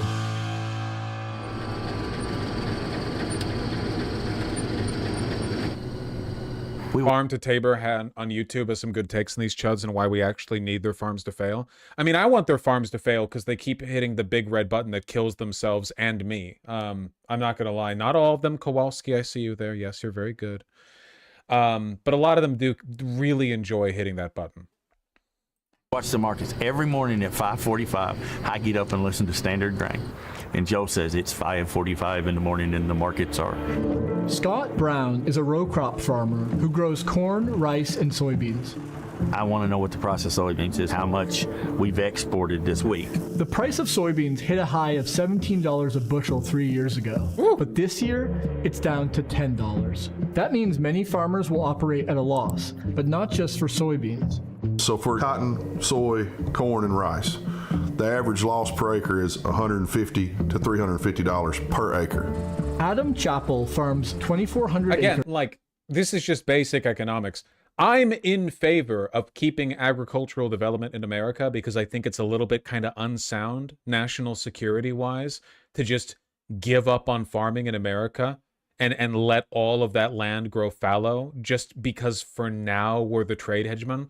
What happens if America goes broke and in 100 years we're kind of like on par with a, you know, with like a poorer country? We would want that land being used. We wouldn't want to go, oh, fuck, we forgot. We need to produce food here. Like, I'm okay with that. Just stop doing everything at a market rate. If these industries can't survive on the open market, then they shouldn't be privately owned. This should all be government owned. And these guys can be farmers and they can own their house like a normal person. They can own their private, you know, their personal property. But yeah, if your farms can only operate and exist and compete under the, you know, I guess, wing of government production, then that should be how it is. If it's a national security concern, why shouldn't the government run it? Right? Like, about 2 hours from Scott.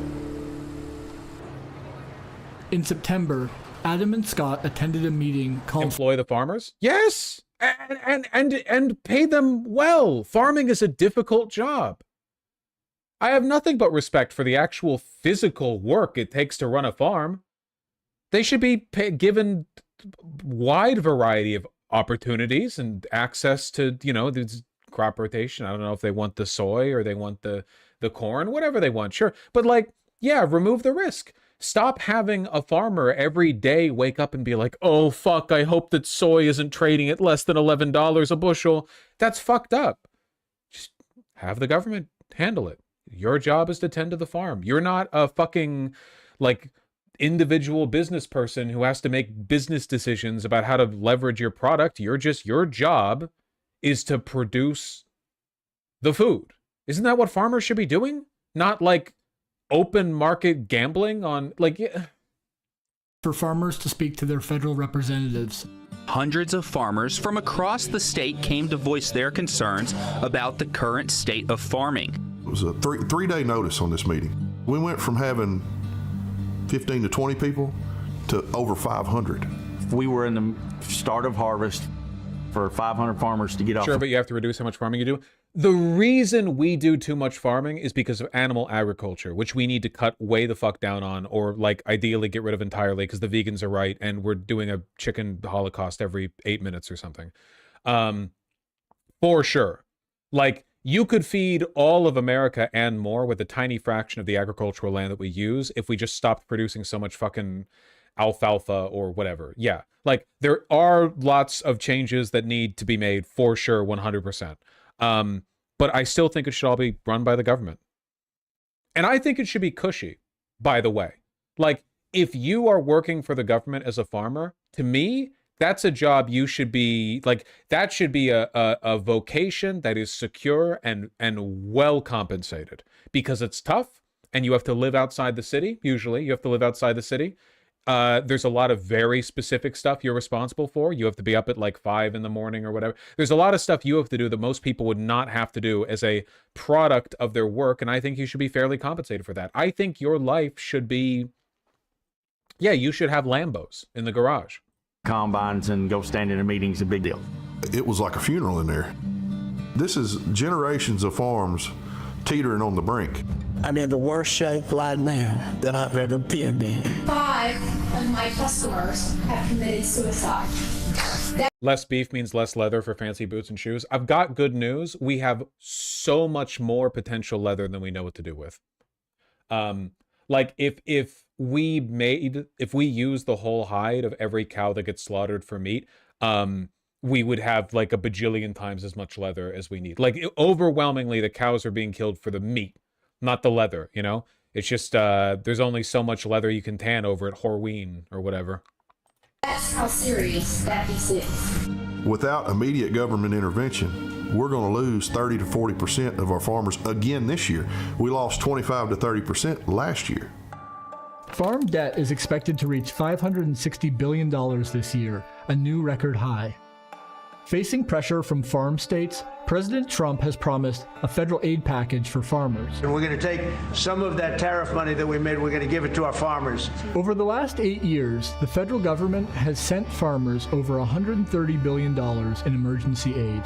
See, this is just fucking stupid. Like, if either run them, like, let the government own them or not. What is it? I hate this shit where it's like, oh, no. Well, yeah, the industry can only exist if the government gives them $1 bajillion. And no, the farmers aren't doing anything differently than what they would be doing if they were run by the government, basically. But yeah, we'll just give them the money.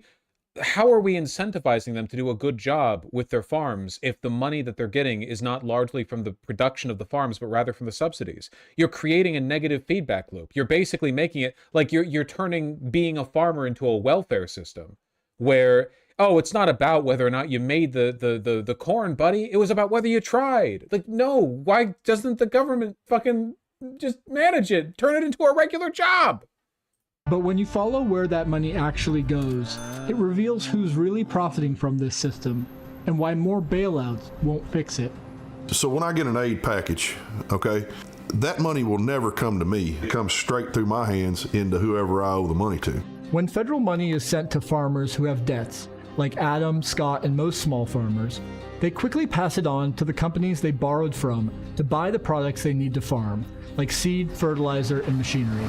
And the combined costs of those inputs have risen far faster than what farmers can sell their crops for on the market.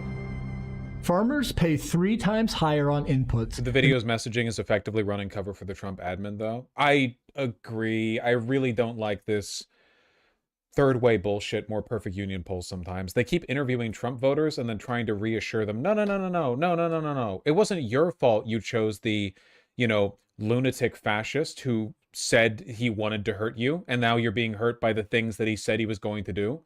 It's something else's fault, which, like, it's always something else's fault too. But I want to go back to the thing where these guys hit the big red button that fucked over the whole country, They did in the 1990s. What has gotten us to this point is the mergers and consolidations of ag input suppliers. In 2015, Monsanto and Bayer merged. They were competing against each other. And that was during Obama's administration. They didn't do a thing about that. They let it happen. When I started farming, we had 5 or 6 Arkansas-based seed companies. Monsanto, how many are there? There's none. They're all owned by Bayer or Pioneer. In the last 40 years, thousands of seed companies... I know how to solve this. I'll vote for the party that is openly, aggressively pro-corporation and pro-deregulation. Like, fuck, I know Democrats aren't socialists, but the Republicans are so much worse when it comes to... Like, Jesus Christ. Biden's FCC chairwoman, Lena Khan, is actually, like, good about this. Like, preventing corporation, like, mergers and consolidations and stuff. And you look at that and you're like, nah, I think I'll go with the guys who love mergers, monopolies, unfettered capitalism, and corporate power. Merged into 3. 46 fertilizer firms have merged into 4. And just 2 farm machinery companies dominate the markets for tractors and combines. Just for easy numbers, say I'm going to make $500 an acre gross on an acre of whatever. Well, those companies know that, and they will price their stuff up to like $490. The lack of competition is the reason. Reminder that John Deere is not only like pro-conservative in terms of their corporate values, but like they've openly done campaigning work. Didn't Laura Boebert, when she moved over to Colorado 4, literally have John Deere like merch at her fucking campaign event? Oh yeah, John Deere is super evil. I don't think for the most part Democrats are campaigning with them. Can keep those prices inflated, and there's nothing we can do about it. That ability to raise prices is a big part of why, while farmers are just breaking even, Major input companies maintain steadily high profit margins. I'm calling whatever the heck is happening in the world of agriculture a bull market of insane proportions. They're going to push us up to the brink, and then when Dems in Colorado have a right to repair law that targets John Deere specifically. Yeah. Democrats. God, I am never more pro-Democrat than when I'm listening to a Republican, like, ignorantly list off all the ways in which their vote is making their life worse, you know? Like, yeah, tell this guy that. I'm sorry. I'm assuming this guy voted Republican for reasons that are probably just racist. I apologize. If there's a follow-up question, they're like, who'd you vote for? Oh, I voted for Kamala Harris back in 2024, you know? Then I'll have egg on my face, and I'm sorry for that. I am making a few assumptions here, but I'm speaking about a broader archetype of person which this guy shares phenotypical similarities with, broadly. they tip us over the edge, they're going to go to the taxpayer for the balance. Instead of lowering their prices and taking a cut in their margin, they're just laundering tax money.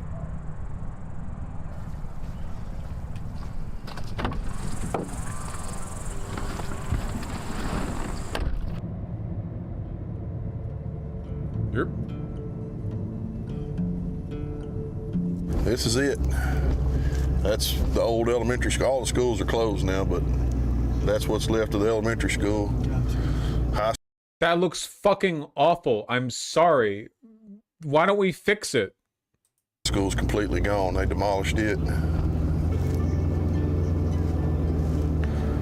Had parts stores, restaurants, you know, even just in my lifetime, we've lost a lot. At least you've got the new Ford F-150. This was a furniture store, bank. When I was a kid, cotton plant probably had 50. Oh, so now all land-owning white male farmers voted for Trump now? That's like 80% true. Kowalski, this is the last time you're getting this glaze from me, but I could clock you as a non-Trump voter on seeing you because you're handsome. Sorry, we all know, we've seen a bunch of these farming videos. You posted your shit to Insta and you look like a fucking... It's like when conservatives will post like a picture of a white family and be like, this is what we're fighting for. And you look at them and you know, just like that family you're looking at, those are New England Democrats. Those are New England Democrats. Both of the parents are post-graduate educated. And they would laugh. Like, we know what conservative aesthetics are, okay? There's a reason cons are always trying to ape that New England American flag banner hanging off of every fence post kind of vibe, and it's because they wish they lived in communities like that. But you know what? I feel the same way about conservatives that they do about fucking Somalis or whatever. You know, you bring your culture with you. If all the conservatives in Kansas moved over to New England wouldn't look like New England for long, would it? No, because they bring their fucking votes with them, wouldn't they?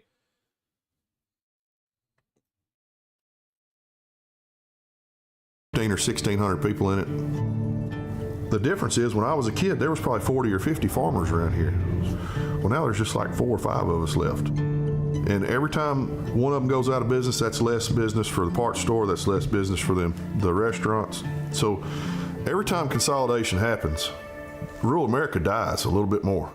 I would simply not live in a city called Cotton Plant. That's true. Yeah, for sure. Since 1997, the U.S. has lost over 300,000 farms and now has fewer farms than ever in its history.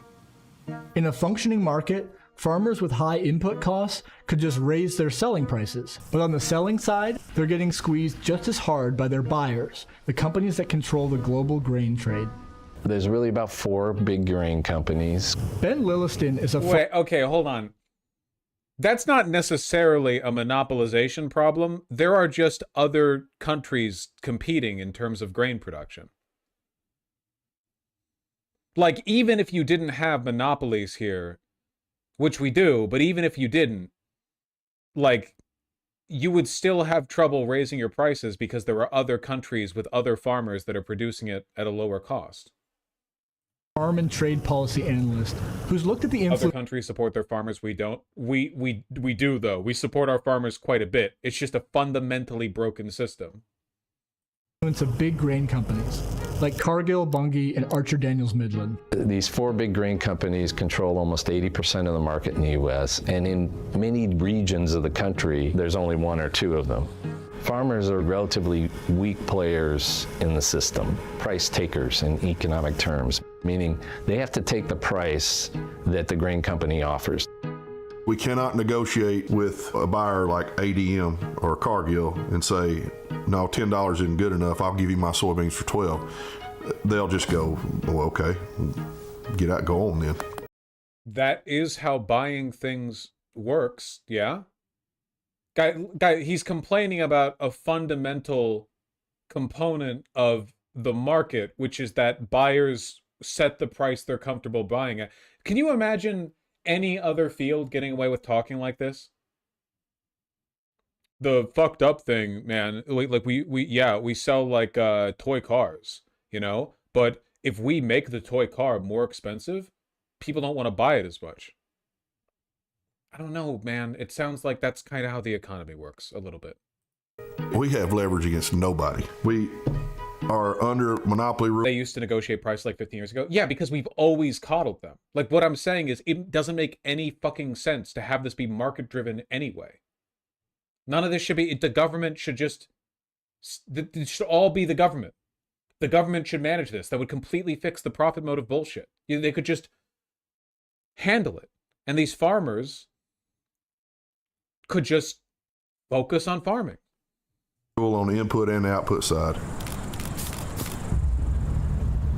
The global grain companies buy crops from farmers often below cost and turn them into processed food, animal feed, and biofuels.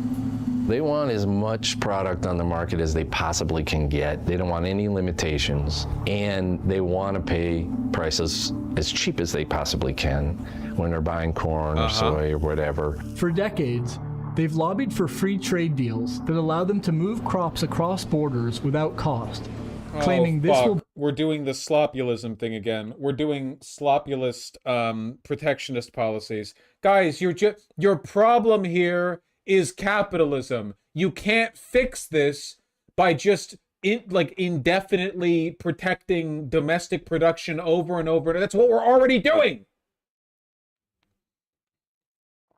Yeah, is More Perfect Union pro-tariff? Is More Perfect Union's argument here that it would be better if we just had more tariffs and more subsidies? Benefit American farmers. We think trade, whether it be NAFTA or elsewhere, is a good thing. And the American agricultural economy has benefited significantly since NAFTA was put in place. It's been sold to farmers that we're going to control global markets and this is going to lift prices for you and make it very profitable for you. Unfortunately, that hasn't actually worked. It's actually been a race to the bottom. Wow, shocking. It's almost like every other, base commodity production process on Earth. American farmers now find themselves in competition with farmers in Argentina and Brazil to sell their soybeans. For many years, China... Pardon me for being a capitalist, by the way. I think the fact that the global price of food has dropped is a good thing. I think it would be a bad thing if the global price of food increased because American farmers who already get a bunch of subsidies wanted more money for their grain than buyers were initially willing to buy for. I think it's probably good that overall food is less expensive than ever before.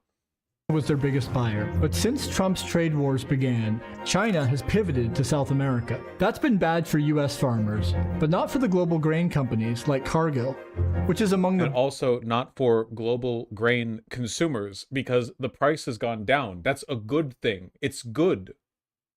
Biggest agricultural exporters in Argentina and Brazil. Their interest is very different than a national interest like the United States, our interest, or even a community level interest. What? So far... What? Oh, no, you don't understand. When Argentina's farmers sell their grain, they're doing it for, nefarious reasons. They're, for spooky reasons. Unlike when our farmers sell their grain, which are for, noble American reasons. Trump administration has not followed through this year with an aid package for farmers. But in October, Trump's Treasury Secretary Scott Bessent announced that the U.S. would extend a $40 billion financial lifeline to prop Seriously, up... is More Perfect Union pro-tariff and pro-subsidy? Like, is this the line they're coming out with? Like, well, as a lefty YouTube channel, my position is we should just give more tax dollars to farmers and not address any of the underlying... Argentina and its government led by Javier Milei. I mean, we bailed out my competition. I mean, they're my competition. And we sent taxpayer dollars to them like it was no big deal and hurt my market. Milei is big. Yeah, that must be really tough for you.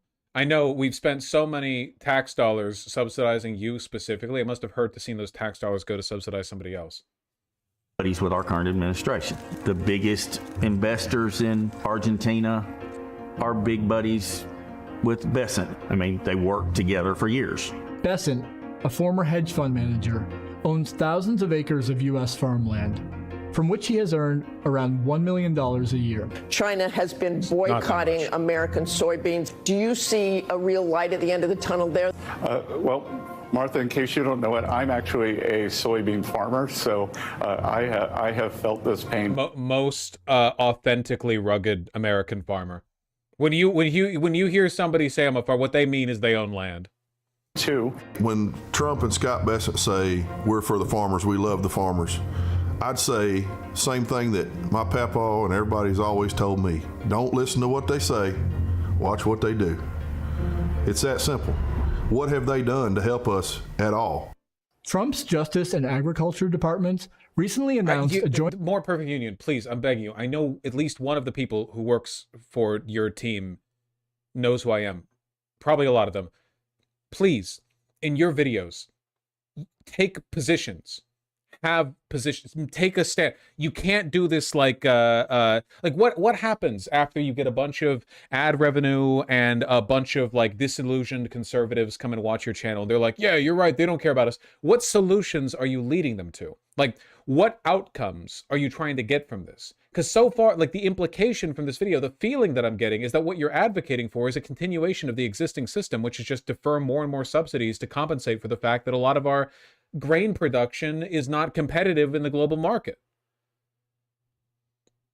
You know, and if you want to say more, okay, like you're anti-John Deere, that's great. Sure, the Trump administration is bad. Great, sure. Say it then. And propose solutions. Investigation into high input costs and the relationship to corporate consolidation of the farm economy. But it's just the latest in over a decade of similar federal investigations that have failed to stop mergers or break up existing monopolies. Even if there wasn't a monopoly, this wouldn't fix the underlying issue, though. Even if there was all the grain buyers in America, there were 500 of them. You know, it wasn't all one big company. That wouldn't change the fact that at the end of the day, you're still competing with the market price that is set largely by foreign producers. And if you're doing that, like, it doesn't really matter. All those individual grain buyers would still have to buy at market price or arbitrarily decide to charge more for all of the down-end products that they're using that grain to make, just so they can buy it from you specifically. Or in other words, protectionism, which would lead to increased costs for everything in this country.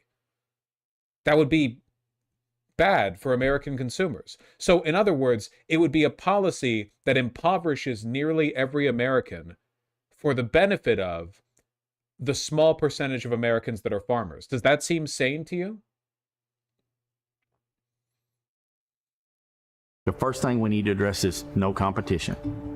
Because when there's no competition, I have no option, and I have to take whatever these people are willing to give me. If the Trump administration responds to this crisis with another toothless antitrust investigation, another farm bailout, and another Band-Aid deal with China, nothing will fundamentally change for American farmers. We're probably going to have to break up those companies. And I think that's the larger story. Is this really a resilient farm system? Or should we be thinking differently about maybe not overproducing so much for export and start to think about producing more food that Americans actually eat and diversifying what people produce? We used to have more of a supply management system, but we've gotten rid of that. Supply management is the name for policies that establish price floors for important crops so that farmers don't have to fear operating at a loss year after year. Give us a price. Why even operate on the private market if you're going to have a price floor? What is the point? Literally, what is the fucking point? Like, the government is getting all of the downsides of owning these farms with none of the upsides. Price floor, which makes us performance-based. So if you guarantee me $12.50 a bushel for my beans, it costs $11.50 to raise them. You've guaranteed me $1 a profit on the bushels, right? Then it's on me to go do the work. I go make.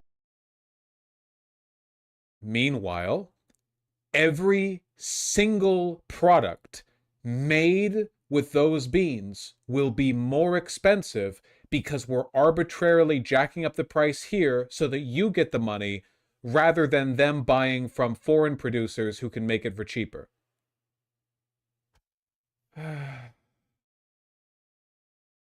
Make the bushels so that I increase my profit. Would that not make more sense? Would that not kind of end the bailout program if you had a floor? But the big ag companies hate this. No, because they want us beholden to them.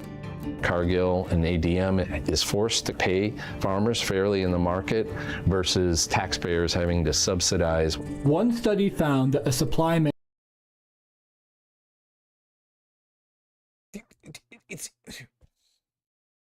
It's insane. Yeah, we should force grain buyers to have to take these American products at a loss or jack up the price all the way down. This is insane. This is like economic Lysenkoism. It makes absolutely no sense. It is designed to impoverish everyone. We're just doing like a loop of tariffs and protectionism that's designed to eat up more taxpayer money. Why can't we just talk about nationalizing the farms? management system could have saved taxpayers nearly $100 billion in farm aid payments. But don't worry, because they'd make it back up spending more money on everything made with soybeans over 2 decades. Instead, that money largely flowed through farmers to some of the world's largest corporations. We need to think about what's best for farmers, what's best for rural communities, the workers in the system, and consumers. And right now we have a system that's what's best for global grain companies, global meat companies, and the input suppliers. Thanks so much for watching our video. Fuck you. Yeah, no, again, I'm sorry. I am in favor. I think it's good that grain prices have gotten lower globally.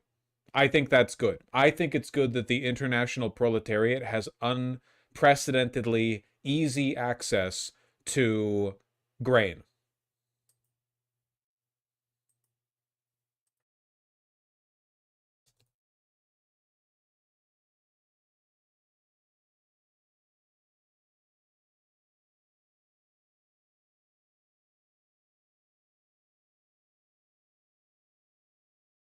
Price of meat should rise, though? Yes, the cost of meat should rise.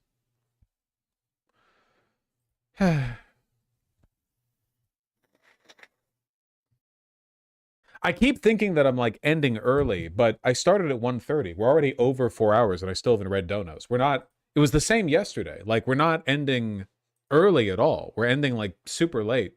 We did pretty good, especially considering the fact that I felt like pretty shit at the beginning of the day. Fuck, I still got to read donos, and there's like a lot of them too.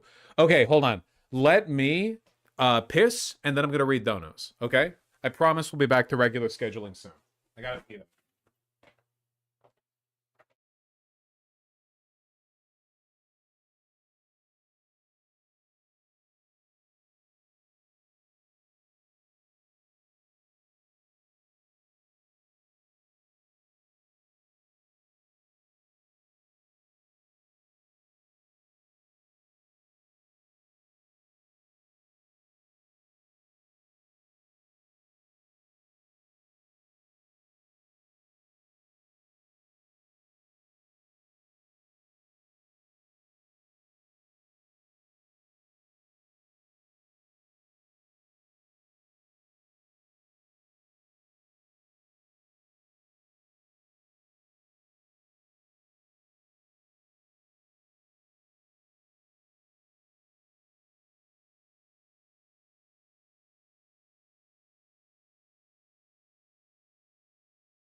Look at this cat.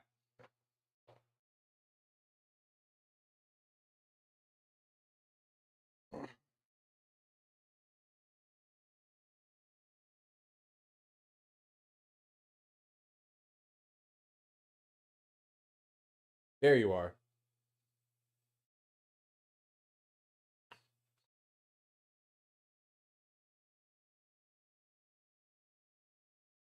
Ooh, so fat. Mwah. Be free. I love you. Ooh, big stretch.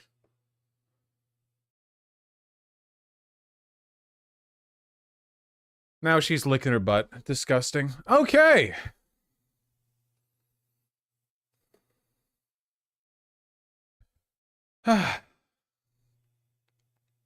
Semi Locon, while I was off on vacation, you gifted 1, 2, 3, 4, 5, 6, 7 tier 1 subs. Thank you very, very much. That's incredibly kind of you. Thank you. Emerald U of T, thank you for the tier 3 sub. Hey Vosh, welcome back. Not sure if you remember, but I asked your advice on adopting a cat as a Palestinian studying in Canada. I do remember. It was an odd question. I welcomed Ivy home a week ago. I'm really happy to hear that. I hope you've both been having a great time. Treff and Zarit, thank you for the $5 both. Really appreciate that. No Rest for the Wicked. Souls-like from many aspects of Diablo. I fucking love Diablo. I'll take a look at No Rest for the Wicked. Horizon, thank you for the gifted tier 2 sub. Really appreciate that. Not on Fire yet. Thank you for the 6 gifted tier 1 subs. And Fulgurite, thank you for the tier 3 sub. Happy to be home. Good Faith Goblin, thank you for the incredibly kind 1, 2, 3, 4, 7 gifted tier 1 subs while I was away. It's very, very kind of you. Jalvarado85 and Tree Glorp Bro, thank you for the $5 both. Really appreciate that. Sake Tanuki, thank you for the 5 gifted tier 1 subs. Very, very kind of you. And White Boy Engine Man, thank you for the tier 2 sub. That was me when I was out there in Arizona. Zabad, thank you for the $10. I teach game dev at university. AI is banned in my classes, but I wonder if I'm not preparing students for an industry that's wildly adopting the Satan tech. I don't think you need to worry about that, you know? Better for a person to learn how to do something properly, and then if absolutely necessary for their career, learn how to do the AI, than never learn how to do it properly and rely on AI, even as almost inevitably in the future, this leads to more and more gaps in people's knowledge, you know? Isn't there already getting to be more? I read an article where there was a company saying they were only hiring programmers who graduated like pre-ChatGPT because they've noticed that people who graduated post-ChatGPT just knew a lot less. Simric and Albatross, thank you for the $5 both. What the Dormouse said, thank you for the incredibly kind tier 4 sub. What I've learned from your streams is how to back myself up. It's meant that I finally separated myself from my very destructive family. Thank you so much. I'm really happy to hear that. Yeah, it's really important to oh, can you see her? She's been oh, that blob is her.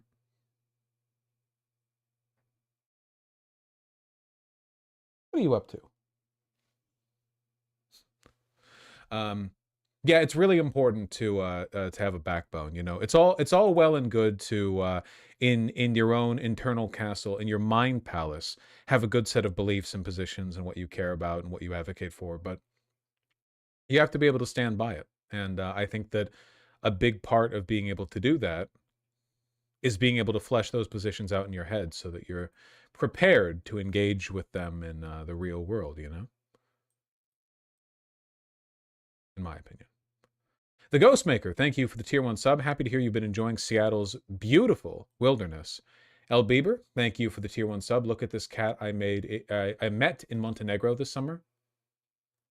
Wow. Excellent. Ooh. So handsome. So handsome. Human face.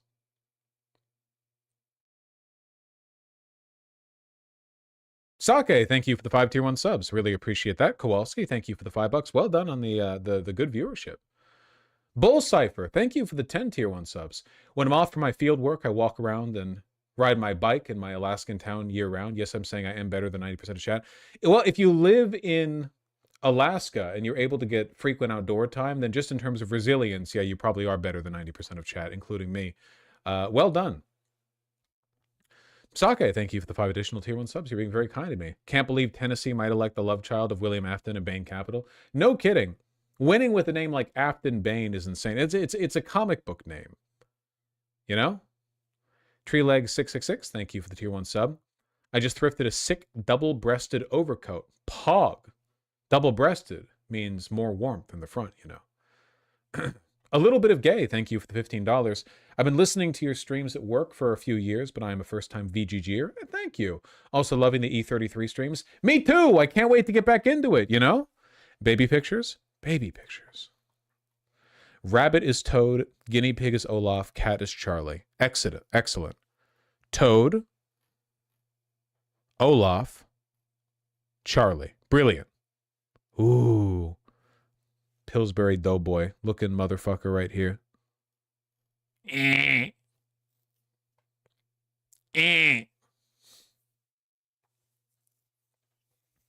Bread roll. Yeah, seriously. Lightly toasted.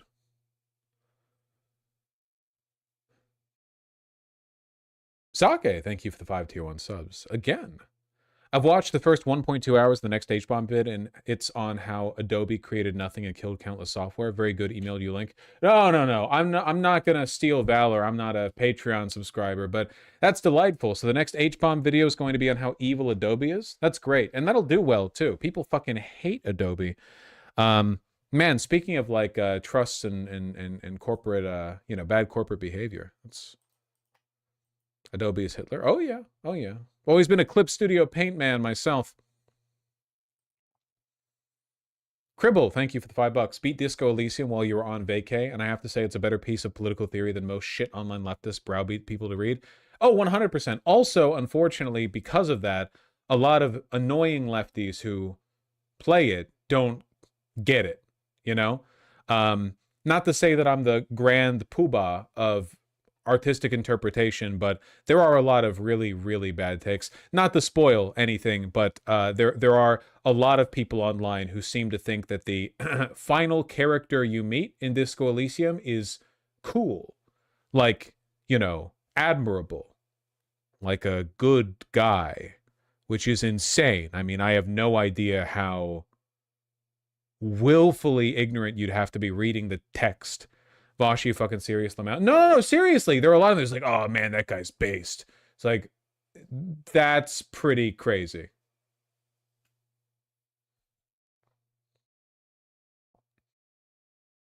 No spoilers. Bull Cypher, thank you for the insanely kind tier 4 sub. Oh God, when did I become white? Happens to the best of us. Happened to me day one, but I'm still marching on. Kowalski, thank you for the $5. If a lefty Brooklyn barista and MAGA rancher swap jobs for 2 months, I think you'd have a tougher lefty and a moderate rancher who yearns for trains. Thoughts? Genuinely, if you take people out of their environment, I think a lot of people, their positions will shift to acclimate to their environment. If you took like a rancher and put them in the aforementioned gay barista setting, I do think that they would become a better person. I do think that. But I don't think that a leftist would stop being a leftist because you put them out in a farm. You know? But yeah, why would they ever want to go back home after that? Brooklyn baristas? With the they, it pronouns and the multicolored hair and the fucking DSL? No way. Sensuous Psychosis, thank you for the $5. Back from 1.5 months of night shift. Been watching the streams after the end. Also, from your break, I watched super old VODs. Ew.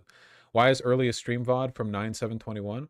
I have no idea. I was streaming on YouTube well before that.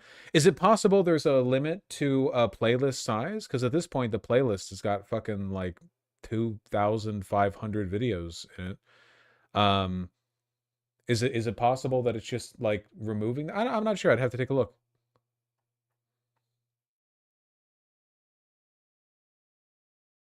Playlist on YouTube can have at least 5K. Okay, then I have no idea. Yeah. That old stuff isn't that good anyway. Bizu, I'm really sorry to hear that. Thank you for the 2 tier 1 subs. My ex's cat just passed away on the 28th. Brought them both to the vet and cried. Enjoy all 28 pounds, my dude. 28 pounds?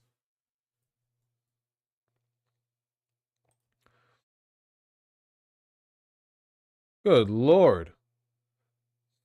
I'm happy to hear he got to enjoy lots of nice meals on his way out. Jello Keto. Excellent. Blub, blub, blub, blub, blub, blub, blub.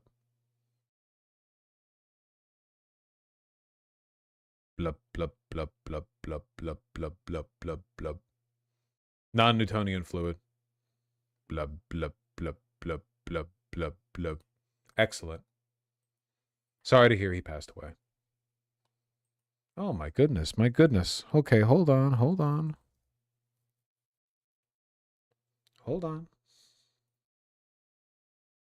Just making sure I'm not still being observed. Humble Bumble, thank you for the $10. Really appreciate that. Ghost of Avalon and Colin Costco, thank you likewise. No, unfortunately, my trip did not take me to Western Colorado. I didn't set foot within the state.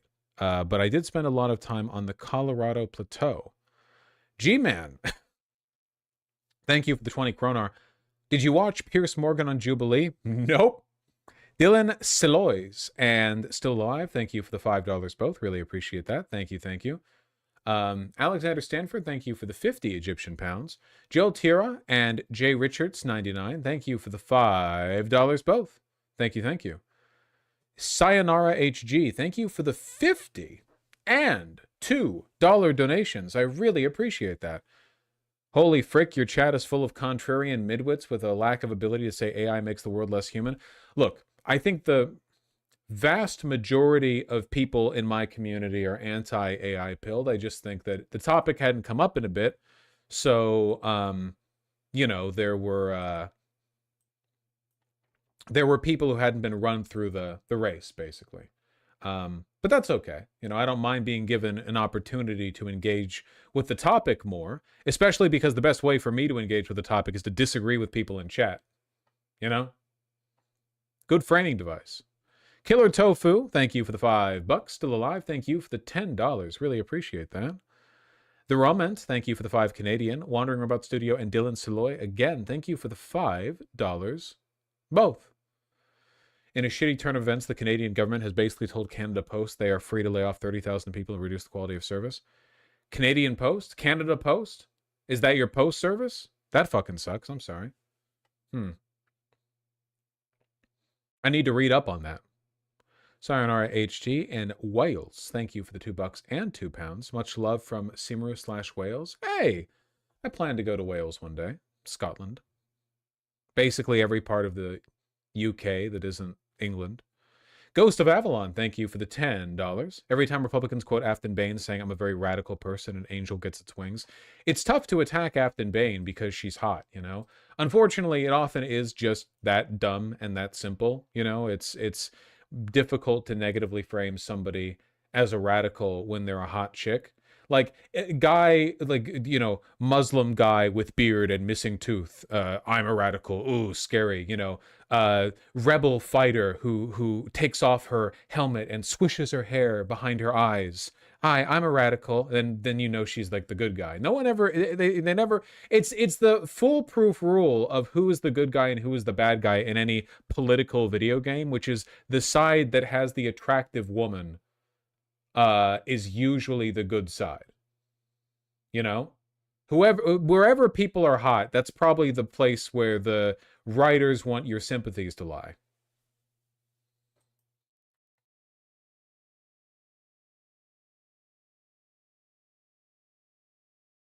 In my opinion. John and Scarlet Sins, thank you for the $5 both. Do you think that maimed farmer guy in the video would let his daughter date a black guy? I don't want to be too uncharitable because I really don't know anything about him personally besides the fact that statistically it's likely he voted for Trump. But at the same time, the reason I want a more perfect union to be more critical and investigative when talking to these people is because overwhelmingly, I do think they're voting on culture war issues. I think they're voting on the reactionary positions, you know? Like, these are people who are like, yeah, I guess Trump's tariff business would be pretty bad for business, but we can't have any more illegals in this country.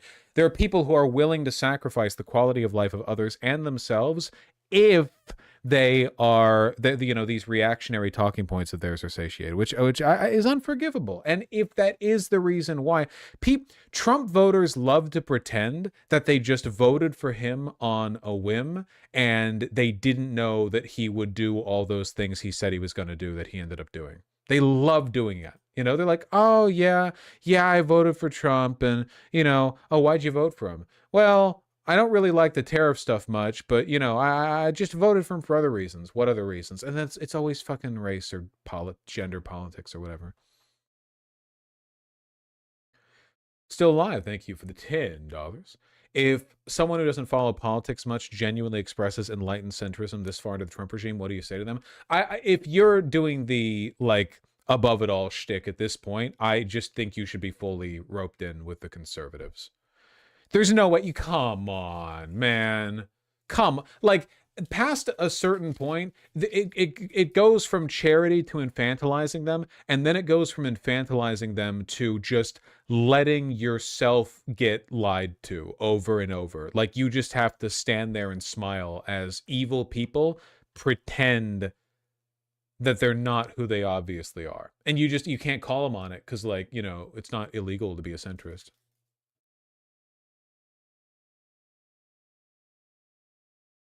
I don't know. It's not good. It's not good.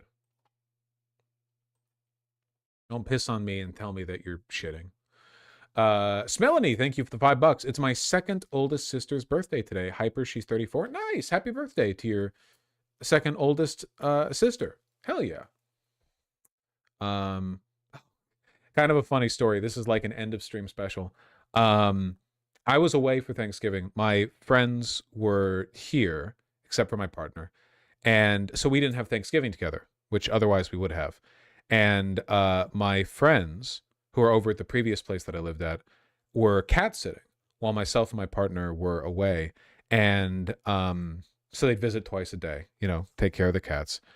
And on Thanksgiving, they send a picture of them. They've laid out the Thanksgiving table. They have all the food, and they've got a tablecloth and the candles and everything.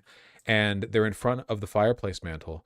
And over the mantle is a picture frame that they have mounted on the wall. They took it from my house while cat sitting. It is the me versus Charlie Kirk debate promo picture with my face and his, versus. They've got it over the mantle, and they got the turkey out, and they've got all the plates laid. It's incredibly funny. I'll see if I can't find the picture sometime. Charlie Kirk. Framed and everything. It's still over there. I went over the other day. It's still framed there. Looks pretty good. Looks pretty good.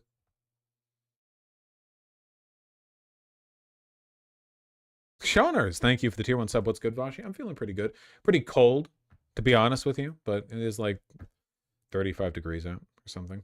And Bullcipher, thank you again for the incredibly kind 10 gifted tier 1 subs.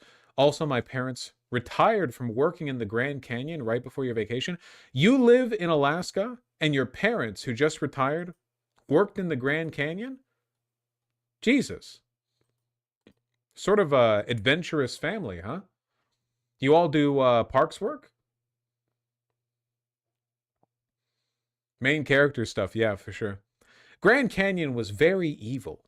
Again, I think that mountains are morally good, and the canyon, because it's the opposite of a mountain, very evil. Very impressive, but very evil, 100%.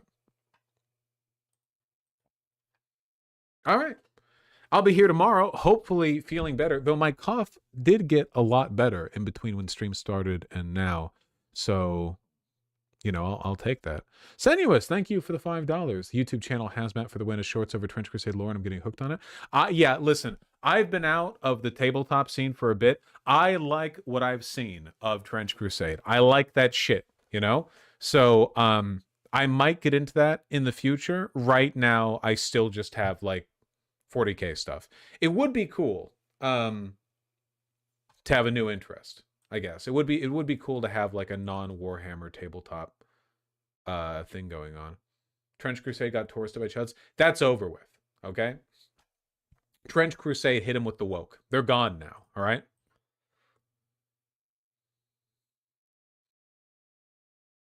It does look pretty metal. All right, everyone, take care. Have a wonderful day. Stay warm. It's pretty cold in a lot of the United States right now. And I will see you tomorrow. Take care.